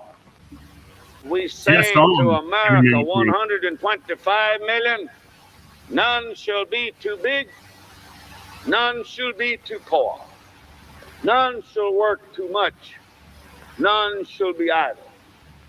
No luxurious mansions empty, none walking the streets, none impoverished, none in pestilence, none in want, but in the land blessed by the smile of the Creator, with everything to be consumed, to be eaten, to be worn, that America will become a land sharing the fruits of the land, not for the favored few, not to satisfy greed, but that all may live in a land in which the Lord has provided an abundance sufficient for the luxury and convenience of the people in general. I think.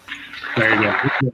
Mm-hmm. It's sad. It's sad that he was. But you know, his bodyguards were named like Cossacks and Skull Crushers. Yeah. So, I mean, they called him a fucking fascist. They called him authoritarian. They did the same shit that they always do, like since ancient, like Roman times, since Tiberius rockets and shit, where they would just find a way to whack that motherfucker. It was what same thing they fucking did with Martin Luther King, all the way down the line. They just find somebody who's a strong demigod and they whack his ass. That's just what it is. Yeah. Yeah. He was a very what do you call it? Self-introspective. I think he was introspective in a way that I don't think a politician today is able to really be like. So he would constantly he would be like, "Am I a demagogue? Am I a demigod?" And he would break down the question, the will of the people, and he would think about it, and sometimes he would come to the conclusion that he was, and sometimes he would come to the conclusion that he wasn't.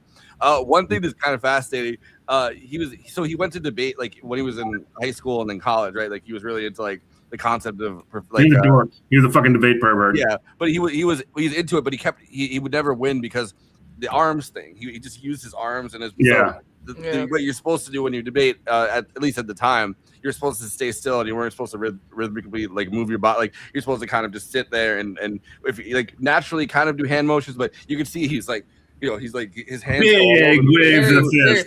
He would constantly lose points in debates because the teachers would be like, the style is great, but it's too much but you really do see it when you actually watch a video of him.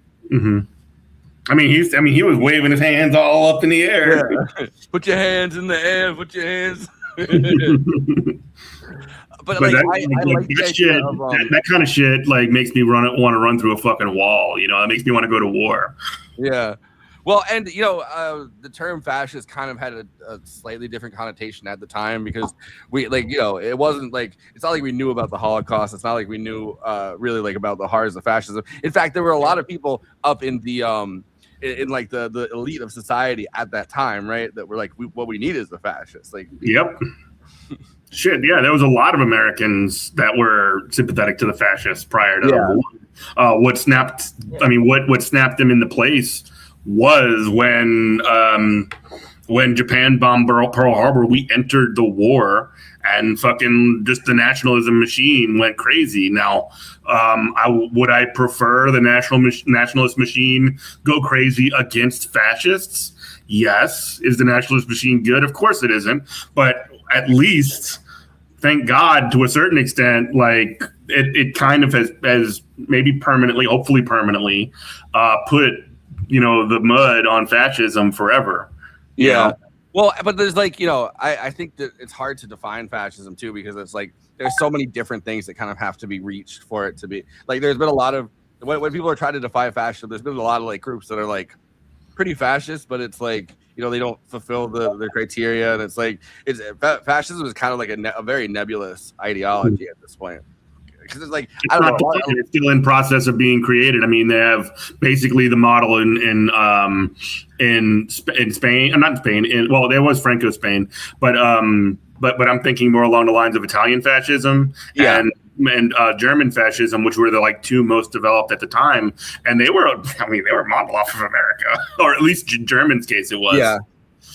Or at least parts of it, definitely. I mean, people like I was watching a clip of someone. Not the ideology, but the implementation of it, like how they did segregation, was modeled off of America. They just basically was like, oh, that Jim Crow shit's sick. We got to copy it. By the way, those lists are created, I guess, in some ways civil conjecture, but at the same time, I mean, political science is a thing, and like you kind of you have to be able to define terms, right? Yeah. It's just that. There's just been so many different things that fulfill some criteria of or bear some similarity to Italian fascism, but at the same time, don't. But the other thing about Italian fascism, I was just reading M. Son of the Century, the Mussolini. They turned it into that show, the novel about it. It's like Mussolini was creating it in real time. Like Mussolini at one point was like, because originally he was obviously a socialist newspaper writer until World War I, when he was a pro-war, writer. They kicked him out of the Socialist Party, but for a long time he was still trying to like salvage a version of because he just wanted power is what he wanted more than anything. So he tried to create a version of kind of social democracy / like leftish economic policy, along with like authoritarian right-wing governance. So like he was trying to synthesize all of it into one kind of ideology. And for a long time, like the people around him were like, no, we need to embrace the right, and he was still trying to push for embracing more of a leftish economic policy, right? Like not like a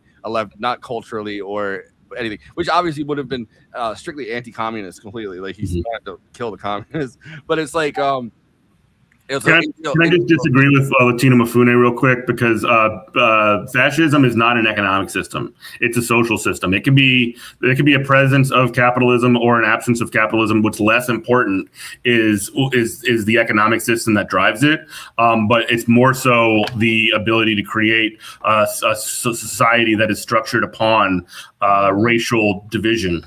It's also corporatism, right? Like it's when you synthesize capitalism and the state, because the state kind of, which doesn't mean that people can't get rich. Like the people, of course they do, continue to be in power economically, but it's like a synthesis of, which is why it's kind of scary when you see like Trump starting to buy pieces of IBM or like buying all of these like computer companies, like the companies that really like make our economy go at this point. Like it's not nationalization at that point, like it's privatization. Yeah, exactly. Yeah.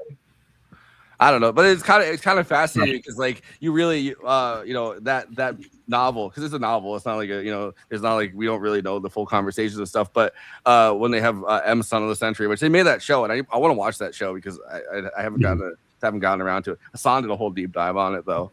at one point. But they had that novel, which is like the first of like a bunch of different novels, but the one it kind of goes through how much it was kind of up in the air. Like Mussolini was trying to create an ideology that was like very much in play at the time. It's like, because he wanted power. That's what he wanted more than anything else. Yeah.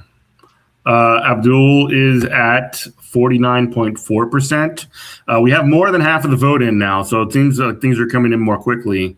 57.4% of the vote in. Abdul 59.4%. Stevens 46.8%. McMorrow hanging in there. She's waiting to make her move with 3.7%. Stevens just made up another 1/10%. Now it's 49.4 for El Sayed, 46.9 for Stevens. So McMorrow has cracked 32,000 now. So line go up for her. Congratulations, Queen. You did it. It is true, but the centralization of power, when I say corporatism, basically centralization of power into capital, and then I mean, part of it is division based on race or other. Like, there's always to look at it simply, it's just a reconstruction of aristocracy. I mean, really, that's what fascism is: a reconstruction of aristocracy after it's been created, diffused in a previous society, and be it through corporate or be it through other terms. That's basically what it is: creating a social order based on race. It's kind of funny though. I always assumed that like Mussolini had I don't know, for a long time. I guess the way that I learned it in school, right? Like there was kind of an assumption that Mussolini was also kind of anti-Semitic, and he actually until he and Hitler kind of made their collab during World War II. He actually was he was a lot more woke than his version of it was based on ultranationalism rather than rather than I guess anti-Semitism. Not to say that fascists weren't a lot of anti-Semitic fascists. There definitely were, but and really, quite frankly, the capitalism does just sort of tilt towards fascism because it creates those inequalities that then are just solidified when the sort of fascist structures are reconstituted. Donovan McKinney up 4,000 votes. Let's go. Yeah, I'm definitely gonna do the movie night extravaganza on my Twitter as well because again we got 183 people. Yeah, he's up on there. So we have DSA has 6 wins tonight. Rashida Tlaib, Jimmy Lappy in Missouri, Sean Scott in Washington, Jalen Scott in Washington, Dylan Wagella in Washington, and Desiree Simmons in Ypsilanti, Michigan. That's city council. Okay. Wayne County is starting to narrow a little bit. Oh yeah, what's the numbers? Haley Stevens at 55 and Abdul El Sayed at 42. So what's Khaki Man saying? All right, let's. I can refresh the Khaki Man. Let's see the Khaki Man can. He's saying we are Charlie Kirk. Oh, what? So 7 wins for DSA tonight. Yeah. So I said them all right. Yeah. Chris Gilmer Hill. That's a new one.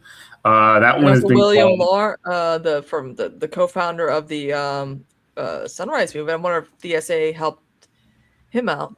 He's not on the list. He's not on the list. Website. He's not on the DSA list. Maybe he is. Maybe he isn't endorsed. I think he's a DSA member. Yeah. But it seems like 10,000 population, very few votes. Very few votes.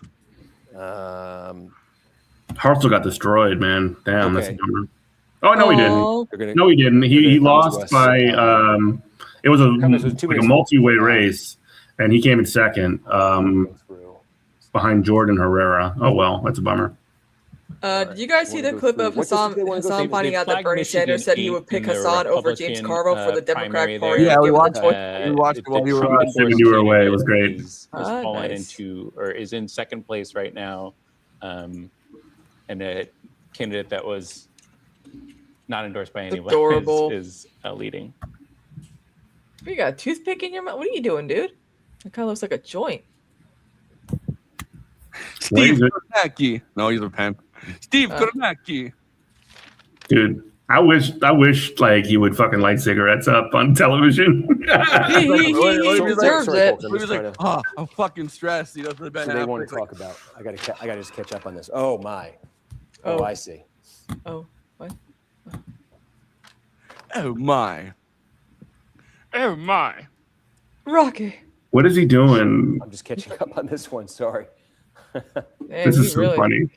I've never seen a man so dedicated to numbers and stats and politics. Yeah, I mean, honestly, I've been so bogged down in the Senate. I'm just, I'm looking at it right now, and yeah, Hassan endorsed by Trump You're right, right here. Tinkerbell. Obviously, you could see what a surprise it is. We don't have a picture in our system, you know, for Smith in this race. Now, 45%. No, you're 100% right on where this is coming the from. Puerto Rico point, Latino This is a point. completed county right here where fucked Bay up with City is. the United States has done And, to you know, Puerto Hassan Rico gets, and also to crushed like right a lot there of Black American strikers in Midland County. and others. I mean, that's not the only got ones. half the vote in, and that's running about. Oh yeah, even How to right Hide an now. Empire. Saginaw By Daniel Smith is Emery. way up This is a good in book that goes Genesee into the County. Puerto Rican, It's consistent. I mean, if you're seeing it across all four, you know, all four counties right here. So yeah, this is one. This one kind of blindsided us tonight. That's with interesting. the Senate going on. So yeah. Can I ask you, let's speak about talking about the Senate. Let's go to that here. And this question about Steve, and I know you were talking about that a second ago. Yeah. You know, if we have I think it was Detroit more in of- on Wayne more of a County, where else is Stevens looking Here's at? how Marilyn Monroe What is that looks doing. like for her in this critical county that we've been watching. Yeah, But it's that's still too the close thing I'm to starting to call. see here as we take a closer Yeah. look. So Wayne County now ticking up to about, and I mean, this is close to 50%. If there's Detroit vote left, I don't think it's too much. It does not look like there's much left. So when you looked at this, when you look at Wayne County, the best opportunity for Stevens to go big was in Detroit. So if you're outside Detroit now, and we were just looking at this a minute ago, she was leading the countywide vote by 13. It's now come down, as you can see, by 8.5 points. You know, how much more plural? If you froze it here at about this with the vote that's left, you know, she might get an additional plurality of about 15,000 votes out of Wayne. That might be being generous, but you could see if she did that, that would have cut in half the Al-Sayed margin here. But then the question is, where else is she getting it from?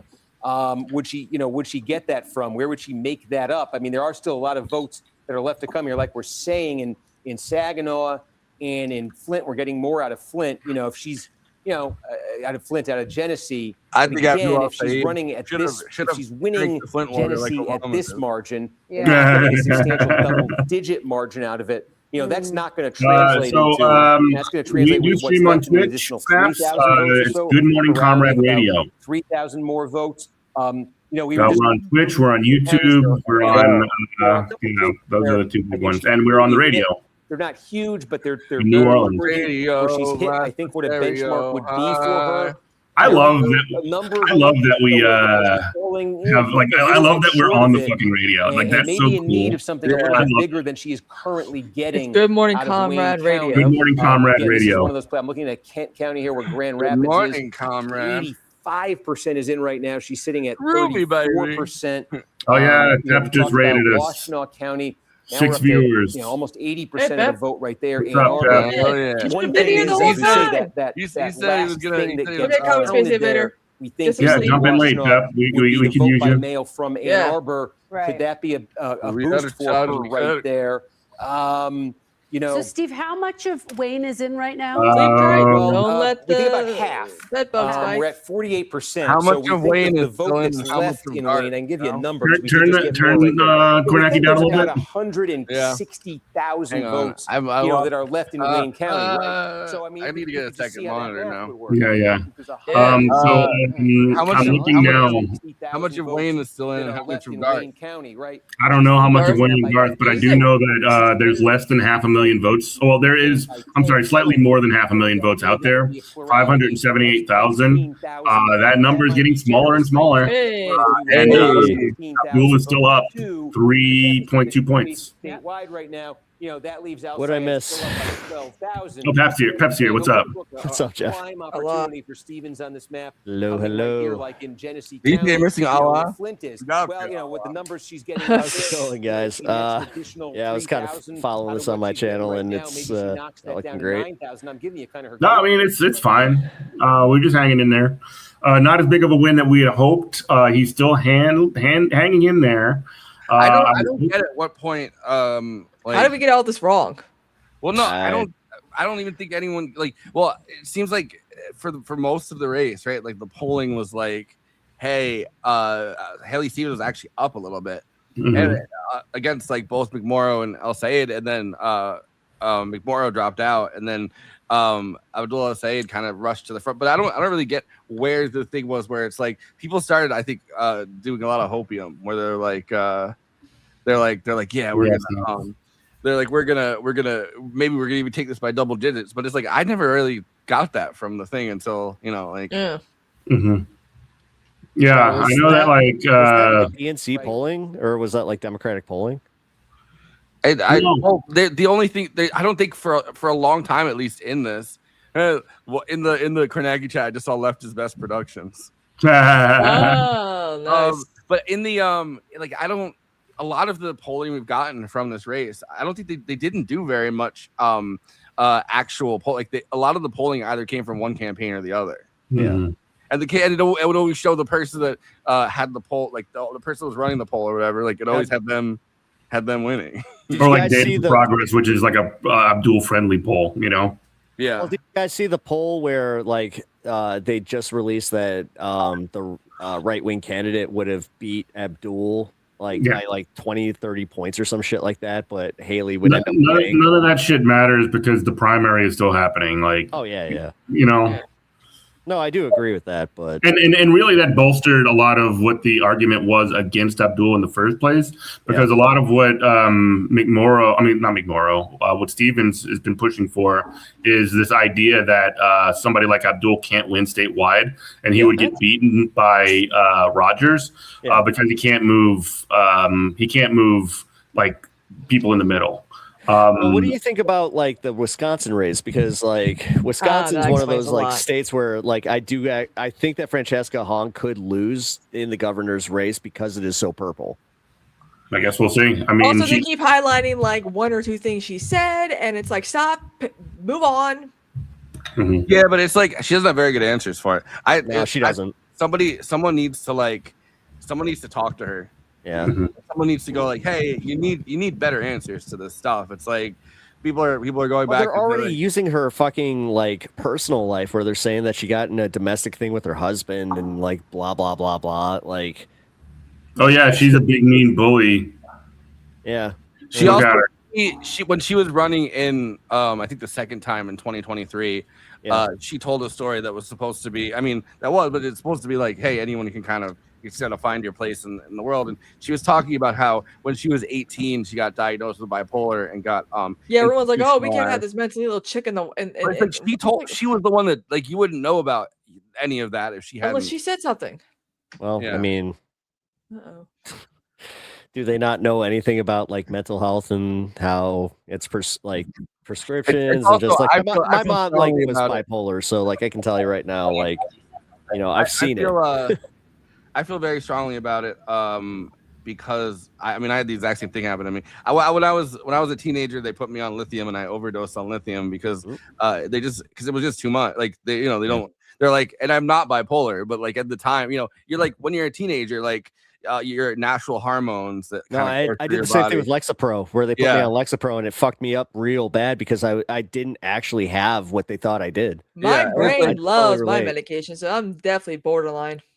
No, but it's like one of those things where like when you're a kid, like especially like a young man specifically, but like a young woman too, but like your hormones kind of are coursing through your body. They can't really tell what's mental illness and what's kind of a natural process of your hormones kind of consolidating. They literally did it after I had like the worst, like what the perceived worst breakup of my life at that moment. Yeah. It's just like, nothing situational, you know? Yeah, it's crazy. I don't know, but she kind of told the story. But it's like, damn, I had that same exact thing happen to me. I think I was a little bit younger. I wasn't 18 yet, but it's like, I don't know. Maybe I could be governor of Wisconsin one day. I don't know. So, does anybody know why the governor is actually quitting? Like, I thought he got term limited. I didn't. Oh, was that what it was? It was term limit. See, I didn't know that. I thought that he was actually like voluntarily taking himself He's out. old. Okay. See, I guess he voluntarily took himself out. I think it must be that he's just old. Yeah, I was wrong. But it would have been a third term, which there's a big thing about 2 terms, obviously, and like American whatever. Well, did he think that he couldn't win? See, that's the thing. Like he was the pivotal like role in the whole situation with like the Supreme Court in Wisconsin. Yeah, you know. I mean, he's 74. I don't know. 74 is young in American politics. Yeah, it is. Why is he resigning? I mean, it also kind of sucks. Like, I don't know. Like, so my mom passed at 72. So, like, I also kind of look at that where, like, because somebody even told me, they're like, yeah, you know, like she would, because I said it. I was like, my mom was kind of young. They're like, not really. And they weren't trying to be a dick. But they kind of did point out where I was just like, No, I'm just talking about American politics. Like, all those motherfuckers are old as dirt. Yeah, but they're all being like, they all have the healthcare that we can't. Like, they're literally being run on fucking like the black fluid from. They got adrenochrome. Yeah, they got adrenochrome. Like, they got the Baron Harkonnen fucking existence going. They get to have the blood of the young boys. Yeah. Yeah, I guess he's just retiring, and I think he hit a wall with like the Republican legislature where it was like, who are we talking about? Who is this? The governor of Wisconsin. I asked why he's kind of, because he wasn't term limited. I knew, like, I thought he took himself out. I was like, why? Like, he does. Yeah, I take meds for my BPD. Yep. He says he says it's time to focus on his family. That's what he said. Jeez. No, I didn't say it's time to focus on my family. I said I'm joining Focus on the Family. Yeah, so McKinney's still up by like 4,000 votes or 3,300. Really having trouble here in Western Michigan. In other news, the 49.8 to 46.4. Abdul still up. Yeah, I see those. 64.5% in. Just a shade over 500,000 votes remaining. So, if we get how is it that Kornacki doesn't reflect that same thing like instantly? I've been wondering, like, honestly, Jeff, I've been wondering this like every election that I watch him, where it's like I'll be like going to the live results on AP or whatever, and Kornacki takes like a half hour to catch up. I don't know how that board works. Well, because he's always constantly breaking down every little bit, every county, every unincorporated he's drawing shit on the board. That's how you know. Takes up a lot of time. If I had the board, I would too. I mean, it kind of looks fun. Like, that's how you know he's joking. He's drawing on the fucking whiteboard. Let's be honest. We all want to draw a dick on it. Yep. I mean, you don't need to draw a dick on it when you have Lake Michigan. It's a big droopy dick. It really is. Very phallic. Abdul is back up to 50 again. It's kind of funny. Like, you can almost see like. He's literally just going 50 49 50 49 50 49. NBC has him at 49.8. Knock it off. Decision Desk has him at 50.1 to her 46.2, and Mallory McMorrow is almost up to 4. Come on, Mallory. Dude, if she gets 5%, I don't know, man. You'll get me to do a tank top stream. And according to tank top stream. And according to some of these things, she's green, which means that she's the Green Party, which means they'll get 5%. They have they'll get ballot access from Mallory. It's a spoiler. Well, bro, if you don't think that Breonna Joy Gray is going to make that argument, I don't know what to tell you, big dog. Oh boy! Did you see her Piers Morgan appearance today? Come on, Mallory McMorrow. Yeah, force the vote. Wait! Breonna Joy Gray went on Piers Morgan today. Oh, okay, I don't need to watch that. Would Oh you my like to post the vote? It was Hey, not good. I saw a Piers Morgan interview last night where he had the main like spokesman, like public facing spokesman for Hamas. Yeah. And I was waiting for him to try to ask that guy to condemn Hamas. Do you condemn Hamas? He's like, do you condemn Hamas? And he's like, I am the leader of Hamas. He's like, do you condemn Hamas? Why would I condemn myself? That makes no sense. I didn't know Hamas had like a press secretary. I honestly didn't know they did either. I'll be No, Hamas is like Hamas performs like there's a militant wing of Hamas and there's a governance wing of Hamas, and they're like the government wing is like not like they're fairly legitimate in terms of like how they do business. They behave like any kind of like, you know. What's the deal with that? What's the deal with Hamas? Well, the political leadership of Hamas is in Qatar, and, so I thought, and the military wing of Hamas is in Gaza. So it's like the Qassam brigades are a big part of it, but I don't. Listen, is that time who's really in for me? I'm control of the starving. military side? Yeah. Might order some Wendy's soon. Damn, the ramen wasn't enough. Nope. It's that's what happens when you're a person who can have a period. You get the No, monkeys. You get hungry. I'm not judging you in the least. Don't get it wrong. Okay. We're using we're watching Kornacki, but we're also using this Decision Desk and NBC. Majority Report, Hassan. I doubt Majority Report's still live. Yeah, Sam's sleepy. Sleepy Sleepy Sam. They call him. Sam Cedar can't even stay up to do election. You are coverage. correct. They are not live. Sleepy Sam. They call him Sleepy Sam. We do have Half day cedar. So being on yesterday, it was so funny, man. I was like, from- so what are you I'm just doing? looking now in Michigan. We do have a lot of vote from Saginaw. We were trying to figure that out. Saginaw. Let's go. Rate Get it. some You didn't nuggies. even have the courtesy to rate us like Pep did. Hey, Yeah. I would have been here earlier. I just. No, we've got a lot. You'd be like, I literally had. I mean, I think you guys understand. My stream crashed, or actually, my computer crashed, and then I just was like, I really want to hit that thou. That was pretty much it. Appreciate it was pretty shallow, but Got 1,000 followers. no, just a 1,000 viewers on the stream, so I don't fuck up my view count, and I don't know. Okay. That's more than that. That's more than that. Yeah. I'm a slave to that algorithm, Jeff. It happened to me. Well, this is why people need to subscribe to Good Morning Comrade. You're already, Wait a minute, my stream anniversary is coming up. I'm like literally 20 away from hitting 3K. Let's go. How long have you been very streaming bad at for? self-promotion. I'm Man, I really don't have enough on YouTube. money to We get only have Wendy's. 100. It's fine. Oh, well, because Cheez-Its it is. We do not have Flint.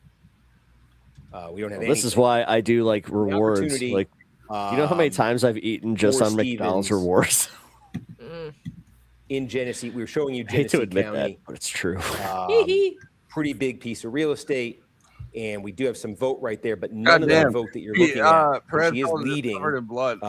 Yeah, did you hear that? Yeah, I mentioned that earlier. No, I know. Anything I knew from that Flint. you said that. And I think we you said expect her to suicide, do but quite I didn't well realize- in Flint. So I didn't realize that he like the really was opportunity coated in blood. for her, Yeah, he was cutting for himself on stream. Stevens in Genesee County, right, where we've got little over Why? Who the 20,000 fuck votes knows? counted. Meaning we've got about 40,000 votes And left. Spencer Pratt Yeah, and nothing Perez from Hilton Flint. are somehow So relevant again. sidewalk- What is this? 2027? Or Well, 2007? there's an opportunity everyone for has Stevens, I think, to get everyone out has of eating Genesee. disorders again.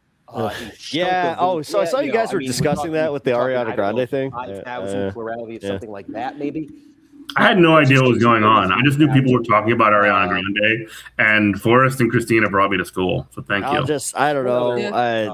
I feel question like I have here is- her influence with like young women is, and not acknowledging the fact that she does definitely have like something going on is a problem. But then again, white cis dude, don't want to fucking go too far on this one. Did I It doesn't matter if you're a white cis dude. It just matter like it doesn't matter at all like what you say, no matter what your identity. If you're not like on the if you're not like on the same kind of celebrity level or in some kind of like influential circle or Ariana Grande, it doesn't fucking matter what you say. That's the whole thing. Yeah, it just like I don't know, like how does it affect Ariana Grande if like I mean like if she's online and she's obviously looking through, which I think she is actually an extremely online person. No, she definitely is. Otherwise, Oh, she yeah. wouldn't be like not doing anything for a while. And really, I know, you idiots. I could have seen her on Broadway because you know for a fact that Sunday in the Park with George with Jonathan Bailey and Ariana Grande was going to move to Broadway from the West End by the time I moved up. You Actually, did her last this, show not was not. me. Her last show was not too far from me at the United Center. So, like, I used did to see write that. to her. We were pen pals back in the day when she was on 13 on Broadway. We were like, oh my God, we connected through our love of Wicked. We Who were is like, that? Who is this? Ariana Grande. Oh, you messaged with Ariana Grande? Yeah, back in the day, we used to write letters to Broadway she stars. wrote. Yeah, She pen wrote with pals. a pen. And yeah, snail mail. Who don't you know, Kristina? It's like you know everybody. My lore goes deep, and we were like, oh, you know, you're gonna be Alphaba, I'm gonna be Glinda in a Wicked movie one day, and that did not happen clearly, but whatever. But not with you. Yep. But not with you. Now with you. Was this like Nickelodeon Ariana or like right after Nickelodeon? Right before Nickelodeon Ariana. Oh, damn. Yep, 13 on Broadway. Look it up. It's crazy. Damn, that Lord does go deep. She ain't fucking kidding, girl.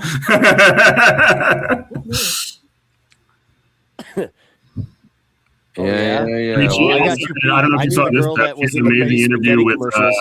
She had an amazing interview with Taylor Lorenz today, which is cool. Yep, I did see that. Pretty sure Taylor doesn't like me, but it's okay. I'm right there with you, Jeff. I'm banned, and also I don't know. I've kind of. You know why she blocked me? It was over I the. disagree with her on, but like I know her heart's in the right place. Like that's kind of like where I get it. Like she's not like Anna Kasparian who's doing this for a grift. No, I don't think I don't know. Her chorus thing was a little. It was fucked up. No, I thought that was her best work.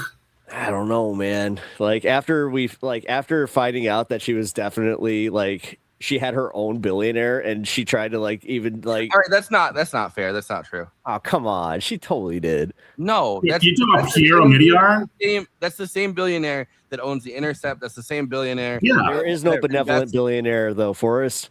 But it doesn't really matter. That it's a different thing than chorus where it's dark money. It's not dark money. It's a foundation that actually like has generated a lot of the indie journalists on the left because of the fact that I mean I don't think Pierre Oudinot is like a great. He's not a good guy. No, he's not a great guy. He has not. But because he has not. So it's the devil we know kind of. See, this is No, my whole thing. no, like, about it was the devil fact we that know. it was gonna He fund. He's just never like meddled with the actual stuff that anyone who does. Yeah, like the chorus is like you have to give these talking points out. That's what they we pay didn't you do for. that. The thing is, I actually like I mean, full disclosure, I was kind of like scouted by them, and like I was able to read the fucking contract, and I will be honest, the contract is a little shady.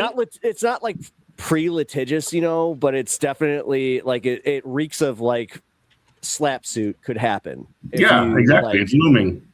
Yeah, it's definitely like slap suits could definitely be a big part of it, and that's where like, but they nowhere in that contract did they say anything about talking points or anything, and I don't want to blow up his spot, but he was very public with it. Angry Ginger did the same thing. Like we looked at the contracts. I personally decided not to go with it because, like, again, I've already dealt with slap suit stuff where I'm like, nah, I'm just not comfortable with this right now. But I do kind of feel like it was like all predicated on the fact that like she did the piece in court or not in course, in Wired. And then all of a sudden it was kind of like, I don't know. It did kind of feel like she kind of kneecapped a project that could have definitely benefited the left, even though like I'm not. I don't really think so guy. because a lot of the people that were part of like that were getting paid are like just liberal people who don't really like the left that much, and so many people were so. There were some people that were mad. actually of the left that were also part of it that decided to like because they wanted to protect their image, they just decided to not continue with chorus. Yeah, but chorus also, you know, they don't. They still exist. They're still doing the same thing. No, I know. Yeah, I mean, there's just different. There's other versions of that. I think the public deserves to know, and the public deserves to know. And this is where I totally agree with you. Like the fact that there was like even like the shady aspect to it, where it was the 1530 fund. Yeah. Like I understand that, and I'm totally in agreement with that. Where I just like, think that's if this did anything, it did force them to be more transparent. Yeah. But I think that's a different thing. That's just a different thing than what Pierre Omidyar does. Pierre Omidyar doesn't have. It is. Yeah, I mean, I can be really shitty and just be like, okay, all right, Mr. Billionaire, why not fund this space? Like, it's a legitimate foundation that has for a long time, for the last like the 20 Intercept's years, been around forever. has, No, I know. I'm his literally foundation being facetious. Has actually like brought us a lot of the most credible and important journalists, and also has funded. Well, look at Jeffrey Katzenberg funding TYT effort. You know, like that. It wasn't 20 years. It was like it wasn't like 20 years. It was like, like Intercept was founded in like 2014, I guess. But yeah, 2014. We're getting there. We're getting close to 20 years though from that. Let's just. But it's like I don't know. I think that the chorus people never really 12 years. For a long time didn't even like talk about their program really. Like didn't talk about where the money was coming from. It's not the same thing as what Omidyar has done. Yeah, but you could also argue that TYT did bring a lot of people to the left because they had that funding. Like the thing is, because they ended up on a whole bunch of that stuff, you could argue that it brought a lot of people to the movement. I don't think TYT is a credible organization. Not anymore. Not anymore. But you could argue a lot of that money before. on like Pop Trigger and other shows when they could have kept that money. Here's the thing with TYT. The way that they raised all of their money for their studio, the way that they framed themselves. Yeah, sure. My money, yeah. A lot of people do it. But the way that they framed themselves was that they were user funded, listener funded, and member funded, and that's what they got away. Like they literally created the studio that was built by member dollars, and then fucking 15 years later they're taking Katzenberg money and selling the naming rights to the studio that their own members built. The Katzenberg, like I was still paying during the Katzenberg thing because they were pretty transparent with the fact that Jeffrey Katzenberg had it like divested into them, where I was like, okay, like I guess I could be okay with that. The bridge too far was number one, Anna's like, turf fucking arc. And I tried so hard to get her out of that. That was a bridge way too fucking far. I mean, I was a paying member of TYT like from 2014. Like I gave Jank a dime. I was every time they mentioned Kristina, like remember when they used to read like the Twitter. Yes. Every time they said Kristina, that was me. That was me that they were reading. Yeah, so I was like, what the hell happened? But I don't know. They were also doing this thing that I'm like, it's not any different than any of the liberal publications or media organizations at this time. They're going around like shopping for VC money, which I guess that might be one of the only ways you can keep a organization of that size going. But it does compromise your integrity to be doing. Yeah, and they even bragged about losing followers. It depends on how it's contractually bound. Like, so for instance, like, do you think that if I got hired by like 107.5, would that if I signed that contract, would that automatically bastardize me? Especially if I was told like, hey, like, because like Jeff, you understand how it is with the radio contract. You can't. I don't have a contract. I'm a volunteer. Oh, you're a volunteer. Okay. Well, so with a radio contract, you have to agree not to say certain words. You have to they don't necessarily censor you as far as like government censorship and like what you can talk about politically or anything like that. But you do sign a contract on what you can and cannot say on their airwaves, like just plain and simple. Yeah, I probably wouldn't if you were on a radio show that wasn't like a college radio station and I probably wouldn't listen to you for political advice. Well, I don't know about that. Like, at least know that what I'm you're saying doing. myself personally. Like then you're already handing WLS and the conservative AM talk stations the win. If you're not really listen to the radio, invest into like political radio, like Jeff. Honestly, you're a fucking far leftist on AM airwaves, right? FM. FM. Shit. See, you're literally like. Low power community radio in New Orleans. Hey, I mean, do you have an idea of what your bandwidth is? Basically, it's in New Orleans Parish, a little bit in St. Bernard, a little bit in Jefferson Parish, and do they give you an idea of what your reach is? Because they used to give you like an idea. So, like for instance, if I was broadcasting for my college, like I'm not a numbers guy. It's not about being a numbers guy. It's just about being like able to get the like idea of where like your broadcast is kind of going. Yeah, I have to. I would have to get that number from the station, and I'll be quite frank. The state, like, I don't really look into that kind of stuff that much. What I do know though is, and this is something that could actually boost our signal quite a bit is that we are actually up for syndication on the Pacifica network. Fuck yeah, So baby. If you want to have Good Morning Comrade listeners, if you want to have Good Morning Comrade on your local Pacifica station, call your local Pacifica station and say you want Good Morning Comrade. Fuck yeah. No, do you have a number? I don't know what your local Pacifica station is in Chicago. Oh, here. Who is it owned by? Pacifica. It's like a Pacifica. Okay, Pacifica. Mhm. Got it. Yeah, it's like Clear Channel. Okay. No, it's not like Clear Channel. It's like a lot more mission driven than that. Radio. Mm-hmm. Chicago. Sorry, guys. I'm this is what I did. It looks like it's trained to do. So like in Chicago, Democracy Now! Is actually on ours. No, Pacifica. So like Democracy Now! Is basically like a flagship for Pacifica. Yeah. So WZRD 88.3 in Chicago. Oh, you actually share airwaves. WCRX in Chicago. Is that what is WCRS? Was that what This Is Hell? Is that where This Is Hell came on? I don't know. That's Chicago. Yep. Okay. Is that still on? Does that still broadcast? This Is Hell? Yes, it is still on. It has been an affiliate station since 2022. 88.1 FM Chicago. I like This Is Hell. Sorry, didn't mean to hijack. It's all right. Let's check in on the numbers because I'm a numbers guy now. So we're at 49.7% for Abdul, 46.4% for Stevens, 3.9% for McMorrow, making the most gains to anybody. We have 69.8% of the votes in. We have less than 500,000 votes left to tabulate.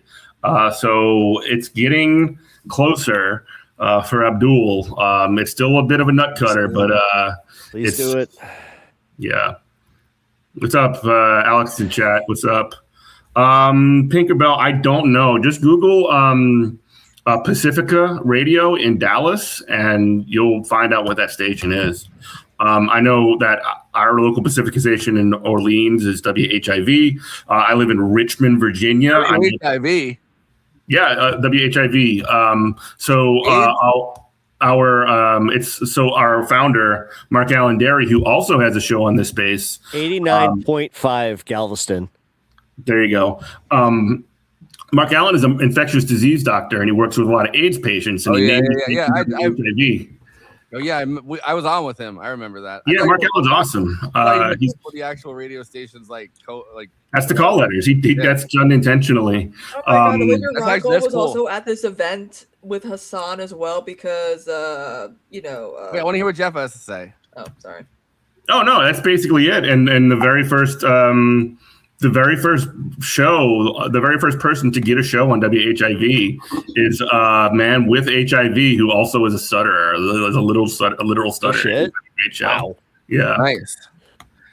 That's cool. I mean, it's cool to be like part of something mission driven. I wish I still was like the thing I missed about like the Michael Brooks thing is like you are part of, like a media thing. Yeah, well, but I was saying like I was getting paid like a good I don't know. It's nice to get paid. People, yeah, but it's nice when you when something's like a job that's also a job that's also mission driven. I know. I mean, I organize workers for a living, so there you go. Yeah. There's no money to be had in that. I don't do that for the fucking money. Yeah. Let's see. Well, I wasn't doing the Michael Brooks thing for I don't know. Like it was more like because I got into the ground floor and was not getting paid really anything when it first started when we were building the YouTube channel. By the end of it, I was getting like a good amount, but that's just the channel grew. It's like And Michael was really always good at like getting the money too. He was a pro at chasing that fucking money. He's literally who I based like this entire fucking idea of my program on. So KNON 89.3 Pinkerbell, call them up. Like, see if they'll bring us in, or at least try to get them to take a listen because we want to increase listenership and everybody. I would like to have more affiliates for the show. Of course, I would. But yeah, we've been doing it for 7 years. If you have 2 listeners, the fact that you're on an FM station, I'm legit jealous, dude. Yeah, and I definitely. Basic It shit. always kind of blows me away. I was talking to a guy. He's active in New Orleans DSA, which is a chapter that I was a part of for many, many years. And he was like, I saw him at I was like watching the New Orleans DSA convention because my friend Lauren Jewett, shout out to Lauren Jewett, she just got an endorsement, but she was up for endorsement at this meeting, and this guy who's a buddy of mine was like showed up wearing his WHIV shirt. I was like, I fucking know this motherfucker is a good Lord Comrade listener, so I asked him, and he was like, "That's my favorite show." Dude, that's dope. That's so dope. See that, like right there. See. You got one of my, I would call that like a dream. Like I wanted to be on the radio when I was like a kid. I want to go home. Like I want to go home and do like live remotes. Like that's what I want to do. Like I still live in Virginia and I have to because of work. But like I want to, and I have friends. I have friends that own like certain establishments and stuff like that, and they're cool. They're cool motherfuckers. I bet you I could get them to let us use that space, like they have a patio space or whatever, and do live remotes for GMC. I will fucking make a special trip down to Louisiana to do that. Yeah, we could do like GMC live remotes. I would be so fucking happy to do that. And if and honestly, if we get syndicated, like we could do live remotes wherever we have affiliates. You know, we can like find the time off. Chicago, man. I know Dieter's coming to Chicago soon for Bears game and all that fun stuff. I was in Chicago last May because I had a work organizing conference there, and we were like in what's the little loop area called in the city? It's called the Loop. The only other time I'd been to Chicago other than that was in 2019. When the teachers went on strike, me and some friends made a trip up there. You were at the teachers' strike? Fuck yeah, I was, bro. And it was awesome. I was there. Yeah. Marching in the streets. Somebody had like a giant inflatable CPS, baby. Mother Jones. And then we were there for like 3 days, right? Damn. The dude that like let us crash at his place, like let us fucking smoke all of his weed and shit too. It was awesome. Hell yeah. And Chicago hospitality right there. Dude, I love the Midwest. We also had a DSA action, which was in conjunction with the teachers union, where it was like Lincoln whatever, some kind of development where we were we basically were making the argument is that you're taking this money to do gentrification and not giving it to teachers or not paying for schools. It was pretty. See what happened to like Cabrini Green got knocked down. Cabrini Green's like famous, you know, what they used to call fucking public housing and like bad. It was admittedly a bad area. But, and then go ahead. I was about to say they knocked it down and they gentrified the shit out of it. And now everybody's fucking pissed. Mm-hmm. Have you ever been in the UE Hall in Chicago? Yeah. Yeah, we actually got to tour that as well. I got to meet the president of the union. It was pretty cool too. Oh, that's cool as shit, dude. Yeah. Man, Bobby, what are you doing? make me feel like an underachiever over here. Every time I go to Chicago, I have a blast. Shit, I actually did go. I went again one more time, like earlier in the spring last year, like right when baseball season was started, and I got to go to a Cubs game, which was cool too. Okay, did you sit in the bleachers? No, the bleachers was sold out that day. We were on like the third baseline. Hey, still fuck, dude. That's actually better than the bleachers. And it was awesome. Like we had an empty row. Yeah. Like most of the row was empty, but where our seats were right behind a column. I'm just like, yes, it's the old time baseball experience, baby. I went to a playoff game and I got the column seat. My dad was proud of me. like this is the classic baseball experience because you just can't see home plate. Well, the cool part is, no matter what, like this is what they'll tell you about the column games. Is like if you get the column, somebody in your row is not going to be sitting there. So yeah, like, you just keep down. Nah, and that's what ended up happening. We just scooted down, and like everybody kind of feels bad for the column seat, so they're just like, nah, move down, as long as it's not sold out, you're good. I actually got my fucking my golden Rizzo jersey from the World Series because I went to the banner raiser that year. Nice. Oh, yeah. You know, it's such a shame that the Cubs won the World Series. I know, and then we ruled the world. No, seriously, the Cubs won, and then Trump became president. I kind of feel guilty in a way. I mean, first the Red Sox had to go lose their identity, and now the Cubs, man, it's just ridiculous. No, and you can't even call us the lovable losers, the goat on. Like, we got nothing. It sucks. It sucks. And then like they corporatized the shit out of Wrigley too. Like, yeah. You know what the worst part is? Every bar that used to be an Irish bar sold their bars, and now they're all like Nashville country bars.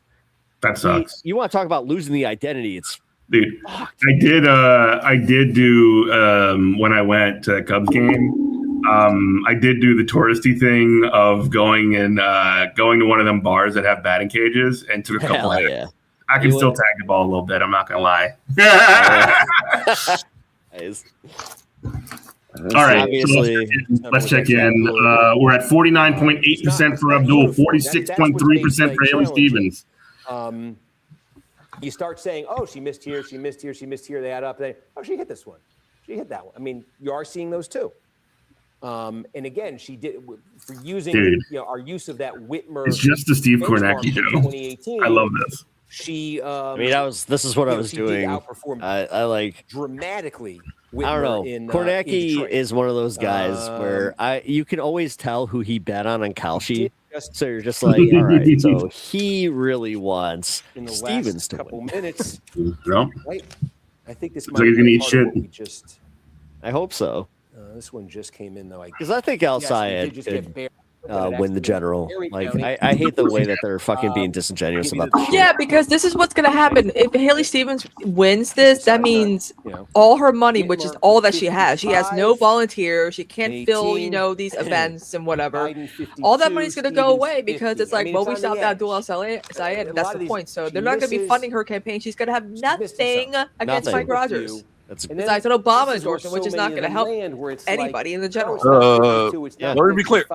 Haley Stevens is my choice. Again, Whitmer didn't need 55 here to win. So DSA scoreboard is 9 wins, 6 losses. So the 9 wins are Rashida Tlaib, Chris Gilmer-Hill, Jimmy Lappy, Isaiah Harris, Sean Scott, Jalen Scott, Dylan Wigella, Yusuf Robbie, and Desiree Simmons. And unfortunately, Tory Bush lost pretty handily. As it goes. St. Louis. Gray lost by just 2.5 points or 3 points to College County too. Jordan Herrera. Bloomquist lost. Wait, Isaiah Martin won?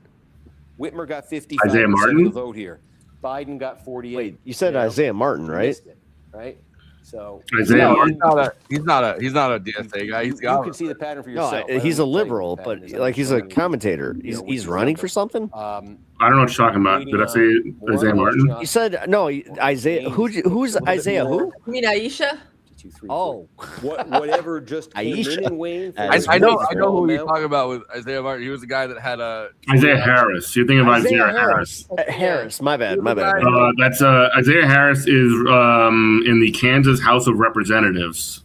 Wow, that's pretty cool. Okay. No, every time I see 37, my girlfriend sucked 37 dicks in a row. The clerk. Oh my God. See, this is why Audrey clipping matters, because political polls said that Bernie Sanders not comfortable with El Sayed's ties to Hassan Piker, but says we must get above cancel culture. But that's not what happened. Yeah. Statewide margin hell is this? 36,000, nearly 37,000 for El Sayed. That is 3.5 points. People are calling Kornacki out in the chat. Over Stevens. They're like, I think you're rooting for Haley Stevens.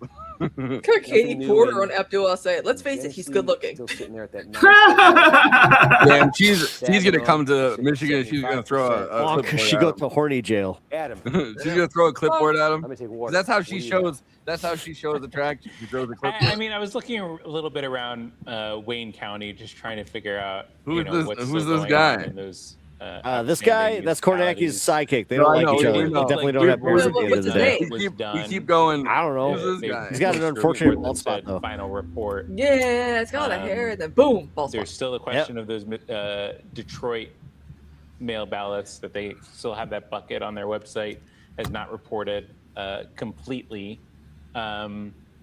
Canton Township, Livonia, I still didn't see mail Kornacki votes from assistant, but them. they don't even have him listed. So there's still a few. Kornacki's just like, I'm not paying attention to you. Okay, whatever, Wayne fucking knew AI. That guy Who should is that guy Steve should be part of Kornacki? Livonia is that guy Livonia should is be a- part of the a course creator program. important They're not one, paying because them I in think that is the CNN place or if NBC. you're, I'll be honest. I think that Steven, they you're because looking for a like big number somewhere. again, as annoyed as I was, I think that it actually did have a good outcome. Like I think that like Chorus kind of reviewed their whole thing. I don't know. David Packman's still on the air. Oh, David Packman's not part of Chorus anymore. That was But one of the he's first still things in they the did. They got rid of David Packman's gonna be not paying Packman anymore. David Packman's gonna be on the air in like 2090. He's never going. He's never. So LC had Oh, 77 fine. in Dearborn. I know. I'm just saying, like, in the 18 Come primary, he on. got 64%. I just don't think there. that David Packman's never going anywhere. Liberal moms can love Sorry, them this all has to they be my they new want. feud has to be GMC's new feud has to be with David Packman. Okay. I would deal with that. He was the guy that first hired Michael Brooks, though. Yeah. Okay, so they lost where they've come from.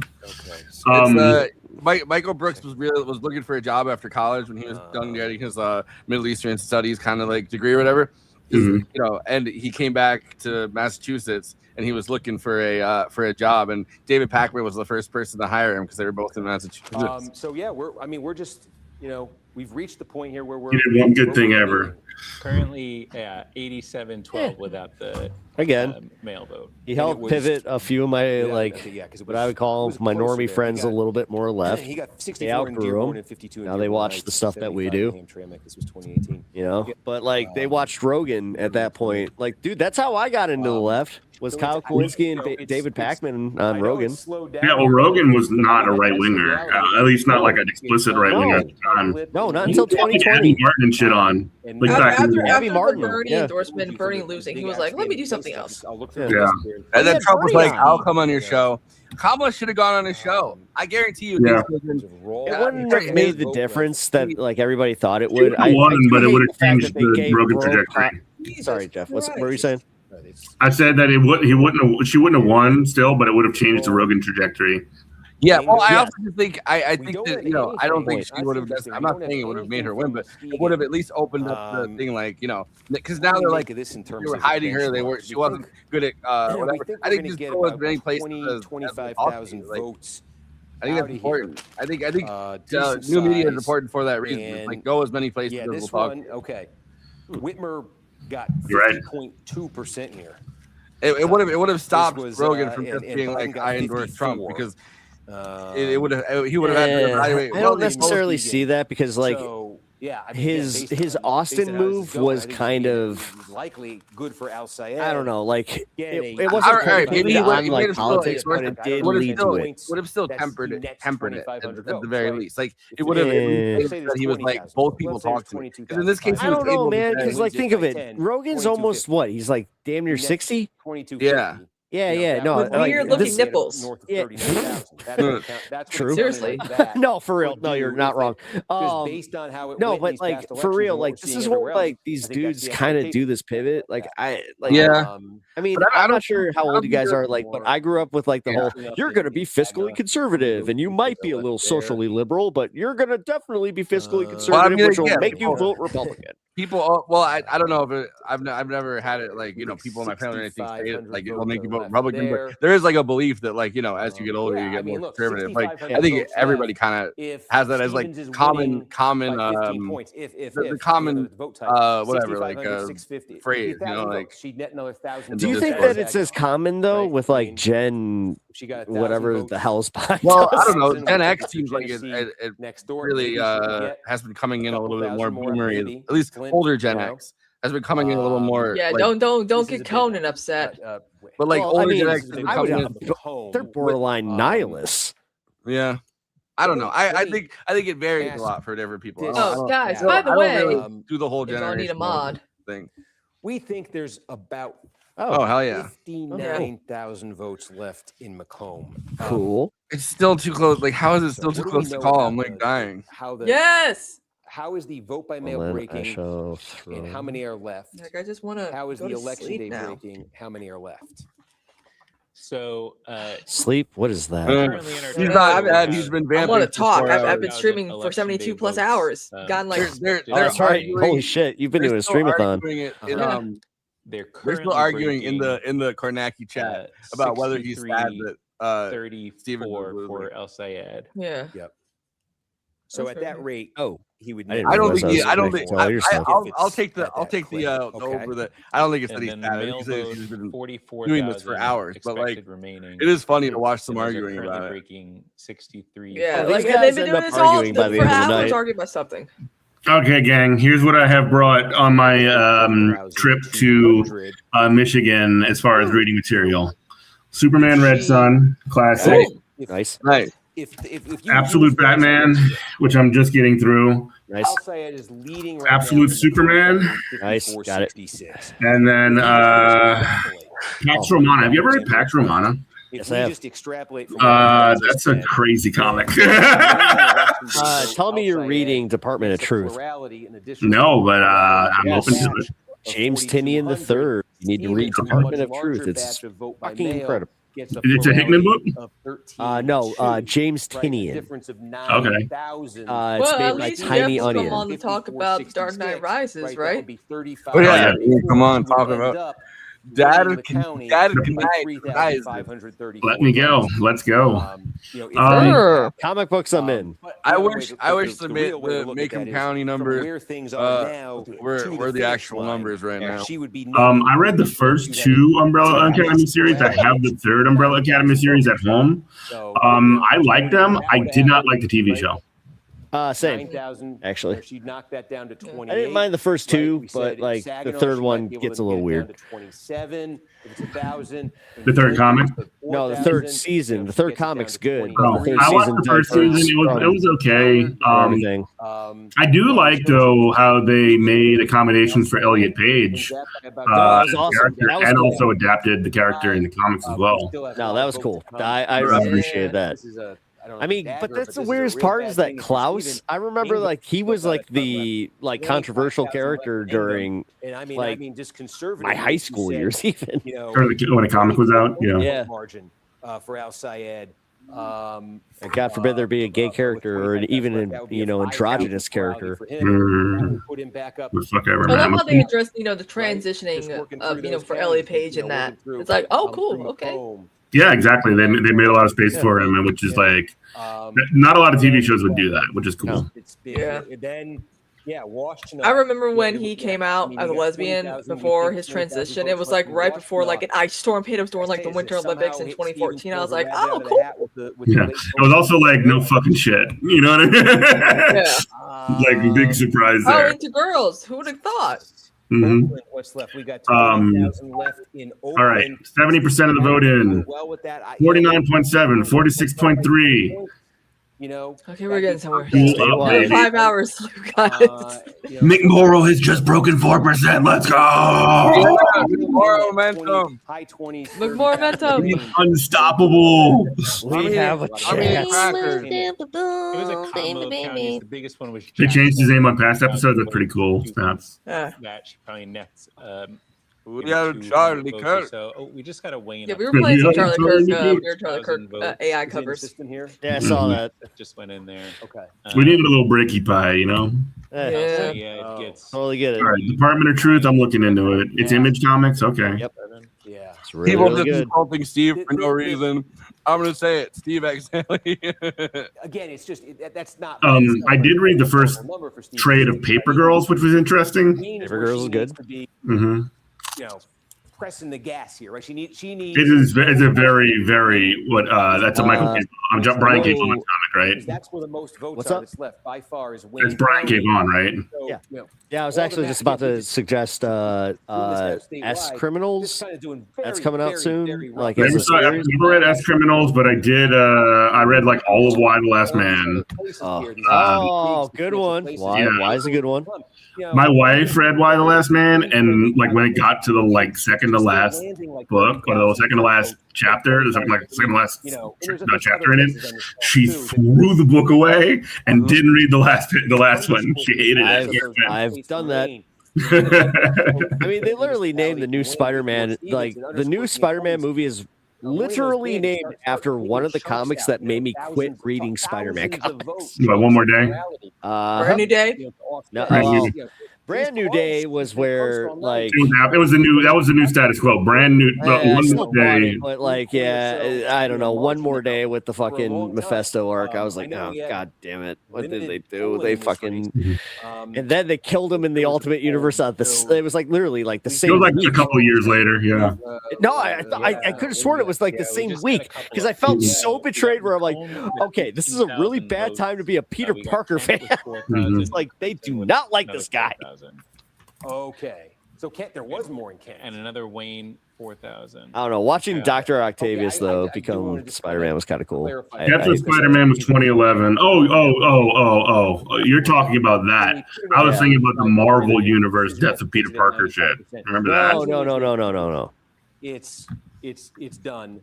But I hated that. You did? Yeah. When they checked, I like Miles Morales. I did not like how they just like murdered Peter Parker like that. Yeah, it wasn't easy. I'm gonna be honest. It was not easy. Then I had to go back and collect all those issues because I didn't buy them because I was salty. It doesn't have all their dots saying. What the trade? I'm an individual issue. In the Kornacki chat, someone tell Tom Piker, Wayne County flip. I turn out in a pro Al Sayed. That's awesome. Did you guys see that? Like Midas Touch was having a victory party for Al Sayed. Yeah, Midas Touch. I can give credit to Midas Touch. That's lit up. They're not like annoyingly like. They know which way the wind's blowing. Yeah, well, they're so really called really, like criticizing Trump. They're not like really. They're really. They might be the only people in the country with legitimate Trump derangement syndrome. Yeah, that's basically it. The fact that they're doing better than TYT tells you a lot. 44,000 vote by mail. We said They just have like some real cranks on sometimes. Be like, I think this is Trump's illness. It's like. Yeah, well, I mean, it's still. I kind of made that comment earlier about like Jen and Pumps, like how technically, if every time that they said that Donald J. Trump was on death's door, that technically he would have been in the ground like a long time ago. Yeah. Give or take out of I don't know. I just think we're never gonna know. Like a 2-to-1. And I mean, what kind of care? With that factored in. What kind of care somebody gets in that position too? You know, yeah. You might have like. I'm not trying to be conspiratorial by saying it. I'm just saying like they might have like they might have access to medications that like the normal person probably doesn't, like, or at least kinds of treatment. I'll be honest, Forrest. I thought that about Dick Cheney. Like I thought that, like when he had that heart replacement, I'm like, this motherfucker is going to be living till he's 200. Yeah. No. He lived a lot. Like he lived a very long time. I'm glad he's gone. Yeah, I like Spiegel of the Dead. I will. Finally killed him. Was it Zoran won the? He died the day before Zoran's victory. I'm gonna take. You know what? I need to just I need to sit with that and just be okay with it because yes, that needs to be real for me. I remember it was the morning of Zoran's victory or whatever, or maybe the morning before, and it was like everyone was talking about how Zoran's gonna win, and then it was like Dick Cheney died. It's like, yes, wait. So that, don't speak ill of that. Fuck you. Dark Knight strikes again as president. I love how like it's just the Mitch McConnell thing has gone on for so long that nobody cares anymore. Do you think that they're actually like after this whole thing like passes that they're just gonna admit that he's dead next week? I think it's next week or maybe the following week. Yeah, it's like this Monday. Yeah, like this coming Monday. As soon as that's done, they're gonna say, "Oh yeah, Mitch McConnell died." Would they be like honestly? That would actually be the most like honorable thing to Mitch McConnell because he's that much of an asshole. Yeah, you know. But it's like as long as it's before a certain deadline, I think it's before the primary, then there couldn't be a special election. So Thomas Massey couldn't run for his seat, and I think that's what they're trying to avoid. Yeah, with the Mitch McConnell thing, he's definitely dead. Yeah. I had Mitch McConnell on the phone for 20 minutes today. Some people are theorizing. Wow, some people are going the full opposite direction. That he's fine and it's all a distraction. That's awesome. I love that. And you know what? Maybe what's his name from CNN really did talk to him.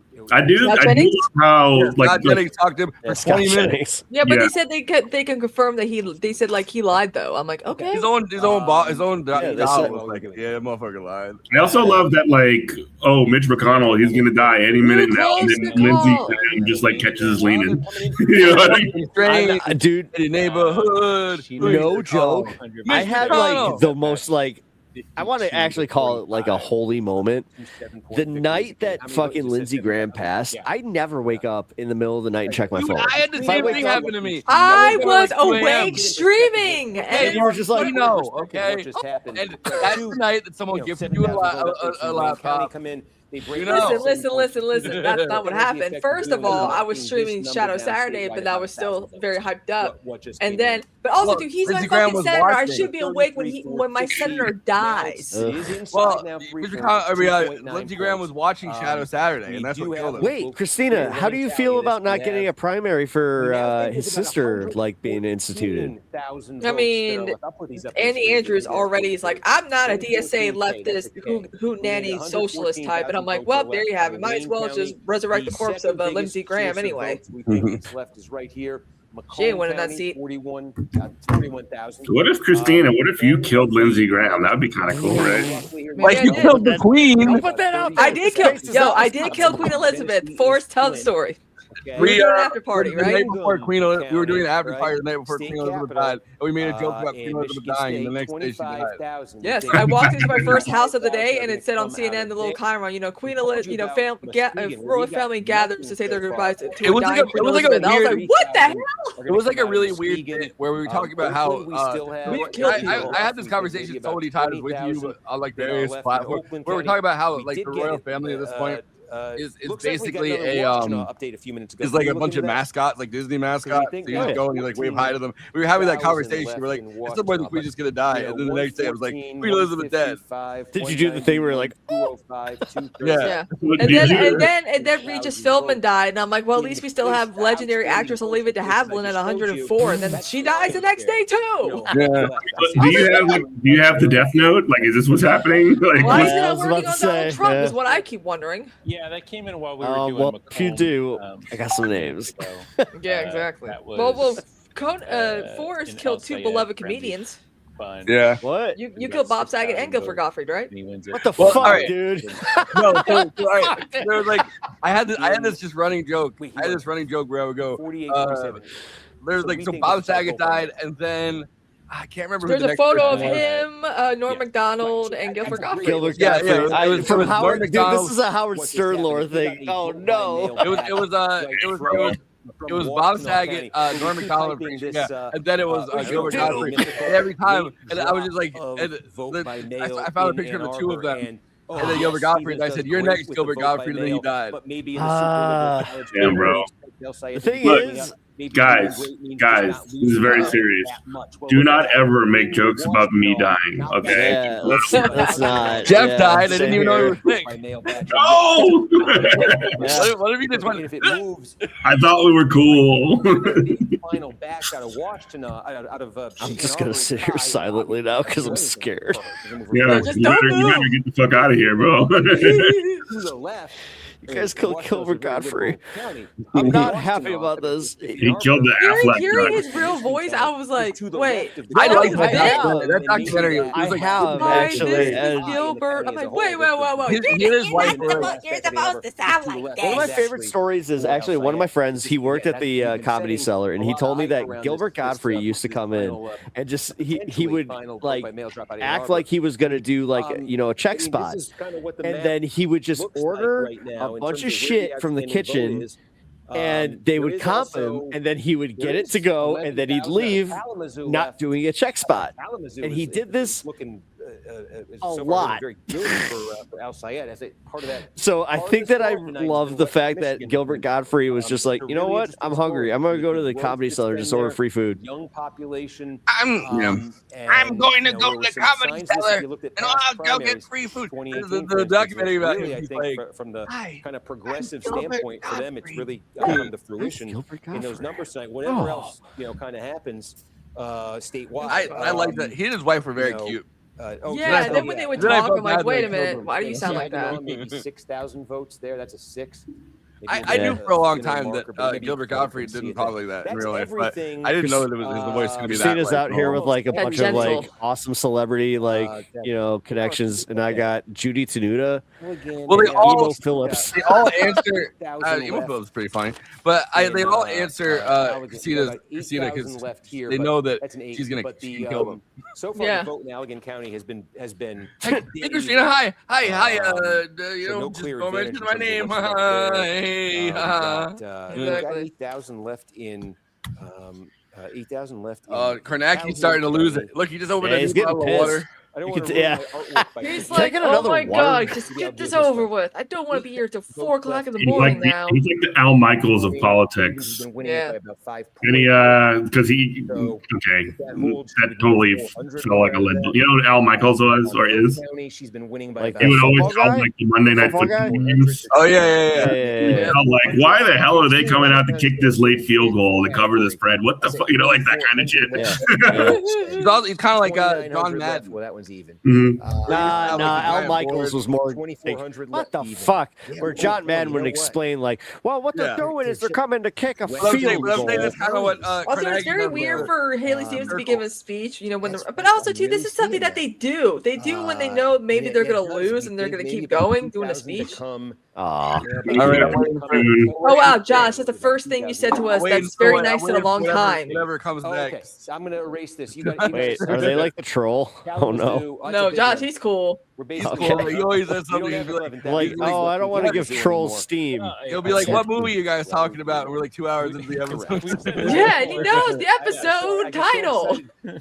I just want to see 95. And when I see 95, I was gonna say the new Spider-Man is one of the best movies ever. You just want to see 95. When he sees 95, he's gonna say Kalamazoo. Complete picture of Kalamazoo. Did you like the Supergirl movie? Or did you hate the Supergirl movie? I loved it. I mean, I absolutely loved it, man. I'm so mad at people that hate it. I'm mad at people that hate it too. I didn't love it. Like, I think they missed a lot of shit. I think that what happened, what she did at the end was not cool. I think it's your character. The thing is, she's supposed to be redeemed. We've told you all night. But she wasn't. I mean, like, no, but she's going to be by. This is a long-term thing. This was like they need to show that she's imperfect. Going to kill her dog before even the Supergirl movie happened. Like, that was the whole point of the Superman movie. Is like, I'm trying to protect you from my cousin who's going to genocide Earth if you do something about her dog. We just got a Genesee update. 8,000. But I like the comic book ending better than the movie ending. Yeah. I mean, the comic that was great. I was talking with. Was not supposed to tie into anything. This is the one thing I'll say, like, because Tom King writes everything where like it's his own, whereas this tied into something bigger. So I can kind of see why they did it. Nah, I didn't like it. But they also the other thing that I talked about this with Alex earlier. The thing with the blues and the purples, they just left that out, and that was such an important part of the comic. Yeah. In terms of raw percentage. But other than that, I mean, like, I loved Millie Alcott and the annoying Ruthie girl. They were great. Yeah. No, they were like I did not like. Some people were complaining about Lobo being in the movie. I was just like, why are you complaining? I'm kind of glad that they actually swapped out that random bounty hunter with him. Mm-hmm. Like, and then the other complaint I had was that Krem of the Yellow Hills was too cool and badass. He needed to be much more of a loser. Plurality for her there. No, I'll give you that. Yeah, I mean, there's no way they could actually like fully adapt the Woman of Tomorrow, though. Also, no Super Horse. What the fuck? Okay, but that's my point. You gotta give them some credit. Give me the Super Horse. I want the Super Horse. Maybe we'll get honestly, the fact that this ties right into the next movie, Man of Tomorrow, I'm kind of happy with. Mm-hmm. You know, like we get Brainiac, we get Lex Luthor, Superman, and Supergirl all working together. Well, I think me and Kristina also discussed earlier as well that too many Kryptonians. Where's everybody else? You know? Yeah, I'll give you that. election day. I will give you that. Because we should close the loop on that. Like I love the first Superman movie. I like the Supergirl movie a lot. Yeah, justice for comment. Thank you. But like yeah, like give me some Wonder Woman that is not what's her face. Give me some. See, that's the it's like that's Do good me a mail favor. for you. I want to watch a movie with Max her. Lord, you're awful putting actress. yourself and everyone else in grave danger. I need you to give me the stone. What happened to it? Wait, Christina, did you see the not Death of the Nile, the Oh, the fucking Phil Champagne. The Phil oh my god, Niles. yeah, her acting is so bad in that movie. It's Yeah, why distracting. do we think she's good? She's not. She's literally just like an Israeli plant. Like that's literally what she is. Like IDF Barbie. Yeah. It's horrible. Like I cannot think of a worse. Like not just the acting, but a worse person to be Diana Prince. Like ridiculous. Flashing that down to about Diana would never support some apartheid. Are you kidding me? Again, if you were to just pour it on the way she just did with that last update, I don't know. I think that I'm okay with what's his face Reacher being Batman, if that's the case. He seemed to be more base than I thought he was. I don't even know who Batman is. If Gal Gadot were ever looking, you know who she is. Yeah, but she's like also hot take. She's not that hot. Like no, she's not. No, she's not. She's not. Take a look. I say she's really not. 5,000. Okay. Everybody, calm down. Yeah, especially like as I said, go watch Death on the Nile, and you'll just be like, oh, she is such a mid actress. Like it is kind of sad. Nothing of any kind. I really think just maybe that's a hot take by me, but I stand by it. I suspect that's in El Sayed County. I suspect we'll just go on the conservative side. Maybe say it's by about. Man, Steve really wants Stevens to win. Oakland County. Either that or just getting EP, like I am. No. I've been analyzing his fucking like. This isn't just body language. Like this motherfucker, he's so tied into like Kalshi and the betting markets. Like he's definitely got something on this. So I see male. Abdul still up. Early in person. 49.3 to 46.7, so up a little less than 3 points. 2.5 points. Yeah, and it's getting closer. Meeting the election day vote. Yeah. Find Abdul giving his speech. Here, so got it. I'm not going to be up for that. There's no fucking way. I got work tomorrow. The Hank Green drama. I know he uses AI. I kind of don't care, but like whatever. Like fuck him. Very generous in these counties and say Stevens knocks off. He's speaking right now. Bring that down to 21. Abdul is? Yeah, here. Yeah, put it on. In Ingham County, from what Adam just told us, rent. I wonder how I can afford my groceries. I don't know what'll happen if I get sick because I can't afford my deductible. We are not a purple state. We are a state in need of a movement to take our politics back. And despite their spending, despite their lies, bold and ad after ad after ad after ad on TV, we're walking into the rest of this evening with a 3-point lead.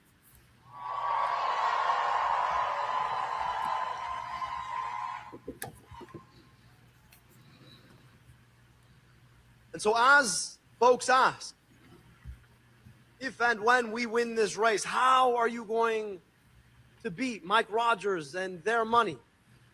I want you to remind them that if we come through this, when we come through this, inshallah. I like that smile. That will have taken $70 million on the chin and kept fighting back. Got him.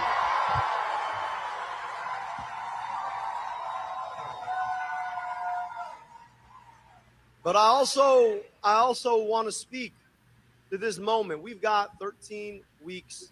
How are you going to beat Mike Rogers and however we might feel about the campaign we've just come through, I want you to understand that it pales in comparison to the cynicism, in comparison to the corporatism, in comparison to the lies that Mike Rogers and Donald Trump are going to tell. There is so much more that unites us. However much we might disagree with our Democratic opponent, there is so much more that unites us than divides us. And so to all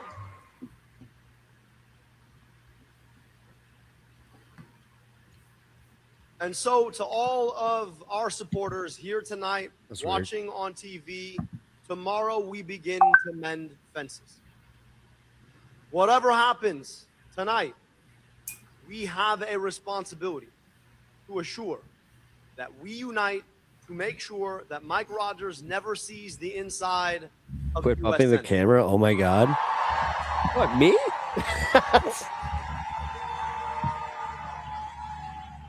And I'm going to ask, Did our boy win or what? He said he's not declaring win tonight. He is up 3 points, but he's talking like a winner. Oh, he's telling us to go to bed. Is what he's saying, right? Yeah, which I think is a and I'm good going idea. to ask all of us, as we think about where we go from here, always magnanimity in victory. So if your instinct is to be like, I told you, no. Let's come together. The New York Times called it for Abdul an hour ago. Yes, I saw that. Okay, cool. Even more powerful. Until I've seen enough from our that's when I'll know. Who we are and who we can be. That is the commitment I want. Abdul won Mallory McMorrow's hometown. Beast mode. Yeah. And so, Mike, and I know you're listening, Mike. We are coming for you. Nice. Oh yeah. So he's declaring victory. I was gonna tell you. Come on. I was in med school while Mike Rogers was in Congress. This is a guy who's never seen a check from a pharmaceutical lobbyist he didn't want to cash. He sent our campaign a cease and desist for calling him a pharma lobbyist. But I don't know if it looks like a duck, smells like a duck. How am I supposed to know it's a goose? Oh, so look, nice. Forgive me, Mike. I just know that you spend so much time with pharma lobbyists. I just thought you were one. You've taken so much money for them to raise our prescription drug prices. I just thought that you just got into business. After all, you haven't really explained how you made What $14 million. is it worse for him to do it for free? Like just Unless it was trading on all the government relationships you built when you were in Congress. So I don't know, maybe 14 million wasn't enough. You got to come back, get some more relationships and trade on them too. This is a guy who has never seen a check from a corporation he did not want to corrupt himself with. And here's the thing about it. He can't decide which era of Republican he wants to be from. On the one hand, he was from the neocon era that had us fighting unnecessary wars in Iraq. Smart. Swore up and down he could never support Donald Trump. Then went to Mar-a-Lago when he decided to run for Senate the first time and licked all the boots until he finally got sound like that- Obama. I said this today. He does Obama voice when he's saying the worst of the Really Neo well, though. era and the worst of the MAGA era. Look. And I just think that's the worst of all. It's not as Because bad at as least Josh you should know who Shapiro. you are. No, he's not. New York Times called it an hour ago. I with promise you. you, Mike, by the time we are done with you, all of Michigan is Mike going to know who Rogers? you are. Let me tell you. Yeah, look at the boots. Mike Rogers, you can't bench.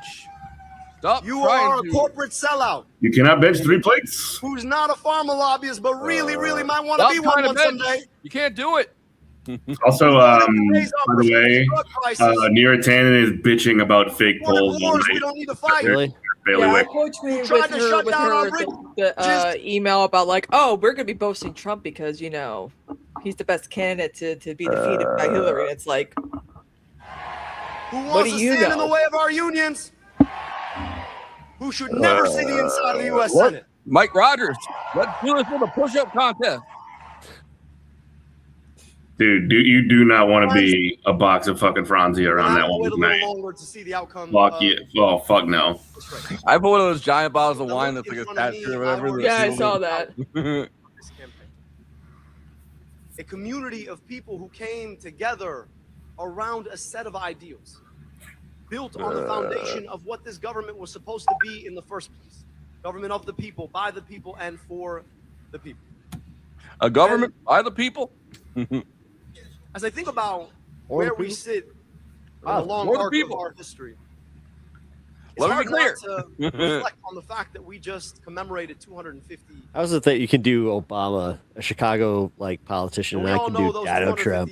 I'm the best Donald Trump. We all know. We all know it. A lot You of that know it. history. Which I should be able to do because I'm like literally from New York, but somehow it just doesn't. Yeah, like- yeah. Maybe that's do our it like weakness. Do it like At this. the same time, I can't help but appreciate the fact that Forrest I know can't what do America anything. He doesn't even see the forest for the trees. What can I say? America is an incredible place. So after his speech, we're just gonna call it a night then. Yep. Good night, everybody. When I spend summers in Egypt, I cross 15 hours and 10 years difference in life expectancy. He's Barack Alexandria. But for the accident of being born Barack here, I got Alexandria vaccinated against diseases Cortez. What are we doing? two of my aunts and uncles. Barack Hussein Alexandria. Yeah. I got to go to amazing. Yeah, there it is, Latino. You found it. Yeah, I saw it on Twitter. A Decision just posted that. Apparently Stevens is doing a speech right now too. We can watch that tomorrow or something. But just 15 minutes away from I want to This thank was what we Israel. were waiting for. Yeah, exactly. Israel comes to me in my dream. I want to thank Israel. It comes to me in my dream. America can do glorious things, but to love still can't America believe she said isn't that shit. just to dress up I in can't believe colors that's a and sound alert pretend before Hassan Piker did. that every He took it from me. to Israel love comes to America me in my is dreams. to will I America see to do Israel the in front. hard work Israel comes to me in my of being dream. better. Weird. If you I love want that America, ugly you ass want face. America to be America for all of her kids. the Michigan Fist. But as I think about those past forgot about the Michigan 250 Fist. years, those errors, slavery. Guess what? Jim Guess what, Crow. Mike Rogers? I want to put the Michigan fist up your ass. This country was Don walking behind. That's what he should say. People are like, fuck yeah. access to citizenship. Is that no? It's just the guy with the camera. Imagine that was Hassan walking by. Continued discrimination against I saw us actually filming the speech right now on the his thing on our his stream. country has always done. Like he's in the better audience than somewhere. It's anyone like, else, is that we've been able to look those Oh, he is. failures in the eye and yep, look at our boy go. It's not because we ignore our challenges. The greatness of America is the ability to see those challenges and fix them. And 250 years on, as we think about where we go from here, it is that ability to correct that we together have embraced in this movement. We live in an era of historical inequality, in an era where union participation is near an all-time low, but the number of billionaires has never been higher. The number of billionaires? Where schools continue to carry the consequences of historical segregation. An era I know my brain's broken where because we the second someone says carry that, my brain goes flame. very Flame, small flame, people try to flame. define America as being as small as they are. We can't control the past 250 years. It's very hard to Can ignore we all the build dust on the that next teleprompter.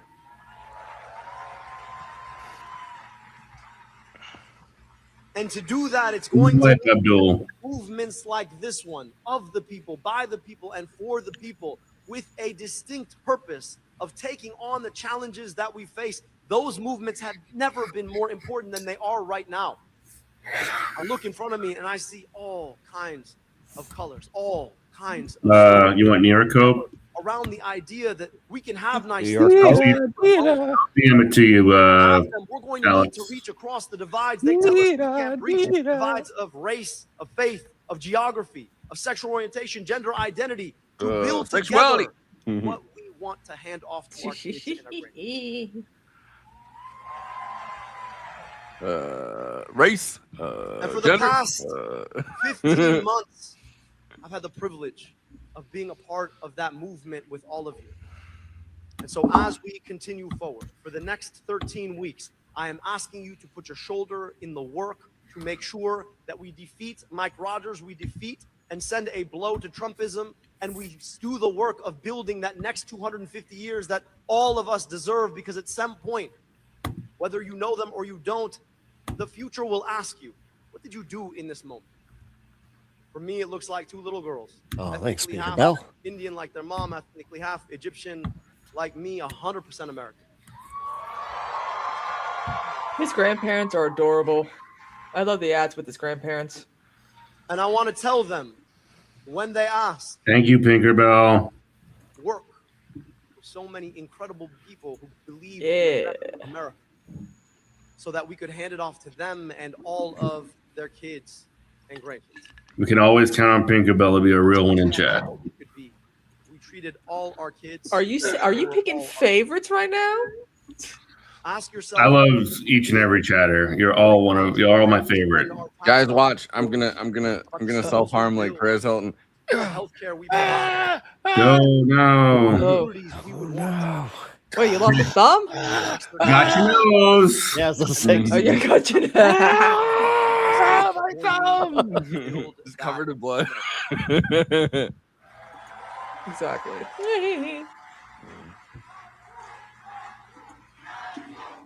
Abdul. Am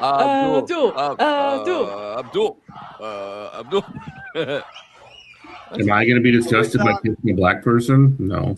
What's going on afternoon time? What's up? What the?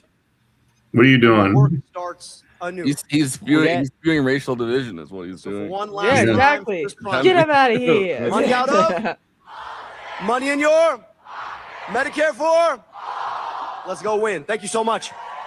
Of course, Adam talking about Mockler Perez. actually just came out and Perez said Hilton. that. Oh, yeah. Perez, Perez, the gay guy. All right. All right, y'all. So, as of right now, where we stand, Abdul is sitting at 49%. Haley Stevens is at 47%, 2 points separating the two. 81.2% of the expected. Oh, it just changed. Oh. Now it's 48.9% to 47.1%. That's like the closest it's been in a while. It's getting closer. It's 81% of the vote in, of the expected vote in, 286,000. So like a shade over 250,000. Why couldn't this be like 1% called?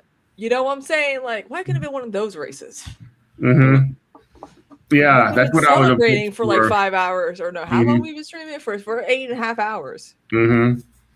Yeah, we've been on here since like 7 o'clock, 6 o'clock, or something like I've that. been here And since you've been on 5. here. But you've been here since like Tuesday, or like Sunday or something. Like you're an insane person. Yeah.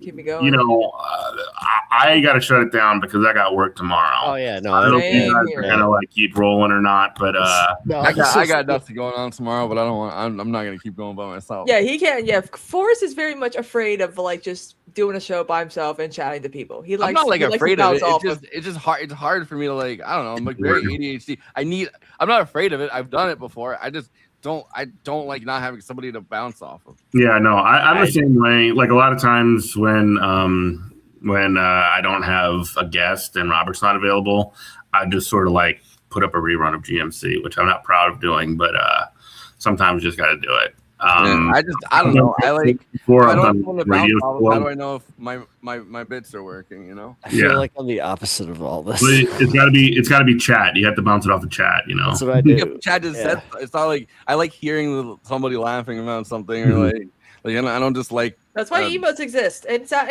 alerts. You know, when people think I don't get something's the funny. same. I don't get the same. Wait, dopamine Forrest, from it. like, did you do like club work at all?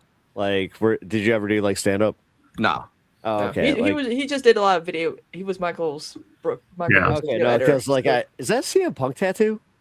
No, it's more like a Weezer tattoo. Oh, okay. I was about to say, I'm like, tattoo. This one's okay. just I was like, this so one's it's more, a straight it's edge. kind of punk. It's like a straight edge tattoo. Yeah, from when straight I edge tattoo. No, yeah, no, I was about to say, straight but edge, like it's immediately, I was like, that was the first "Man, one I ever those got. two X's on a fist. Speaking Wait a of, minute." Pep, did Punk poop his pants or not? No, Did he that didn't happen? poop his pants. He didn't poop his pants. Why is everybody on the internet saying he pooped his pants? Who? Because, well, at SummerSlam you're talking about? Yeah. No, he did not poop his pants at SummerSlam. Okay. I pooped my pants Wrestler, at CM SummerSlam. Punk.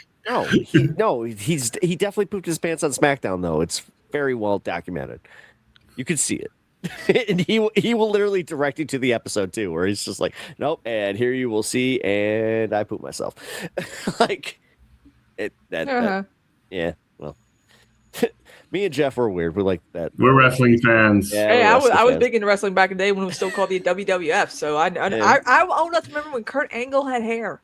Yeah. Yeah, Well, Kristina, you're invited to join us when we start our wrestling show. Yes. We can talk about the history and all that. Dude, we need to get Danhausen on so he can curse us. Yeah. By the way, have you ever read Aubrey Sitterson's comic book story of professional wrestling? No. You got to. It's great. I have a signed copy from him and Chris Moreno, the author. Really? I mean, the artist. All right. I have one for. All right. So you need to send me that in Discord. I have one for you, except mine's easier to remember. Tony Schiavone's comic book on wrestling. I have it. Yes. It's so good. Mm-hmm. If you guys ever want to know, like, backstage, like, stories, it's one of the best comics. And it's also hilarious. I actually had Aubrey come on GMC to talk about this comic when it was coming out, the comic book story of professional wrestling. Great guest. Aubrey's the fucking man. He writes comics for a living, and he came to GMC and talked on this one. So I'm gonna send you the link. But beyond that, look, go Abdul victory. He's at it's 48.9% to 47.1. It's too close for comfort, but I gotta sleep. I got a big day of work tomorrow, so I can't be fucking around. Poop talks. That's right. Welcome to the Poop Talk podcast. Yeah, it's a regular thing that happens, unfortunately. But yeah, y'all have a great night. Good evening, comrades. I will subscribe. I don't have pep talk numbers. I don't have movie night extravaganza numbers. Hit me. I got like 270 followers. Get me up. We got to get these numbers get them up there, guys. Come on. Time, baby. Let's go. You don't got 62, 65 like I do. No, I need to get them Kristina numbers up. Let's get these numbers up, guys. Like, you're making me look bad. You're embarrassing me in front of all my friends. I don't know. Kristina's got to teach us her Twitch game. I don't know. Like, I think it's just be a pretty game. girl. Actually, Twitter is that what's like pushing us right now? No, my Twitter is what's pushing us. Holy so what in the actual hell? Like, are you're old school like verified though, right? Like you didn't pay for it. No, I had to pay for it. Oh, you did? All right. Yeah, because I'm like, fuck it. I'm gonna it works though. I mean, I'm not really making a whole lot of money because all the but still, like I have seen like that. All right, I don't know. Viral and stuff. Yeah, but like it only works if you're doing like slop now. It's like, oh, Jesus Christ, whatever. I'll be honest, Kristina. You're actually like I don't even use my For You page. You do enough for like my followed where I don't even have to do that. So keep it up. Thank you. I appreciate that. You are like literally 90% of my feed. Goddamn. Damn, bro. Adam Smith got 51%, and Kashama Sawant got 12%. I told you, like, again, like there's no like when you see her getting like crazy amounts of air, like why they basically when Crystal Ball like embarrassed the pants off of Adam Smith on television, like you do not need to give Kashama Sawant a platform. Like she's not relevant. She's pointless. Like that. Like she doesn't represent any kind of socialism. Burn any bridges with the left and DSA. Yeah. So like I mean, fine if you want to have her on, that's cool. But like, don't be just pushed over a barrel, guys. Come on. Yeah. I say follow on Twitter. Let them bury themselves at this point. Like honestly, Yeah. It is kind of like watching the fossils just bury themselves. And I hate to be like that, but like it's just like we got better things to do. This is not the same movement that she's a part of. That is that one that we're a part of. It's just not. Ain't that the truth? Follow me on Twitter at Eminent Prof. Follow Good Morning Comrade, Good Morning Comrade Radio on Twitch, and subscribe on YouTube. Good Morning Comrade. Love you. Bye bye. Later, Jeff. Yep. And of course, as always, make sure you follow Pep over at Pep Talks and Forrest and myself over at Movie Night Extravaganza on YouTube and Twitch, and on Absurdity Space on YouTube and Twitch as well. And also, make sure you follow me over here on Twitch at Cosmopolitics because, yeah. Right now it's 48.9 to Haley Stevens, 47.1 with 82.2 expected votes and percent of expected votes in. So that's where it stands as of now. Yeah. Oh man, I'm gonna go to bed and all right. Let's just wake up. Let's hope to wake up to some good news. Yeah, I'm gonna knock on wood here and just like hope for good things. And I'd like to not wake up to. And in the United States Congress, I will continue to fight for the people of Israel. I will continue to fight for Israel's existence. Israel comes to me in my dreams. I see Israel's future, and I know that Israel will continue to exist for the Jewish people.